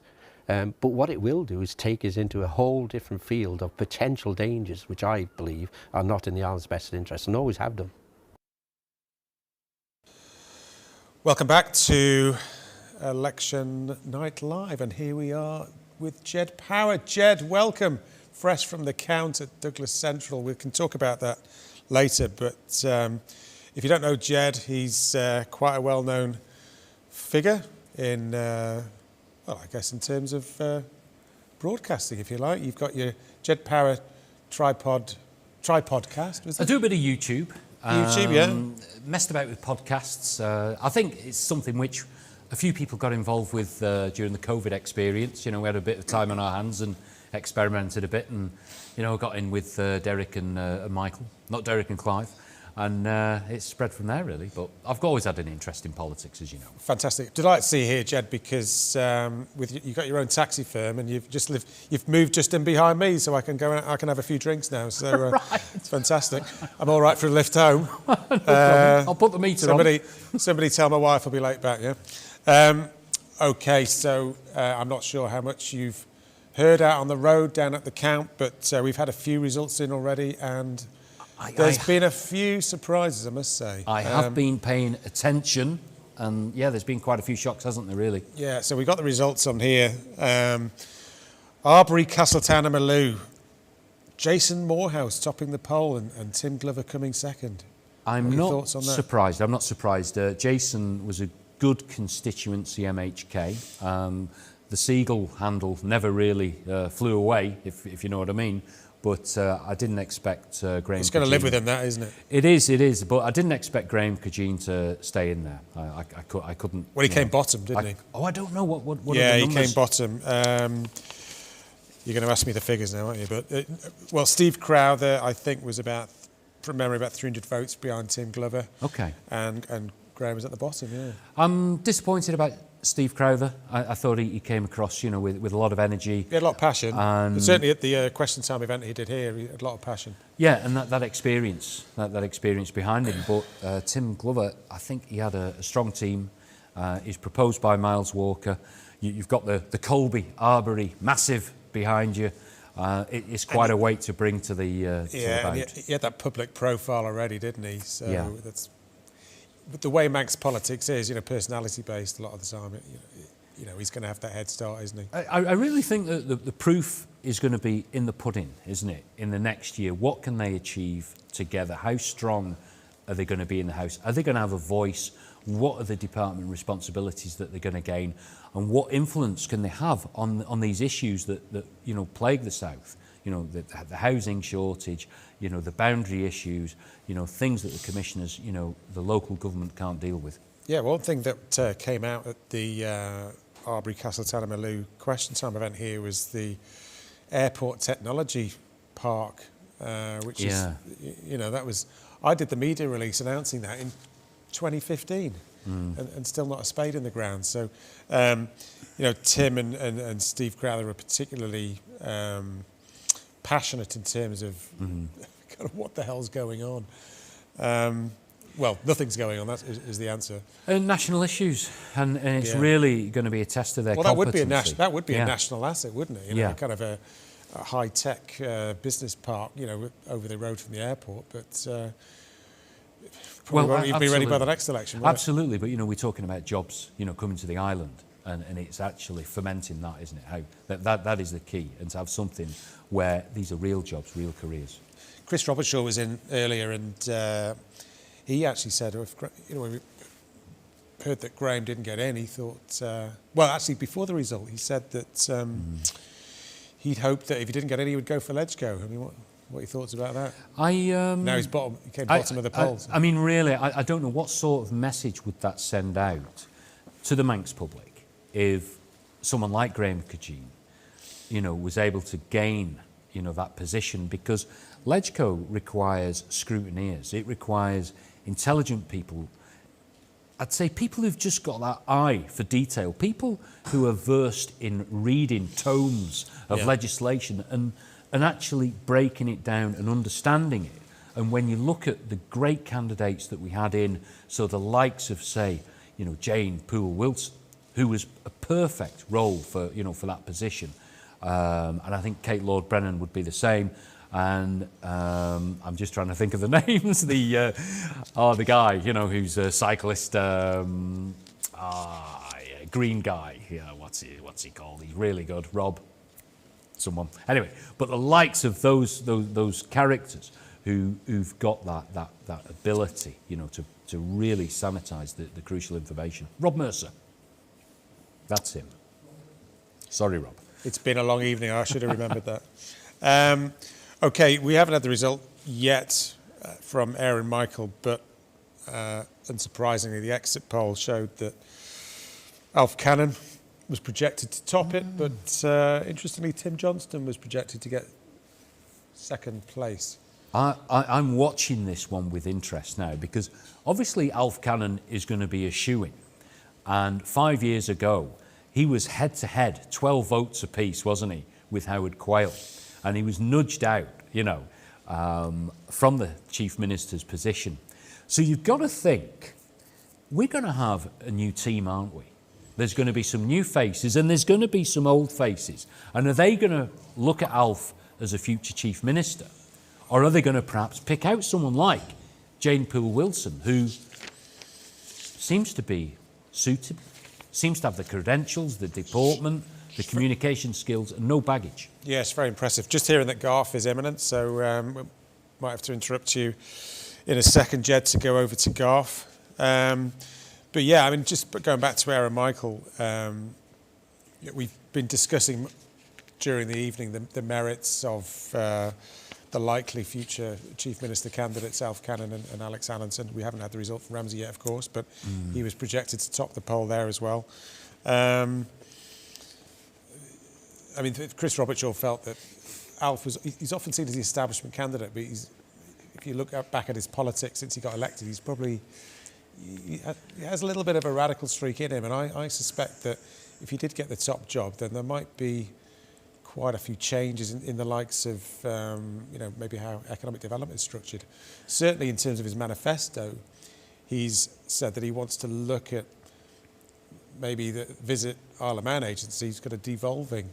What that looks like, I don't know, but it was an interesting bullet point on his manifesto. And of course, with you being on the board of Visit Isle of Man, well, my own personal view is that if we can shift, the direction of the Isle of Man tourism market, towards what can I say, more influence of the privateers, the people who've got skin in the game. Yeah, I'd run with that all day long, and I think that's the way it has to go, because if you're in the industry, you understand it, you're dealing with people face on, you're on the coal face, and I think that is where that expertise really pays off, that knowledge, rather than switching off at 5 p.m. and going home. If you're in the trade, you're with it 24/7. Yeah. How do you feel? I mean, it's probably unfair to ask you this, but I will anyway.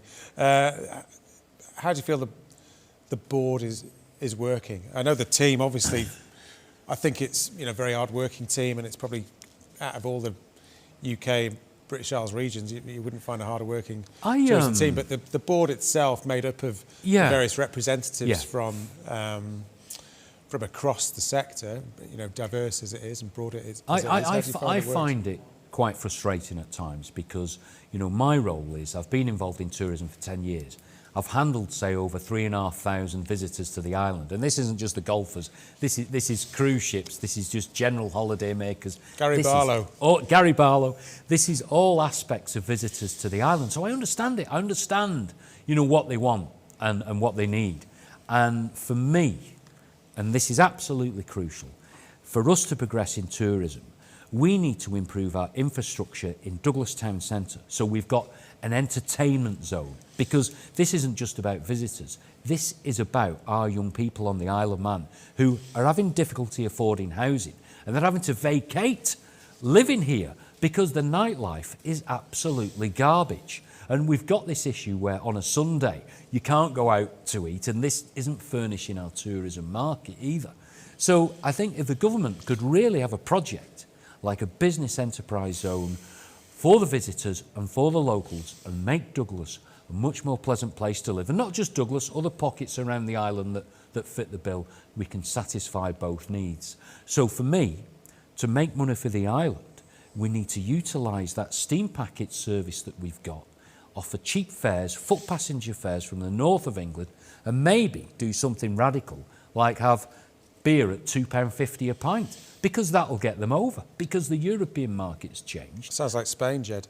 Well, but we need the money, don't we? And if we have a way that we can pay, if we can pay people a reasonable wage that's subsidised. So, for instance, we've got a bar in Douglas, haven't we, that pays around about £12 an hour, which is £2-3 ahead of many. And that gets the business because they've got the best staff. If we could work on that, give assistance to those premises, but also have a subsidised, scheme where young people could go into hospitality, get credentials, qualifications, and have a meaningful career forever. And this is where we've got to join it all up. Yeah, I mean, as you know, I grew up in the industry, and it's a fantastic industry to be involved with. You could be in management, in your early 20s. You can be looking after people. I think it's unfairly.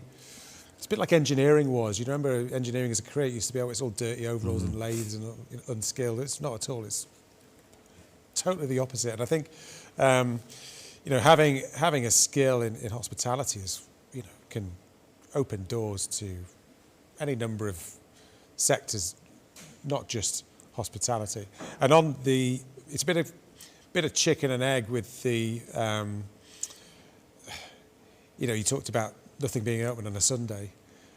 When I was organising visiting journalists to write nice things about the Isle of Man, you usually don't come on a weekend. Exactly. Because if you're staying on a Sunday night, we're kind of screwed in terms of where we're going to put you to eat.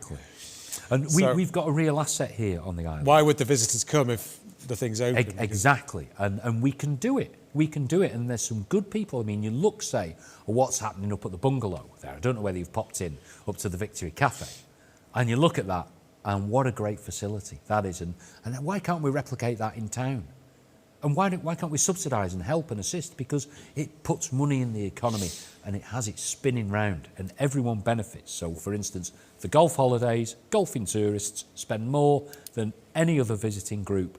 They drink and eat themselves stupid, £100 a day, and then they get drunk, 2 o'clock in the morning finish, and they can still enjoy a good game of golf the following day. And there's no other sector like it.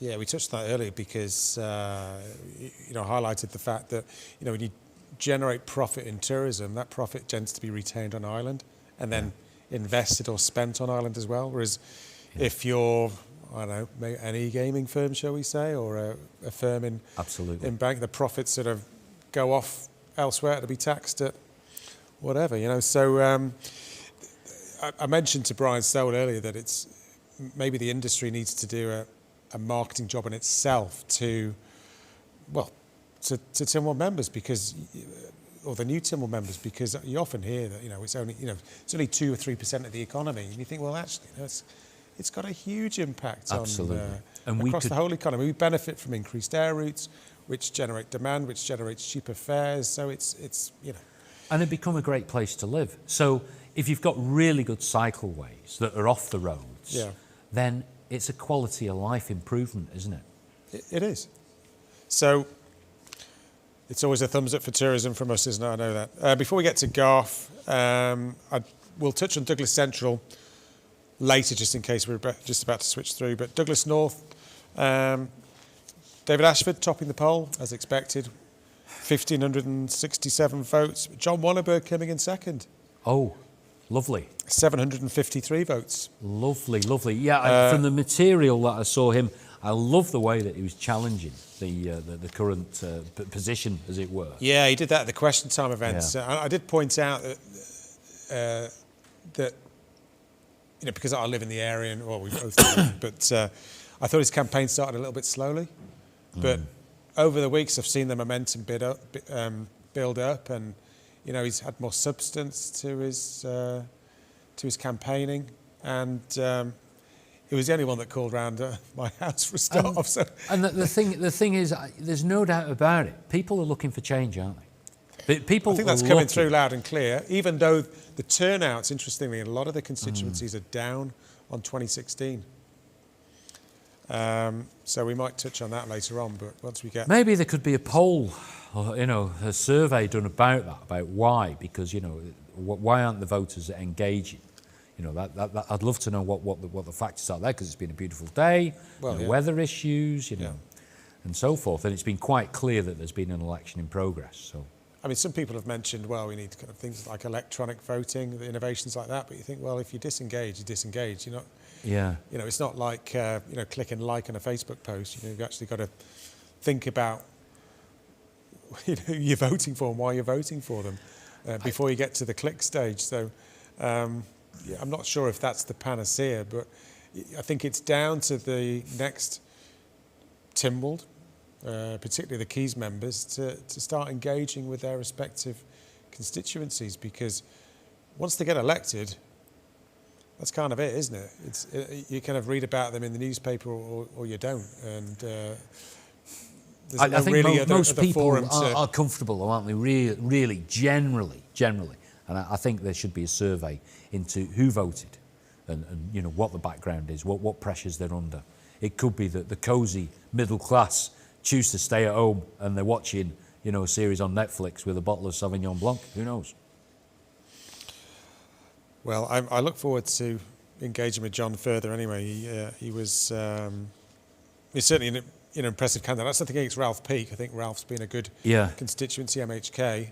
I thought he lacked a bit of profile this time around, though. You know, he does seem to be a little bit anonymous, but I really think anyone who has an aggressive campaign on the doorstep and will challenge people and say, look, just tell me, what can this administration hang the hat on for the last 5 years?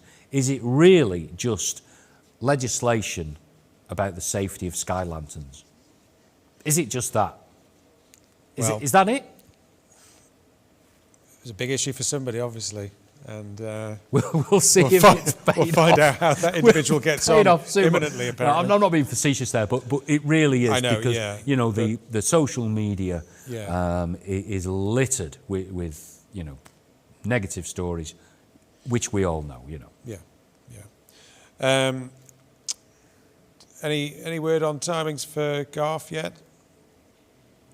Not at the moment, no. But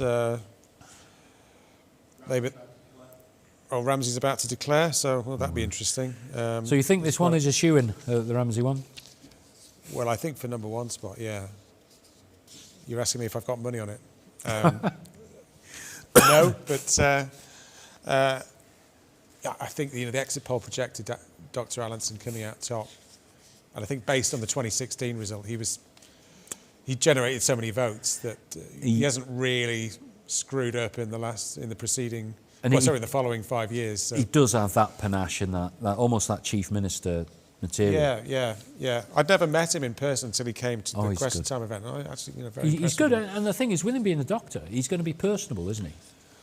Well, I've met a few in person, But I know it, and he's understanding. I know what you mean. Yeah, he's got. I'll resist saying bedside manner, but he's got a good manner about him. No, he's good, and it would appear then that the Ramsey Bay. Scheme may not have made such an impact as was well, I think I'd not say backtrack, but he's firmly on the fence, I think, with it. I think a lot of the candidates in Ramsey were, I like the idea of development, but I just don't want that development. I just wish they'd do something about those tower blocks in Ramsey. You go on the prom, they scream at me. They really do. They really do. I mean, if there's something that we could do. I think Ramsey unfairly has a reputation for we don't want any change here. But if you think about the change that happened in Ramsey in the early 70s and what was built, can you blame them?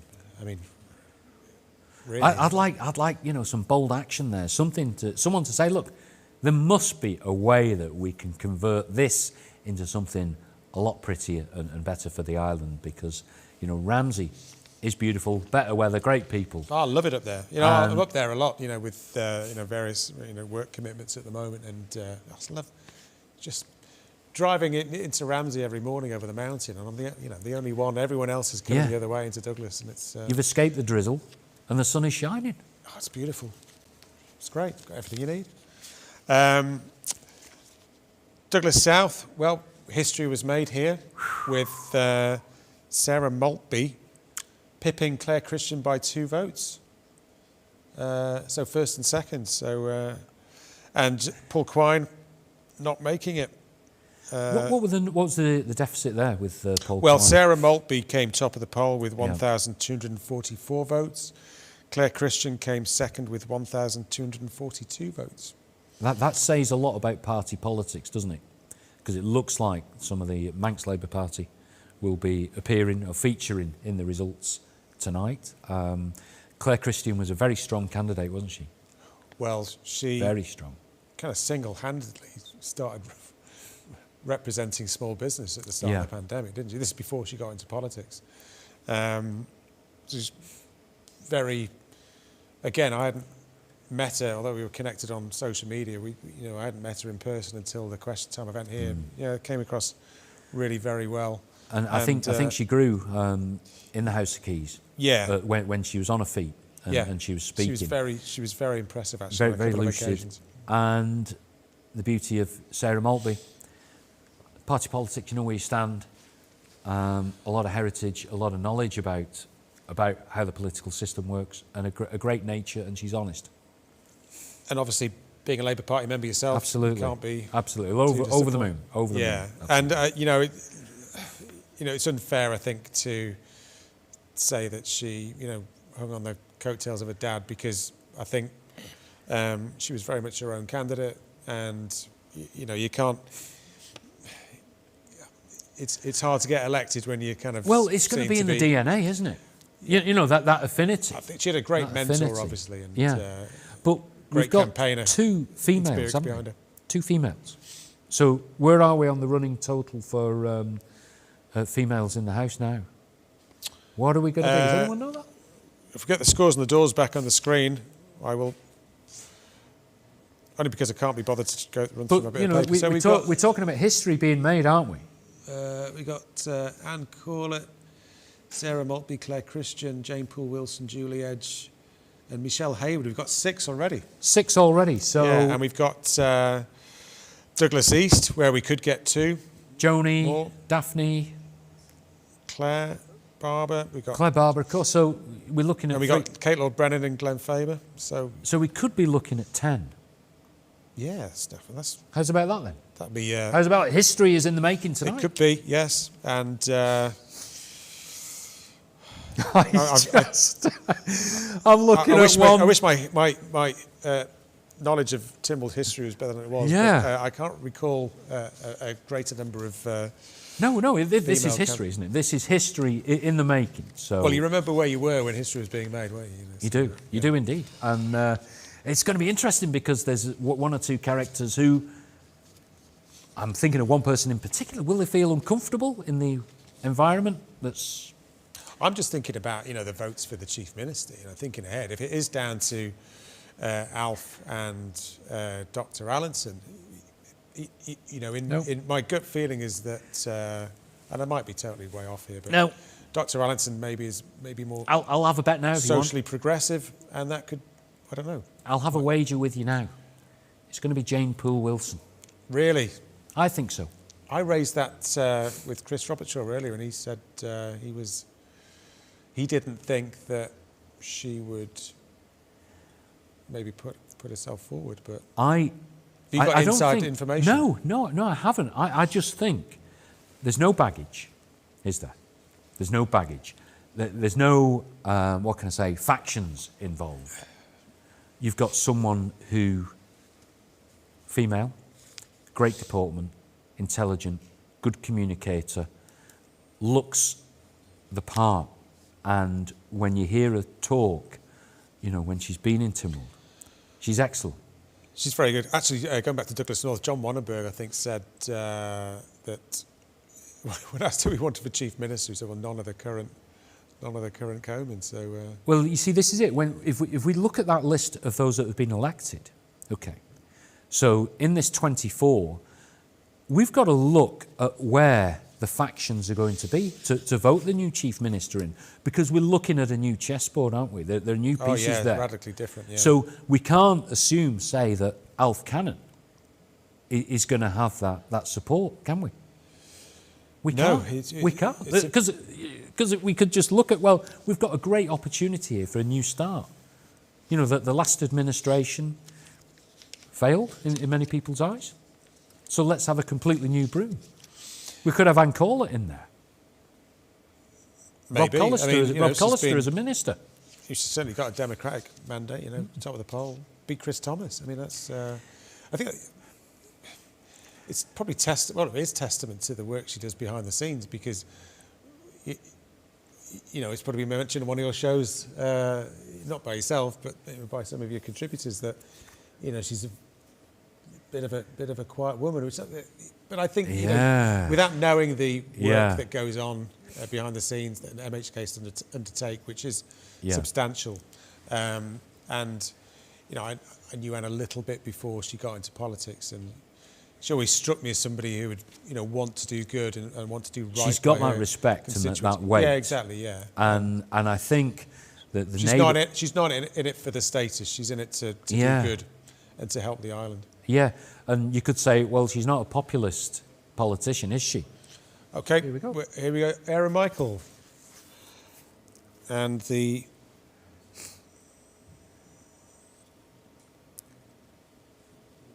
The mobile reception seems to be a bit dubious in Aaron Michael there, Jed. As dubious as it is in Governor's Hill, I must say. Well, it depends which provider you go for. Well, I'm on the...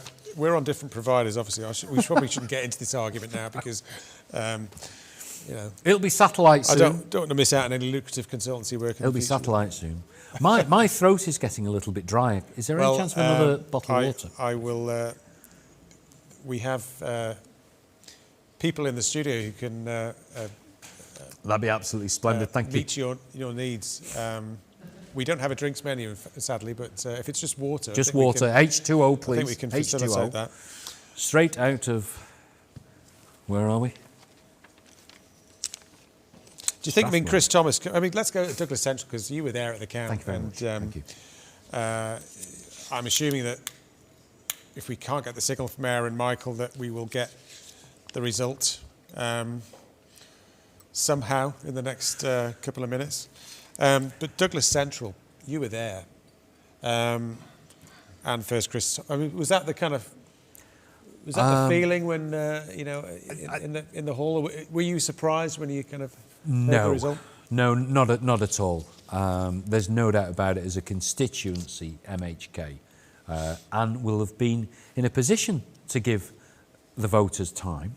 Chris, of course, is run ragged, hasn't he? You know, you think about the last 2 years, you look at all those motions. Not a minister, though.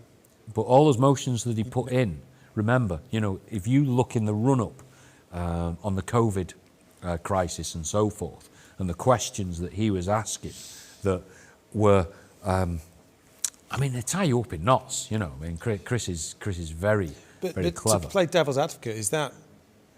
Who's he doing this for? Is he doing that for his constituents? Because, you know, he's come second, you know, despite the good work he's done, he's come second. There's not a huge margin involved, but, I mean, the thing is... And the turnout's down from 49% to just over 42%. Yeah. You know, and we'll talk about turnouts later on, but there's been... I think from memory, there's more that have gone down than have actually gone up. Douglas South was up from 40%, couldn't get any lower really, but only up to 46%. Yeah, but how many players were in that? We had four in the central contest. Yeah. Okay, and really you had the shoe-ins, well, Chris Thomas and Corlett, I think Damien Giapelli didn't, for me, maybe he got a lot of experience, you know, from this campaign. Did you get to chat to him after the camp? I didn't actually. I didn't. But how did he? I mean, he looked very tired. He looked very tired. But I think it was quite clear as the count progressed that, you know, he was out of it. But what have we got there? But I think, you know, maybe in time to come. But certainly Chris Thomas and Corlett, I think we could have predicted that. But I'd say for Douglas South, when you mentioned about the turnout has gone up, yeah. So you look at the people involved and you look at how active they are in social media. Pictures from Douglas East. I think we have audio here. So the result is hopefully imminent.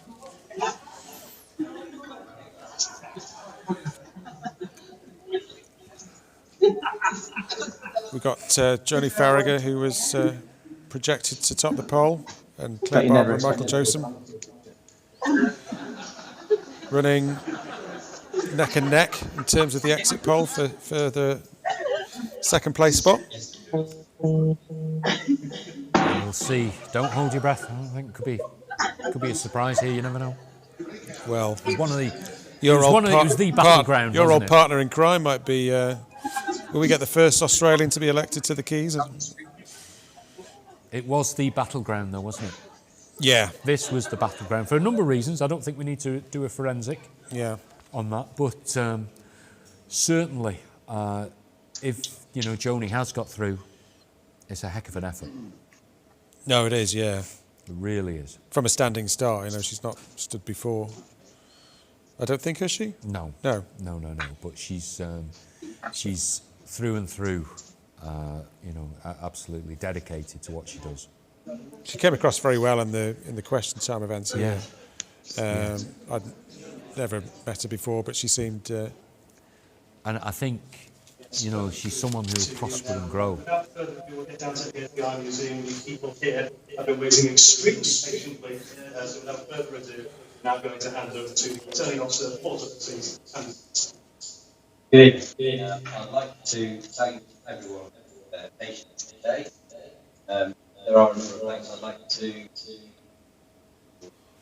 I'd like to thank the Deputy Returning Officer, Richard Slee, each of the presiding officers, all parts that today, the Chief Accounting Clerk, Supervising Officer, Accounting Clerks, who've done a sterling job tonight. They give their time relatively freely and it takes quite some skill and effort to get through the day and bring results. Also, thanks to all behind the scenes at Brighton Holsall, in particular Alice Holsall. She grabbed hold of the baton on this and ran with it very well. Thanks to the election team at the Cabinet Office. Thanks also go to the candidates and their agents, their conduct throughout the period and today. Also, a big thanks to those that offered the various polling stations, particularly the Time Museum, who accommodated us at quite short notice for this county. The election observers with a trip to the Isle of Man, we were to receiving and reading it. Thanks to the police for their support for these elections. Now, the results.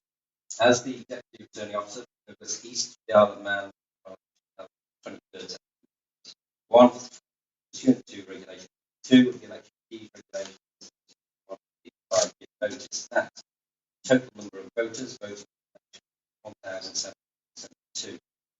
Number of rejected ballots is comprised none for want of official mark, 3 for voting for more candidates than there were vacancies to fill, 1 writing or mark by which a voter is identified, none unmarked for which was uncertainty. Number of votes for each candidate is as follows: Claire Louise Barber, 692. Joni Leanne Farragher, Labour Party, 751. Peter Roy Gilmore, 313. Michael Joseph, Liberal Bannon, 508. Jonathan Jochen, 477. Christine Urquhart, 152. Amanda Jane Walker, 270. I therefore declare that Claire Louise Barber and Joni Leanne Farragher are duly elected as members of the House of Keys.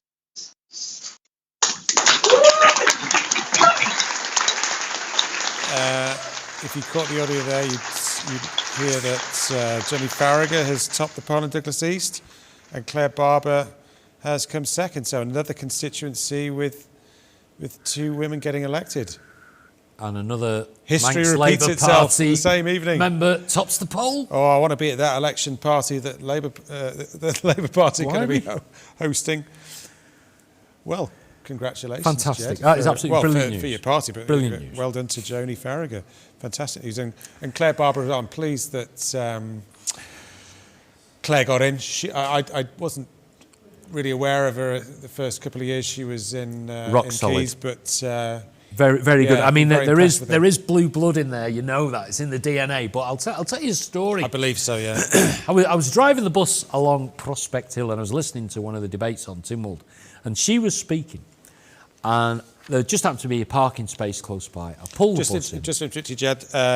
Alf Cannon, Tim Johnson elected in Aaron Michael. Haven't got this scores on the doors, but we'll look out for that. But what I was saying, if you go and listen to Claire Barber speak, she's fantastic, a great orator, and she's passionate about the people of Douglas. You know, her approach to the Promny shambles and the businesses that were under pressure, you know, was really well received, and she stood up and asked the questions, you know, in Tynwald. So we've got 2 excellent, you know, MHKs now who will be pushing for the Isle of Man, I'm convinced. And they think on the national level as well. And that's what I like about both of them. It's not just going to be about the parochial issues where, you know, maybe some inexperienced MHKs can get tied up in give that to the commissioners and the Corpy. Let's go national. Looks like Mr. Josem came in fourth with 580 votes. That's still quite a following. One of the most imaginative campaigns, wasn't it, really? Very creative, a lot of use of digital media, but not to be. He was third. Michael was third. Not to be, though, was it? You know, and I think... Well, do you know what? How do you feel about this? I mean, I don't think he maybe did himself any favours by not revealing the people behind his employers, Manx Taxpayers Alliance. However, do you feel that it was a little bit of a small number of people had a personal vendetta against him? And do you think that's counted against him ultimately? I think that there's a number of factors. If you remember, must be about a decade ago, we had a matter relating to a candidate for the election, didn't we? Yeah. And it resulted in all sorts of things happening. So anything where there's that sort of suggestion that there's some impropriety or what have you, then that'll still have an effect. I do think with social media, I do think, you know, some damage can be caused. I think a lot of people that are interested in politics can, you know, monitor, you know, your Manx forums, your news and politics, you know, your Twitter. They can appear in many different guises, and I think to drop a stun grenade in is quite simple, isn't it? If there is, you know, some what can I say, something to consider. Yeah. Do you think? I mean, I guess without knowing the result from Ramsey and Lib Vannon's performance there of Laurie Hooper, is this a kind of a resurgence represent a resurgence of sorts for Manx Labour Party? Absolutely. And in terms of party politics in the Isle of Man as a whole? I think you've got a mandate, haven't you, to work with, that the public respond to. And anything that, you know, the Manx Labour Party, you know, put out and project, people agree with. You know, it's about fairness and growth and having an island that's going to prosper and that's safe and that's green, you know, having a coalition with the Green Party. And then you look at how we're engaging with, you know, local council members. Has that been discussed, Jed? You know, Greens and Labour getting into...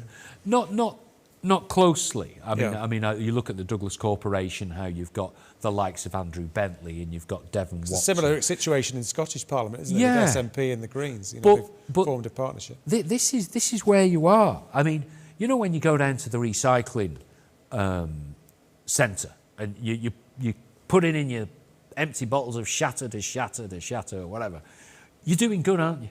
You're doing good. And I do think that people can make that tick in the box, make that cross in the box, and actually think they're doing good for the environment by voting for the right candidate. Because we're under so much pressure now, you know, to preserve the island and think about being carbon neutral. And to try and do it yourself, you can't afford an electric car. Your power is from a gas power station. We haven't got any wind power or tidal power. So you've got to try and put it in the hands of the elected politicians who are going to be carrying that, you know, that light, that electric light, you know, solar-powered electric light, you know, that torch, you know, along that route, because those policies are totally agreeable. One of the questions I posed to a number of the candidates in the constituency question times was around this ambition to get to net zero, whether it's 2050 or earlier. You know, we had a separate discussion on that, but how do we avoid the costs of implementing that falling on the most vulnerable and, you know, those in poverty in the Isle of Man? And I'm not sure I got a really clear response, even from maybe the Green candidates on that. Well, first of all, it's got to be about housing. The housing has got to be designed and geared so that it can accommodate, you know, cost savings. Then we've got to look at public transport, and we can eliminate, you know, people having to use cars if we do it right. So, you know, bus vanning shouldn't be, you know, organising weddings for people. It should be putting on scheduled services, you know, in hybrid buses that coordinate with people's needs during the day. And that's the direction that we've got to go. And, you know, so on a government level, we can do it. Just going, I thought we'd sorted all this out years ago in terms of government competing with the private sector. I mean, that's why the old MEA pulled out of selling white goods. Yeah. You know, got rid of the store. You know, good on them. Government has still got a cinema, hasn't it? Hasn't Well, it? it's... What is that all about? But, you know, we could talk about the OFT, of which the report, if you remember, into bus fanning and what have you, is due to be released by the end of September, which could be timely for, you know, the new administration to deal with. Let's have a great bus service that does all the scheduled business, you know, perfectly. That's wonderful. But, you know, come on. It's not about providing transport for weddings. Yeah, I remember picking up, I think he was a visiting journalist. He was doing a piece on our financial services sector, and you can sense that the feeling was he wanted to do a little bit of a, you know, it's a bit of a right-wing tax haven. They said, well, I picture it from the airport, which is owned by the state. There's the bus there waiting outside to pick up the passengers, which is run by the state. Yep. Those guys working on the road in the drive back into Douglas are working for the state. And there's the Villa Marina, a lovely building, which is owned by the state. Yeah. By the end of the trip, you know, he thought we were living in a little Cuba. You know, sort of, everything was government run. And 7,000 workers, isn't it? Maybe it's more than that. Yeah. More. I mean, somebody quoted a figure actually in a meeting I was in this week. It was like more than 8,000. Yeah. Yeah. Now, how many of those are full timers, and how many are, you know, contractors? Not that there's anything against contractors, obviously, but I think they're all getting recruited at the hospital, aren't they? I think that's well, I don't know. I mean, going. I'm not casting aspersions, but I think the number of people on contract in DfE has got doubled in 5 years to 2021. I think we can get. It's a way of masking. Right. You can say, well, we've decreased our headcount. Well, you might have done, but you're employing a number of other people on. But I tell you what, you meant. You know, we talked about the airport there. I love the idea of electric taxis at the airport. What a great message that would send out. You come out, all uniform, all nice, charging, electric taxis. Make it a private scheme where there's a bit of a government subsidy or something. What a superb advertisement for the Isle of Man that would make, and then it would give, you know, the hard-pressed taxi drivers, you know, some work and something to look forward to, because really those guys are struggling. I think it's just sort of veering off into, you know, we want our recovery to be digital and green.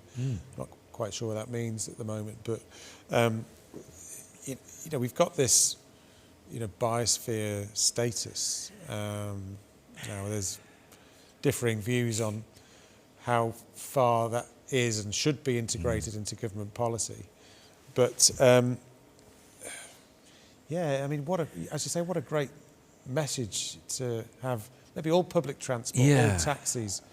The biosphere. Oh well.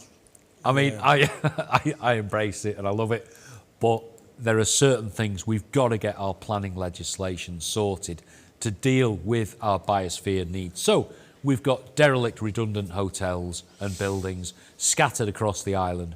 Let's just make some legislation in the next term, in the next 6 months, that can give the government more power, that we can, you know, knock these buildings down, compulsory purchase orders, you know, other orders to smarten and improve.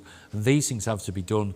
I mean, we'll look at, say, one particular building on Langness, by a golf course, on an area of special scientific interest in our biosphere. That needs sorting out. That's got to be a priority. And maybe, you know, that was under Mr. Grejean's, you know, supervision, really, at Derby Haven. It may have been powerless. It may be down to Malou commissioners not being able to facilitate things, because it would have cost them £20,000 to go through a High Court, you know, process. But we need to have that legislation where we go, this has got to stop. This is a blight on, you know, a beautiful part of our island. Do you think that, I mean, there's been a lot of resource and kudos given to the biosphere, but that's, you know, since the accreditation was given. Do you think it was a solution looking for a problem initially? Are we kind of playing catch up with the fact that we've got this status, do you think? I'd like to know a bit more about it. I mean, do we have to get an accreditation again? Will a team of inspectors come back? Apparently so. It lasts 10 years, I think, doesn't it? And they'll go, well, are we going to have a look at Peel and, the problems with the water there or out in Laxey? I raised that with the Peel candidates because the question was around, well, we got the visit of Mr. Han Kun Lee to award us our biosphere status. We've got a gas-fired power station. We've got a gas-fired power station. Well, yeah, you kind of wonder what the what was on the application form, don't you? Maybe it was a late night in a hotel bar. Yeah, I think that. But I remember before we got the accreditation, and DEFRA were sponsoring this, and it was finding local residents to give it credibility, because I think they were finding it hard to gain traction with this notion with the locals here, because when I heard the word biosphere, I just thought, we're going to get the Eden Park, fantastic. Well, it's a bit like the Truman Show, isn't it? Really, like the giant dome. Everyone's an actor. But we actually said for the weather. We did that as an April Fool's once with national newspapers in Visit Isle of Man. We got the PR firm to put out a story saying, well, Isle of Man's got plans to put a dome over itself because the centre parks have all got the dome and the swimming pool there and all the activities. We were going to put a dome over the Isle of Man and market it as the ultimate tourism destination with interconnecting water slides. Fantastic, and maybe a tunnel underneath. I like that. I don't see the problem with that at all. Yeah, got to think big. Absolutely. Anyway, sadly it was an April Fool, which we managed to put out, and I think we got published in I think it was the Times and Telegraph, I think. Blimey. Probably tongue in cheek, but we do need that indoor centre, for when the weather is bad, for families and holiday makers to go to. I mean, it was probably before your time, before you moved here, but we had it, in Summerland, and obviously we all know what happened there. But the premise, the concept, and I'm old enough to remember going in it when I was young. It was incredible. It was. It was an incredible, huge design flaws. Notwithstanding, the interior. The concept was just amazing, and I've not seen anything like it since. Wherever I've gone in the world. But even now, a wet weather option on the island is you're struggling a bit, aren't you? You are struggling. There's young family involved. Yeah. We could just do. Just think if we ever did have that velodrome, for the cycling, and it could be a multi-use building. Well, one way we could maybe forge a business case to get some of these things off the ground is to look at increasing the population. Yeah. Do we? What are your views on that? Is there a Labour Party view on that? Because plus points, increased population, more demand for local services, great for business, economies of scale. Bad, maybe, because demands on infrastructure, school places. Remember last year we didn't have any rain in April, May for about 5 weeks, and then we were on kind of water restrictions already, and you got the pressure on the roads, you got pressure on parking, you got pressure on housing. I think if this government is smart enough and clever enough, it can create the jobs, it can create the industry, it can attract business to the island.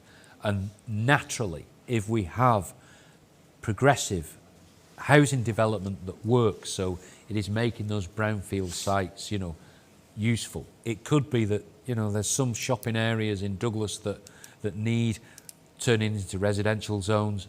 For instance, if you go up Queen's Promenade, up that end, and you've got some knackered buildings, these are old hotels that are no use. I mean, really, for holidaymakers to come and stay there, forget it. Is there some mechanism that we could acquire that land, those buildings, knock them down, and have really sexy housing for young people that is energy efficient? And with that, you know, we attract industries and we make this the place to live, you know, like a fantasy island. That's what we want. You know, people from all around the world to go, that's the place I've got to go. It's getting that wow factor, isn't it? You know, we've got we've got beautiful scenery, but we don't have the monopoly on that. You know, Scotland, Wales, England all have their fair share of beautiful scenery, but in terms of our townscapes, Douglas isn't a great advert for the island. It's kind of part Victorian seaside resort, part a bunch of functional buildings, and part car washes and car parks. And, and the promenade is, I mean, we've already touched on the promenade scheme, but perhaps we need we needed a Douglas Promenade Tsar who has a responsibility for the length of the promenade, because it's not only the roadway that we need to consider and what runs on it, whether it's horse-drawn or combustion engine. It's the walkway, it's the buildings that run alongside, and it's the beach. I mean, when I came here in the early 70s and up until the breakwater was built in the early mid-80s, beach was fantastic. And you've probably seen the old tourism pictures of thousands of people. That picture. No, you're right. You're right. But when we look at recount it, Garth, by the way. So I wonder if that's for any first and second, or whether any votes found under the table. Has there been a Pizzagate involved? Well, but when we look at the type of people who we want to bring to the island, okay, you want people that are skilled, that are going to get involved in business, technology, whatever. These people are going to be looking at what's good for raising a family, aren't they?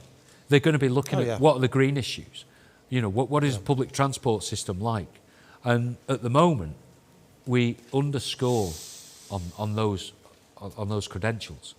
And I think this new administration, if they can get their head round about just making some simple changes, so the likes of our public transport system, we know where the problem is. You know, we know it's the decision-making process that has led to X, Y, and Z happening. That has got to change. That massive budget has got to be channeled the right way. And it's the same with, you know, other issues, you know, about how we, you know, conduct our leisure. You know, the likes of activities that people like to do. There is money in the kitty, there's money in the bank, but let's spend it wisely. When we're thinking about Douglas Prom was that, you know, instead of, you need a holistic view to it. Other place, anywhere I can think of, which has a magnificent sweep up a promenade, or anywhere that's near water, has a vision and a plan for it. And it involves significant amounts of regeneration and a vision. And I think, particularly the promenade, it's been a very kind of whack-a-mole, piecemeal approach to improving, and, you know, not sure what the outcome's going to be yet for the promenade, but, you know, it's hopefully on the way to completion. But there doesn't seem to be a consideration for the walkway or the gardens. The horse trams are running halfway, and they're double laned at the narrowest end of the prom, and it's all a bit. Doesn't really seem to have been thought through, which is why a lot of people are getting, you know, or have been frustrated. It's the legacy. It's the equivalent of Homer Simpson's barbecue, isn't it? I can't think of any worse project, building project, civil project, ever on the Isle of Man. And it's a legacy that is going to continue, because we haven't even finished yet. At some point, the works are going to be completed, and we're going to be travelling down the prom. I don't think there's much room for cycling. And you're going to be looking around thinking, nearly 4 years for this. And that is when the questions are going to be asked. But of course, it was all done under the, you know, previous administration. No one can argue. Well, it's too late, isn't it? Because we had one chance, and this is it. That reminds me. Have you got the results for Kirkmichael? Because didn't we have a minister? We've got Alf Cannon coming top and Tim Johnson second. I haven't got the stats. Has anybody got the stats? Because we had Tim Baker, didn't we? Yes, we haven't yes, who had that poison chalice. Tim was third, apparently. Really? Gosh, have we got that? Oh, right. Actually, well, I'll just give you first, second, third, Jed, because that's probably all that matters. But Alf came top with 2:117. Good. Tim Johnston second on 1:203. And Tim Baker third on 7:09. So he was some way behind. He was done, wasn't Yeah. he? He was done. Yeah. Whichever way you dressed it up, he was finished, I think, on the back of that one. I mean, we haven't got the stats, but and there was there was eight candidates, but Lib Van's man, Paul Weatherall. Yeah, what went wrong there? I don't. Some mixed messages. He got 540, so he's. Would he not fit in with the country ways up there? He was fourth, so. Yeah. I mean, way off, even close, way off even second place. I don't know. That's why I was asking about the party politics early, because obviously Labour Party's cock a hoop. We haven't had Ramsey's result and Laurie Hooper's. Maybe Liberal Van result, lost its way a bit for various reasons that we were akin to in the campaign. Well, do people know what they stand for? It's probably unfair. You remember another party, but I kind of don't get. I mean, with a political party, the benefits of voting for a party and a representative of that party is that you kind of know what they're standing for, and what they're standing for is going to be consistent.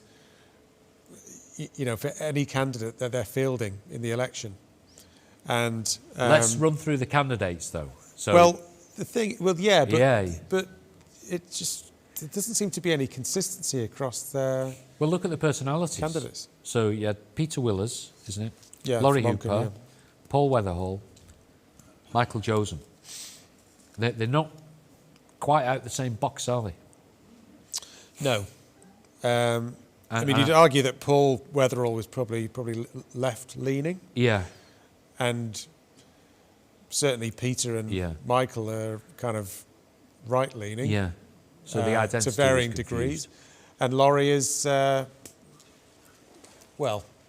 somewhere in between, I would say. Do you think he hangs on to the party membership out of loyalty? Because, over the years... Yeah, I've no idea. Because I don't think it's his Lib Van credentials which, if he gets elected, are getting him elected. Yeah.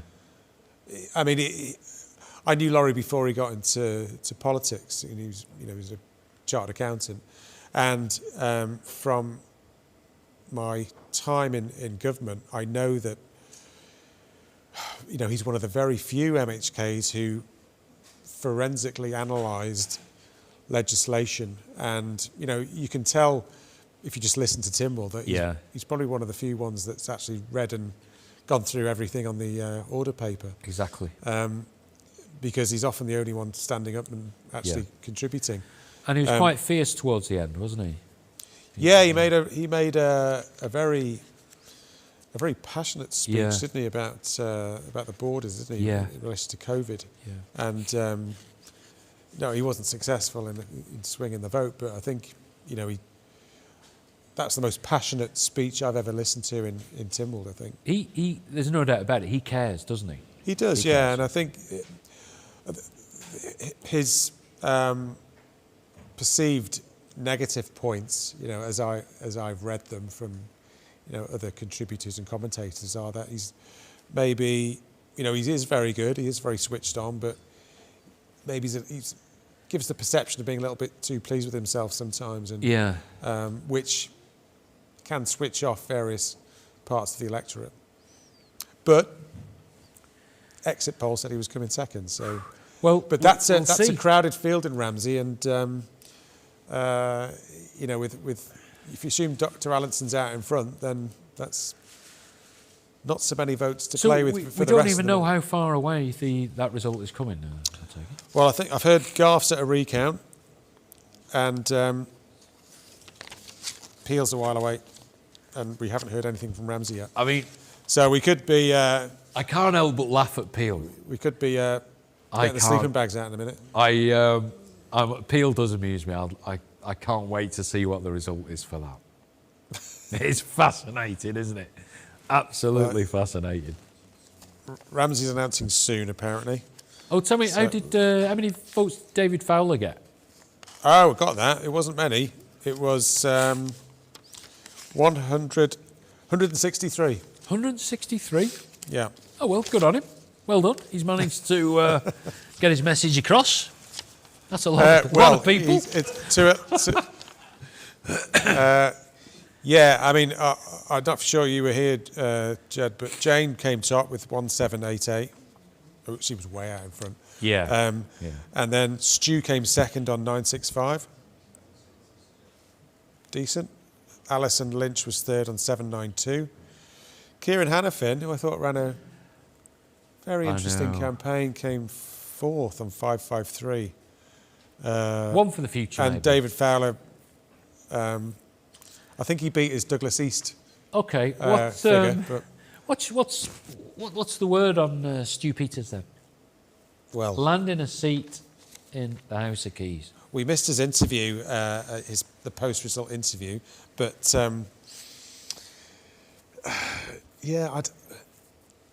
he didn't give much away. Give much away in terms of policy ideas, but I guess some of the people I'm not in alignment with his political views, but some of the feedback I had from just people who would chat with is that it might be good that we have some disruptors and some challenges in the Keys, irrespective of which side of the political spectrum they're on. Somebody who can challenge and question, and ultimately they're there to represent their constituents and their constituents' interests to a degree. There's always room for an activist. And I think, constructive activist, I guess. Yeah. And I think this time, I think he's savvy enough to think that the Jeremy Clarkson, Nigel Farage kind of stance maybe just needs to turn off for a bit and just step back and just look at how things are going to pan out, because this really is a crucial time for the Isle of Man, isn't it? And to dwell on rubbish. Yeah, and despite me not aligning with his politics, he's not a stupid bloke. Oh, no. I did some work with him in a professional capacity. Maybe a little known fact for his bio, for his Tynwald bio, he hosted the first Isle of Man aviation conference a number of years ago. Yeah. Which I'm responsible for because I knew he was a pilot. Well, he's a qualified pilot, isn't he? And nobody, including myself, wanted to present. So, he's skilled. He did a good job. He's skilled to do that. But for someone like him, I'd like to see him maybe communicate, well, what is actually happening with the highways? For someone like him, to be a liaison with the Manx public and maybe just kind of gild things a little bit better, because we did miss that, didn't we? We had, I'm not saying that he'd be a minister, but the way, the Promny shambles was communicated by Tim Baker, you just lost hope, didn't you? Maybe he'll start his own, or maybe he should be a guest on your first podcast. Maybe what do you think? Your first post-election podcast. I'll have a think about that. I know Bonzo Slater. But Bonzo Slater, he's kind of shaping things there. So I think I'd pay money to hear a podcast with you, Bonzo, and Stu Peters. I mean, that's... Let's go for that. Yeah, that'd be good. Crikey, yeah. Tune in. Should have it down here. I'd subscribe to that. Should have it down here. Maybe I could join in. I'll jump over the hedge. So, can we have a look at those results again? Can we have yes, them up certainly can. They'll pop up on our screen any moment. Okay, so let's run down the list.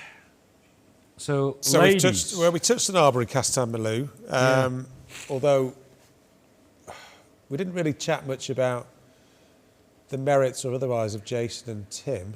I mean, Tim, we talked about Jason and obvious reference to Siegel questions in in national parliament, and the merits of that are otherwise. But Tim Glover, yeah, he was very much standing on a platform, being the listening candidate. Tell me, I mean, he's left Manx which is fine. It was great. You can listen, but you've got to kind of act on that as well. Yeah? He's left Manx Radio. I'm wondering what the tone, what the temperature is going to be like when the national broadcaster, Manx Radio, self-proclaimed, how they're going to treat him. Well, he got a bit of a grilling from Beth Hespy, Manx Radio, during his candidate interview. So I don't think. Well, it depends. He's not going to get the kid gloves treatment, is he? I don't think. Interesting. I don't think. Yeah, interesting. But nobody gets the kid gloves treatment from Beth. Or me. I believe so. Or you. Feared. Feared. Yeah, so we had Alf and Tim. So, as we've alluded to, we assume Alf's going to go for the top job. He'll be just the three starting the first page of his Chief Minister's manifesto now. Let's count those ladies. What have we got? 1, 2, 3, 4, 5, 6, 7, 8 so far. So Jane, 9 Julie. Daphne, 10 Kate Lord Brennan. And Michelle Hayward at the bottom. Did you count her? Did I count her? So we could have 10. Yeah, I think she's in. It's great in a way, isn't it? I mean, obviously we operate in a meritocracy, but I think they were great candidates. We had some excellent female candidates. So it is like a breath of fresh air a little bit, isn't it? So if you start to look at the voting, okay, the voting for the Chief Minister, it's not quite what it was, is it? It's not the old guard, the old men in grey suits. Yeah, we've got something new here. It's a very different dynamic. We've got something new, and there'll be some interesting discussions behind the scenes over the next couple of weeks. I think the results. The vote for Chief Minister is at the first Tynwald, I think, on October the 19th. Yeah. And nominations for Chief need to be in by the 12th of October. So we're not. So you could we've be. got a couple of weeks campaigning, and I'll tell you what will happen. You'd be looking at, say, Dr. Allinson, Alf Cannon. You mentioned Jane Poole Wilson. I think Jane Poole Wilson. And I've just got this feeling. I just think she's got the skills, the development. You've had the nod from somebody? No, I just see it. I see it in her, and I just see that she's just got that X factor. And I'm thinking, what would happen, say, if Juan Watson, if he proposed her, and if he could shepherd the newly elected members into having a block vote and saying, look, we have to do this. We cannot have the old guard having the influence to act as the leadership for this new term of 5 years. Would you count Alex Allinson as old guard already, or just because he's been a minister for he's half a term, is it? I just think it would be a great way to wipe the slate clean, wouldn't it? Someone new. Let's face it, it's going to be who's going to be offered ministerial roles, and that's who you vote for, isn't it? Well, we'd see. We'll see. From that. I mean, for me, it's about competencies. So the likes of Dr. Allinson, where should he be? Surely he should be having, an influence on the medical side of things. Surely that's. And don't forget, you've got to pick a speaker from that lot as well. So. But Juan Watson again, wouldn't it? Simple enough, isn't it? Well, I think he enjoyed it, and whether his electorate would. Well, he's actually that far in front. Maybe they would forgive him. Well, he had 1,000 in the bank, and he's a good constituency MHK. If you've got an issue, he'll respond and deal in the way that he can. He's actually very competent chair of. The public account. Those are brilliant. I mean, did you listen to those? They were fantastic. Oh yeah, they were better than the listen to Tynwald on occasion. Absolutely. I love that OFT one. That made me. Oh dear! If you ever get the chance, check that one out. Apparently, we're going to get Garth in the next 5 minutes. So could be yet another. So let's have a look at the candidates for Garth. We've got There's about 5, is it? Martin Perkins, Yeah, Andrew Daphne Smith. Kane, Martin Perkins, Andrew Smith, Jamie Smith, and Gareth Young. Gareth Young. So, could it be the full house for a hat trick for Manx Labour? Well, I hate to tell you that the exit polls weren't saying that, but really, yeah, it was Daphne top, Martin second. Wow, which I was quite surprised about. Wow, actually, wow. Not, you know, I know Martin, and known him for a long time, but I think he's had challenges over the last 5 years. He was one of those MHKs. But he's very personable, and obviously that goes a long way. Yeah, he's a bit, you know, that way, isn't he? All right, here we go. I've been in this place. This is the Working Men's Institute. Yes. Have you performed there? It's one of the few places in the Isle of Man I haven't performed. I have. But they run a fantastic Christmas fair, I tell you that. It's, yeah, these are the pictures from Laxey Working Men's Club, where the Garth result will be announced fairly soon. We have some audio. No sign of pizza boxes, Jed? No, can't see any. Maybe they're all getting kebabs delivered afterwards. We've lost the feed there, but yeah, I mean, I think Daphne's, you know, obviously very liberal-minded, but I think she's performed very well. Doesn't put a foot wrong. No, she's a very good communicator as well. And she's got a good background in media, so she's she's able to. Was, you know, I first came across her in the early 90s when she was a young whippersnapper reporter,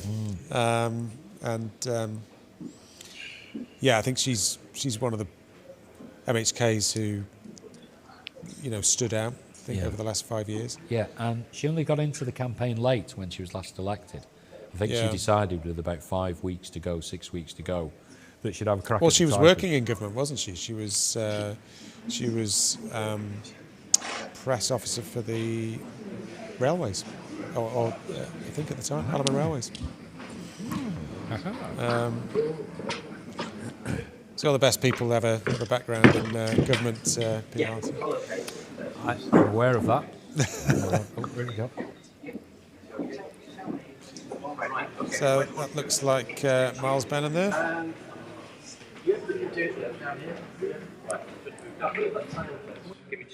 Chris Kane, Daphne's husband, with a smile on his face, so maybe that's a good sign. It's Jamie Smith there, in the green shirt. Looking a bit glum. Yeah, shoulders are down, but we don't know.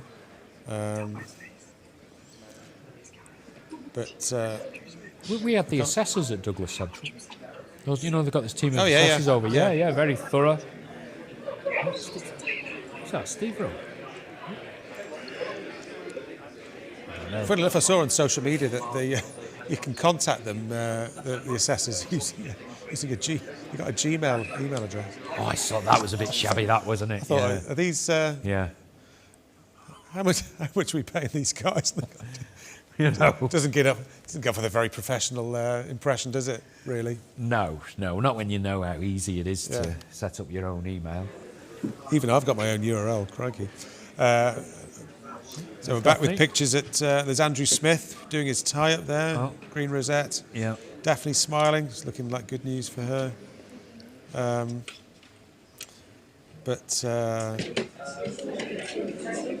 obviously with the exit poll, we didn't get any indication of third or fourth, or who's running anybody close. So, not sure whether we'll get any surprises when this result's announced.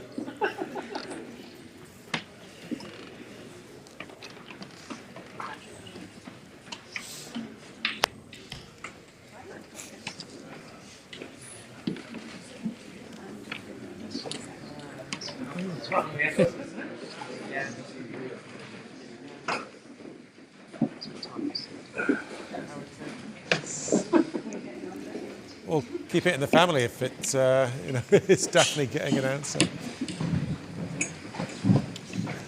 So, Howard is Daphne Kane's There's brother-in-law. Gareth Young just in the frame. Yeah. It's all very subdued in Garth, isn't it? You know, kind of contrary to Duran Turner's experience down at the hall in, was it Union Mills, Duran? No, we were in. Sorry, for the voting earlier. I didn't mean for the. Yeah, Union Mills. Yes. Yeah. Good evening again, Richard. Yeah, Yes, hi, just- Duran, just- and he's just got back off your travels, and you can see the pictures there. What happened at Ayr was everybody was stood out the front of the hall at Lazaire Parish Hall, and it was going on and on and on and on, and then it came to the point for the declaration, and the door was ajar, and everyone was looking through the door, and they went, "They've all gone out the back." And the whole thing went out the back, including Alf's father, David Cannon, of course. Yeah. The former Michael MHK. David was there to support, obviously, his son, and it was a bit of a farce, really. They weren't chasing Tim Baker, were they?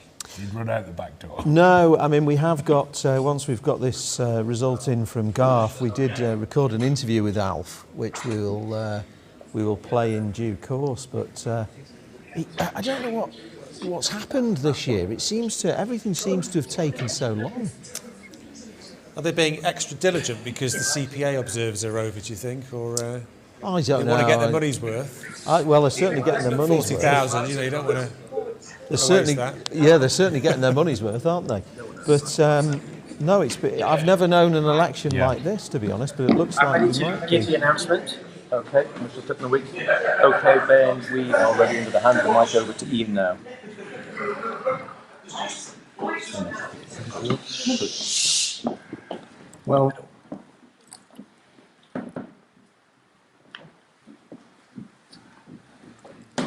Well, high drama in Garth. We've had a recount, and I'm going to hand over now to the returning officer, Mr. Miles Benham, who will give you the outcome.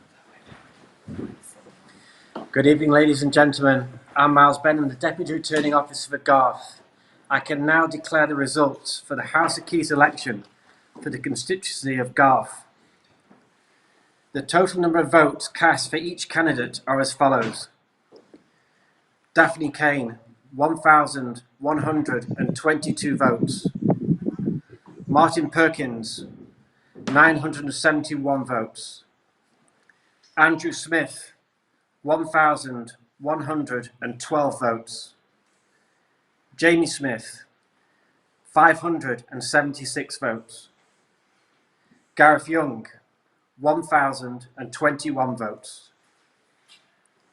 I hereby give notice that each of Daphne Kane and Andrew Smith are hereby elected. The total number of voters voting at the election, other than voters whose ballot papers have been rejected, is 2,718. The number of rejected ballot papers under each head is want of official mark 0. Voting for more candidates and vacancies to be filled 2. Writing or mark by which voter could be identified 0. Unmarked or void for uncertainty 5. Thank you. So there you have it. Andrew Smith getting elected, and we're going to join the Successful next candidates radio are feed now to hear from the two successful candidates. Andrew Smith. Daphne, what have you got to tell us? It's been a while waiting. It's been a long time, and there were 5 very worthy candidates, I think, and the vote, the result went to the quality of the candidates that came forward. It was a really positive election in terms of the mutual respect, and I think a lot of consensus in the debate. But I am really humbled as well as delighted that I've topped the poll this time, and look forward to getting back to work. And getting back to work, have you any ambitions for the future 5 years? Oh, definitely, to do the best for the island and for people of Garth. Well, you've made your mark already, and I'm quite certain that you've got some priorities in mind. What about ambitions for yourself? Can you see yourself in ministerial garb? I would be happy to serve in whatever capacity was felt to be the most appropriate, and I look forward to seeing the other results come in once we get out of here. Thank you. Congratulations again. Thanks very much. This is Andrew Smith, who came second place. Yes, third time. Lucky, something we would say. But it's been a well-run campaign with very mutual respect amongst all candidates. Obviously, great thanks to my long-suffering wife and family. Many long hours, and today a very long day and a very long night. But I'm very pleased that the people put the trust in me, and I want to repay that trust in the next 5 years. And you're voted in by the population of Garth, but you're taking on a national role now. How do you resolve that? That's right. Well, I'm happy to do that, and I'm happy to both represent the people of Garth, but more importantly the people of the Isle of Man, because we need now to build a brighter future and ensure that we've got a healthy economy for both the current generation and the future generations. Well, congratulations again, and I hope it all comes up to your expectations. That is Andrew Smith, who's come runner-up in Garth, coming second to Daphne Kane. Wow, that's Drew and Turner. Welcome back. That's an interesting result. That's one that one of the few ones that's defied the exit polls tonight. Well, yes. Because Martin was due to, projected to become second. Yeah, and absolutely. Earlier on this evening, before we headed out on the road, I did say to you, I'll give you my predictions, which we never actually got round to doing. So you can say what you like now, Jimmy. Well, I can say, yes. I predicted that one.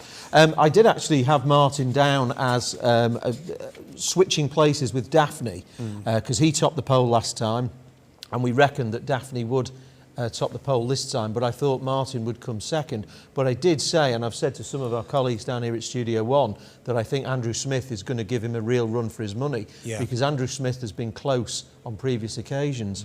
Well, he's got that profile in Laxey, doesn't he? And if you've got that profile in, within that particular village, that's going to bring a lot of votes for you, isn't it? And he's heavily involved in the likes of Laxey Fair. And he was, like that, and of course he was a huge campaigner in the flooding incident down there a couple of years ago.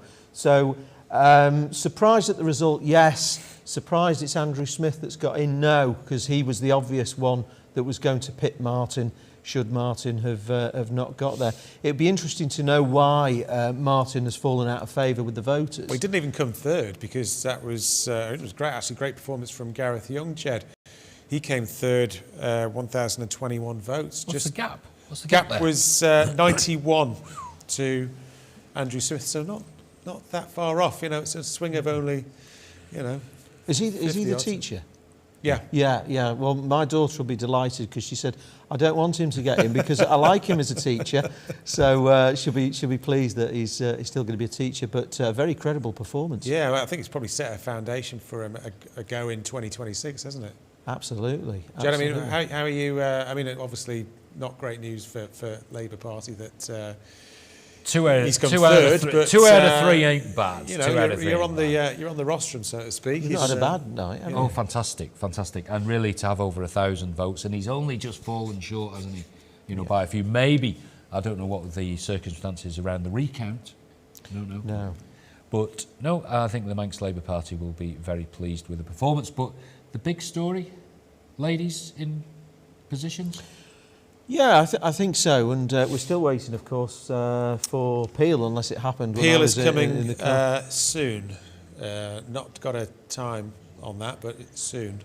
And I've got Kate Lord Brennan down as topping the poll in my prediction, and I haven't got it with me, but I think I'd put Tim Crookall or Ray Harmer, but I'm hearing lots of things about Trevor Cowan when I'm out and about over the last few days. Now, whether that's just a bit of bravado, I know Trevor well. He was, what was it said on that Takeover TV? He was the royal pain in the backside for government. I remember when I was in government, he was writing to me a lot over fisheries, when I had responsibility for that.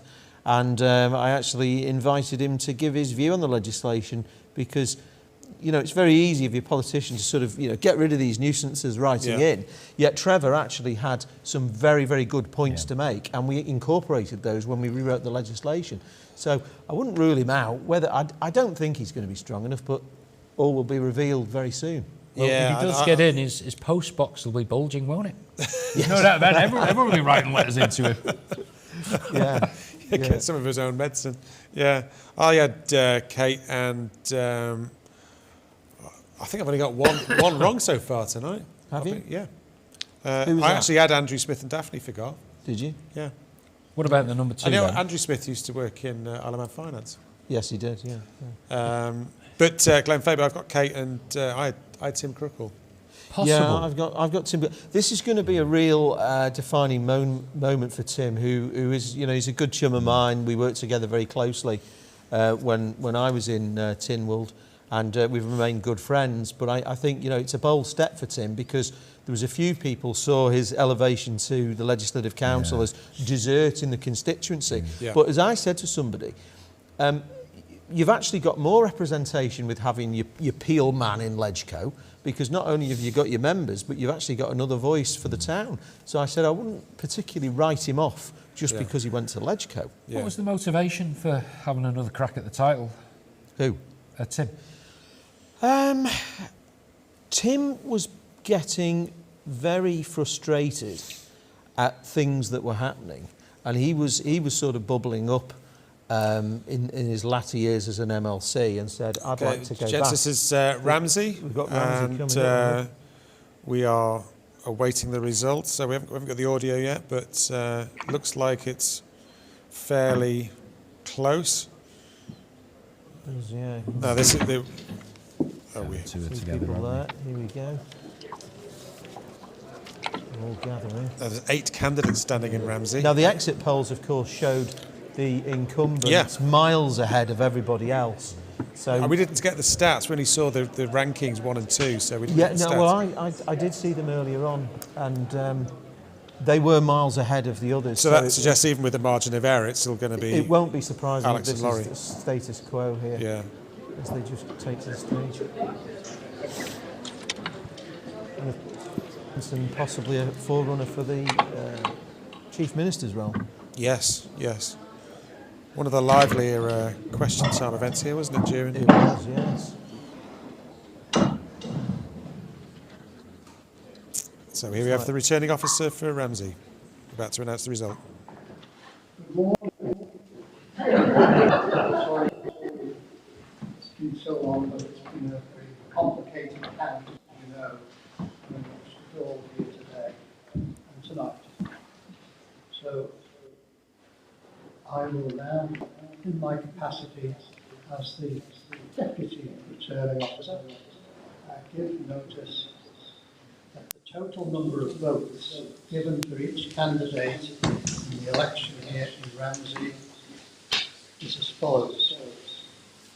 Alexander John Allenson, 1,557 votes. Robert Douglas Cowell, 679 votes. Laurie Lee Hooper, 1,657 votes. Jonathan David Kinraid, 345 votes. Simon Ed Duran, 555 votes.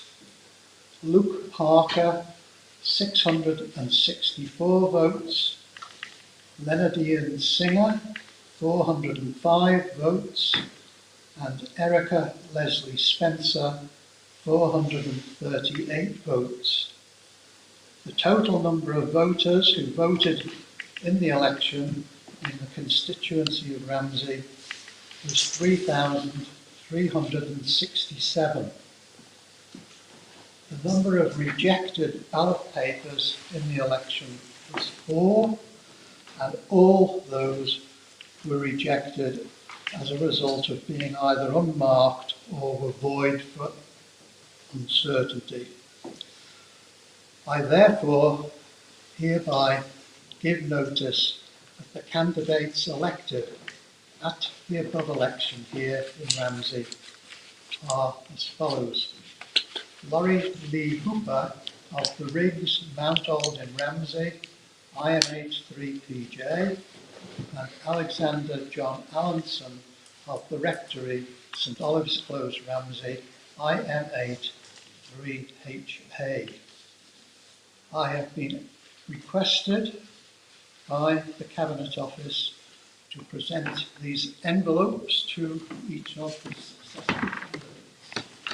Mr. Hooper, Mr. Allen. Not sure what that is, June. Is that sort of £10 of book tokens for the successful candidates from Cabinet Office? St Paul's Bookshop. I think it's the pass card to the canteen. Yeah.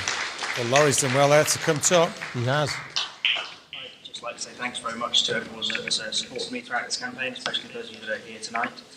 Thanks very much to everyone out there who decided to cast their votes for me. Hopefully I won't let you down. And as I've said throughout this campaign, there's a lot of work to be done, so I'm not going to spend any more time talking. Let's get home, get to bed and get back to work. Thanks very much.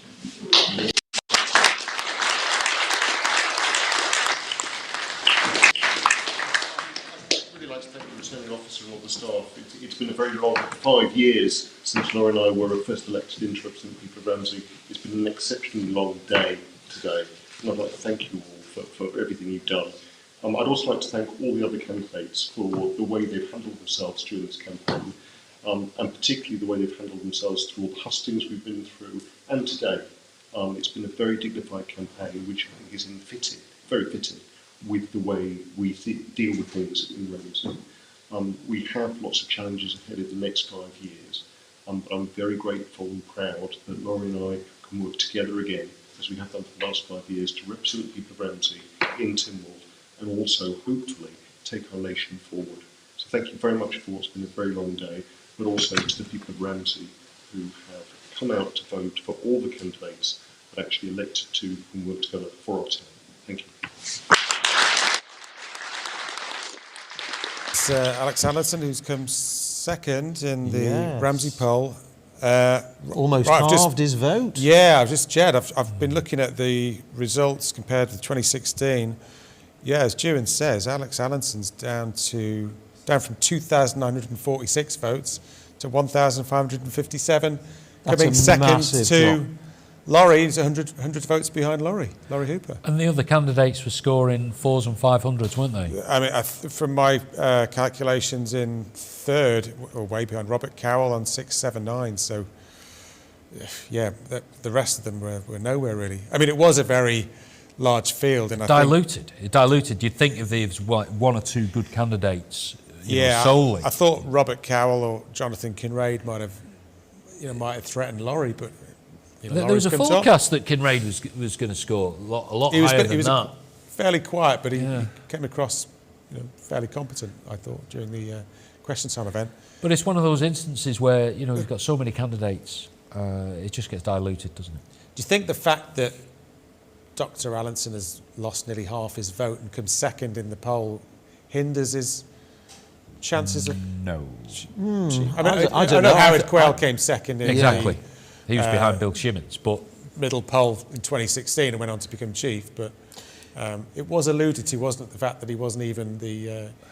he only made his... he got the NHK seat but at the time Alf was still seen as quite sort of... brash, and maybe not quite sort of what's the word? Sort of none of that more mellow. But Alf certainly, and the speech he gave this evening when he was victorious, which we do have an interview with him, was very much a state of the nation, I'm your next chief minister type speech. Whether this does give Dr. Allenson now the mandate. I think the other Tynwald members might be looking at this and thinking, well, actually, because what would happen if Laurie threw his hat in the ring? Well, Laurie's, I know this from, personal, conversation. I think he's got designs one day to be Treasury Minister. He's an accountant by trade, and I think that was his ambition when he got into politics, was that one day he wanted to be Treasury Minister. Might not happen this time around, but well, I mean, it's a bit. I mean, if you're Dr. Alex Allenson, I mean, it's got to be a bit of a blow. You've kind of lost. Absolutely. I mean, it's a message, isn't it, from the Ramsey voters? But just picking up on the Laurie thing, whoever is the chief minister, whether Laurie puts his hat in the ring or not, they can't ignore Laurie's vote tonight. There's going to have to, I think, offering him a place in the Council of Ministers. Whether he'll take it or not is another thing. So maybe, you know, there's obviously all the jostling to be done over the next. I think weeks. we've got to look at the batting order, the whole batting order. We've got a new team on the pitch. It's weighted completely differently. It could be, like I said before, that, you know, the old guard, the likes of Alf, too strong a character. Maybe let's go for a safe pair of hands. Let's go for a female. Let's go someone who'll have the backing of the majority there. The you know, Jane Poole Wilson I'm talking about, who she was working with before, you know, in the upper house. There could be a straightforward vote and it's a done deal. Yeah, I don't think it will be a done deal. I think Alf has definitely got his eyes set on it, and I think Alf will be running. He ran last time against Howard. He just missed out, didn't he, as well? You take the Ledgecove out of the equation, he just missed out in the Keys. Yeah, and I was actually obviously part of Ledgeco, and we were able to vote for the Chief Minister back then. Yeah. Well, you know, that's all changed now because it comes from the House of Keys. But yeah, interesting result there. Do you think he's not going to want to let that slip again, is he? Who? Alf? Yeah. No, I very much think he's got his eyes on it, and I think I'm quite surprised. I thought Dr. Allinson would lose a bit of his vote, but I didn't expect it to be that big. Just talking about Alf, we've got interview with Alf, which was conducted after the announcement of the result from Aaron Michael. Can we run that? Well, a long count always signifies a little bit of concern, but really you've topped the poll comfortably there. Yes, yeah, and I'm obviously humbled by the result today. It's what can I say? I mean, I think it's been a resounding vote of confidence from the people of Aaron Michael. I feel very privileged to have received it. I'm going to do my very best to help shape the island and put the people of this island at the very front of government's agenda. It's been a long 5 years and a particularly long last 18 months, and yet here you are again. Yeah, no, I mean, and ready to go again. It has been tiring, of course, the election campaign has been tiring, but there is so much to do on this island. One of the critical things that I've based the campaign on is getting together a proper island plan that is costed out at an early stage and that really delivers results for people, and that's now what I want to do by working together with other like-minded MHKs, put together an island plan that works for people, that is deliverable and that we can account for in a transparent manner. You mentioned in your speech that there are immediate problems for the island that we're facing, and yet you want to try and put in place a long-place plan as well. Well, I think at the end of the day, it's vital that prior preparation and planning prevents, as they say, poor performance. So, you know, I think it is vital that we take a few days, even a couple of weeks, to get this right. Get the right platform to launch the new administration, and that's what I want to work now towards over the next couple of weeks. And you put your hat in the ring last time to be Chief Minister. Do you see yourself as the man to lead the island out of this situation it's in? I'm going to have now a number of serious conversations with those people who've been elected today, and we will see where we go at the beginning of next week. Thank you very much. Well, that's a man who's going for the Chief Minister's position, isn't it? And you contrast that interview with the one we saw from Alex Allinson, who was, you know, I know it's late in the day, but late at night, but he was pretty subdued. I wouldn't expect anything else from Alf, though. But, you know, he's talking about that there's problems with the Isle of Man, and he's been in the driving seat for 5 years. So there's a strong argument maybe to, you know, have a completely new position in there. You mentioned, say, like Laurie Hooper. You know, we could have a new Chief Minister. I'd say anything can happen at the moment. Let's look at that batting order and let's look at who's coming in at Peel, because if you have got Kate Lord-Brennan and maybe Tim Krukol, I think if you had Ray Harmer, that would be a vote the other way, but if you had Tim Krukol, then that'd be 2 votes maybe for, you know, a dramatic change. Well, Glenn Faber and Peel is not exactly imminent, but it's not too far away from what I'm hearing. But well, I didn't think we'd be sat here at 1:35 in the morning, I have to say. I'm normally well tucked up, but in bed by now. But no, it's been an interesting one with all the way these counts have gone. I mean, this is the second time that we've run an election under these constituencies, and they all came really thick and fast last time. Yeah. And yet, this is just, you know, it's strange. I was in the account for Douglas Central, and that could have been done and dusted, I'd say 45 minutes sooner. We had the two observers there, and things just went very, very slow. And I've been in counts before where it's all done double quick, but I think with errors in the past, maybe, you know, they're just covering all bases. Yeah, there were observers at the Aaron Michael count as well. We've got pictures coming in here from pictures coming in from, this is the Peel. I think this is the final result to announce. Lost track of time. Yes. Lost track of where I am, but Yeah. I think this is the I think we've gone final backwards one. time. There's nobody suddenly wanting a recount in Douglas South or something, is there, Richard? I think the last time I was in that venue was at a very wonderful transport quiz with my good chum JP. It was a cracking night. But, well, it's always a cracking night in Peel, Duran. Well, absolutely. And can I just, I mean, it's late, and thank you to Ray of Sweeney Todd of Peel for seeing to my haircut at lunchtime, particularly as I turned up, particularly as I turned up a day too soon for it. Oh, is that right? Yeah. It's a bit Alan Partridge, that product placement there, isn't it? You know, well, you're going to give away a chocolate orange in a minute. Something's happening. Here we are. Here's Peel. There we go.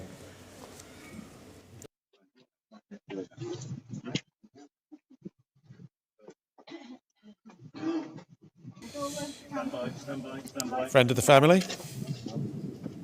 You can come to me now if you want. Good evening, everybody. Thank you very. Sorry. Wait 2 seconds. Hurry, tell her to hurry up.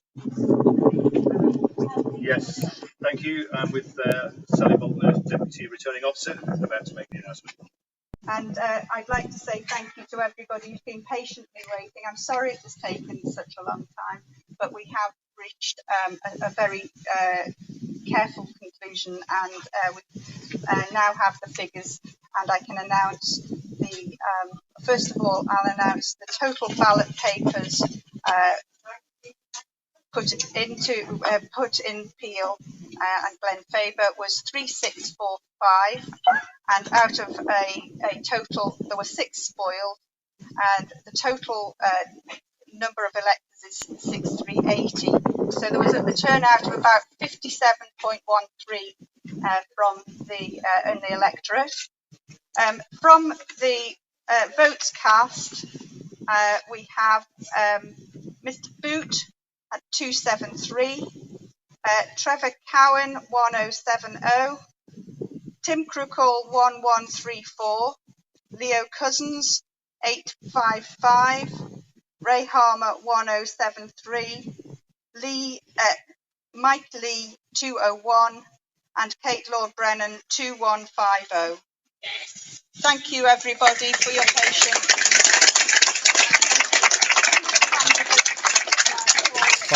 Trevor Cowan third, lost out by 3 votes.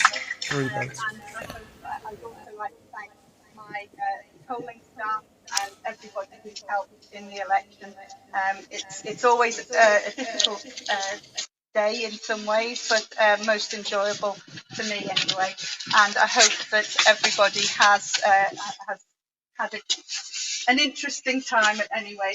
And now let's all go to bed. Thank you. Well said. Okay, let's speak with, first of all, Kate Lord Brennan. Congratulations. Sure. Kate and Tim, sorry. Thank you so much. Thank you. I'm just really happy to be able to have a chance to do a great job now and kind of getting to work and everything. It's obviously it's late. I'm slightly overwhelmed, but thank you so much to everyone who voted for me, all my supporters. I'm going to give this my best shot. And what's that first shot going to be? Well, I mean, I just really want to get some progress made on some of the issues that have been going on in Glen Faber and Peel, and nationally, I'm looking forward to establishing what needs to happen next in terms of priorities with others. Okay, congratulations. Thank you. Speaking to second in the count, this is very, very close. Hopefully not close enough for a recount, but Tim Crookall back in the keys again. Yes, I'm absolutely delighted, and can I just thank everybody that's taken part in today. It's been a really long day, but to the returning officer and her staff, everybody that's put their trust back in me and allowed me to go back into the House of Keys to represent Glen Faber and Peel and represent the island. I will absolutely give it 100%. My thanks mainly to my family and everybody that supported me and saying put their trust back into me. I'm looking forward to working with Kate for Glen Faber and Peel and the rest of the Isle of Man. What will be different about Tim Crickle this time? 100% same as last time, but it's just different challenges, as Kate has just said. There's lots of big challenges coming up, but we know there's big challenges here in the west of the island that need sorting out as well. We will just give it 100% to do our best for the west. Okay, thank you. We're looking for Ray Harmer. If Ray's around, I'm not sure if Ray's here. Couple of guys, Yeah, everyone we'll just wants have. to go. Is Ray here? Don't want to go. I know Please it's just Jeffrey pass Booth through. left a long time ago. So, watch out, it's dark now. So. Yes. I didn't quite believe Tim might get in. I thought Kate was a shoo-in, but I mean, Tim, yeah, he's got there. I wouldn't say comfortably, but no. Well, that's the thing. I had Tim down as with Kate Lord-Brennan. I'm absolutely delighted with the result. But I think, you know, it was very close. We're trying to get those numbers down. What was the difference there between Tim and was it Trevor next? Yes, so Kate Lord-Brennan ahead with in first with 2150. Tim Crickle second with 1134. Third was Ray Harmer on 1073. And we can hear from Ray now. I You'll think. lose for you this time, Ray, and a close call. Yes, it was, and just congratulations, Kate. I thought the campaign was, that Kate did was absolutely amazing, outstanding. Just thank everybody for voting for me, and it wasn't to be, but just wish Tim and Kate all the success, and hope a really good 5 years. Is this the end of your political career now? Yeah, probably. But I love being part of the community, and that's what I want. You're obviously upset, but yeah, thanks, Ray. Thank you. Okay, with that, I'll hand you back. An emotional Ray Harmer there, another minister. I mean, I had a few dealings with Ray in my time in government. He's a decent man, and he is, yes. Yeah. I don't know him that well, but obviously, well, possibly the DOI has finished him off as well, because of course he was DOI minister up until just over a year ago with the promenade scheme. He was actually, though, the minister that finally got something going with the promenade. If you remember, they were talking about it for years, and Ray decided, he was the one that decided they were going to sort of plane the top off and put a temporary surface down, so at least we could have a smooth ride. So he did do what others had failed to do. And he is an incredibly nice man, and clearly very upset that he's lost his seat. Yeah, there has to be a loser, and nobody likes to... it's obviously a very emotional time for him. Jed, what are your thoughts about... I just want to see that batting order. I want to see who's in situ, what have we got, which way are they going to vote, because... For me, the direction has changed, hasn't it, completely now? Yeah, we'll get that up on the screen in a second. You compare that, the new faces that we've got in, the allegiances that were there before have gone.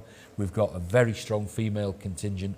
The whole complexion of the House of Keys has changed dramatically. So there it is. That is... progressive. That's a vote for change, isn't it? Progressive. It is progressive. Isn't it? Look at it. Look at those names. I mean, I know we've been around the houses tonight with issues and turnout and engagement with the electorate, but do you know what? That's well, you look down that list there. That's a new look House of Keys, isn't it? You've got new, you've got Central's the same. You've got new. I mean, it just goes on and on and on. And Corlett topped the poll in Douglas Central. That was the same MHKs, but yeah, absolutely.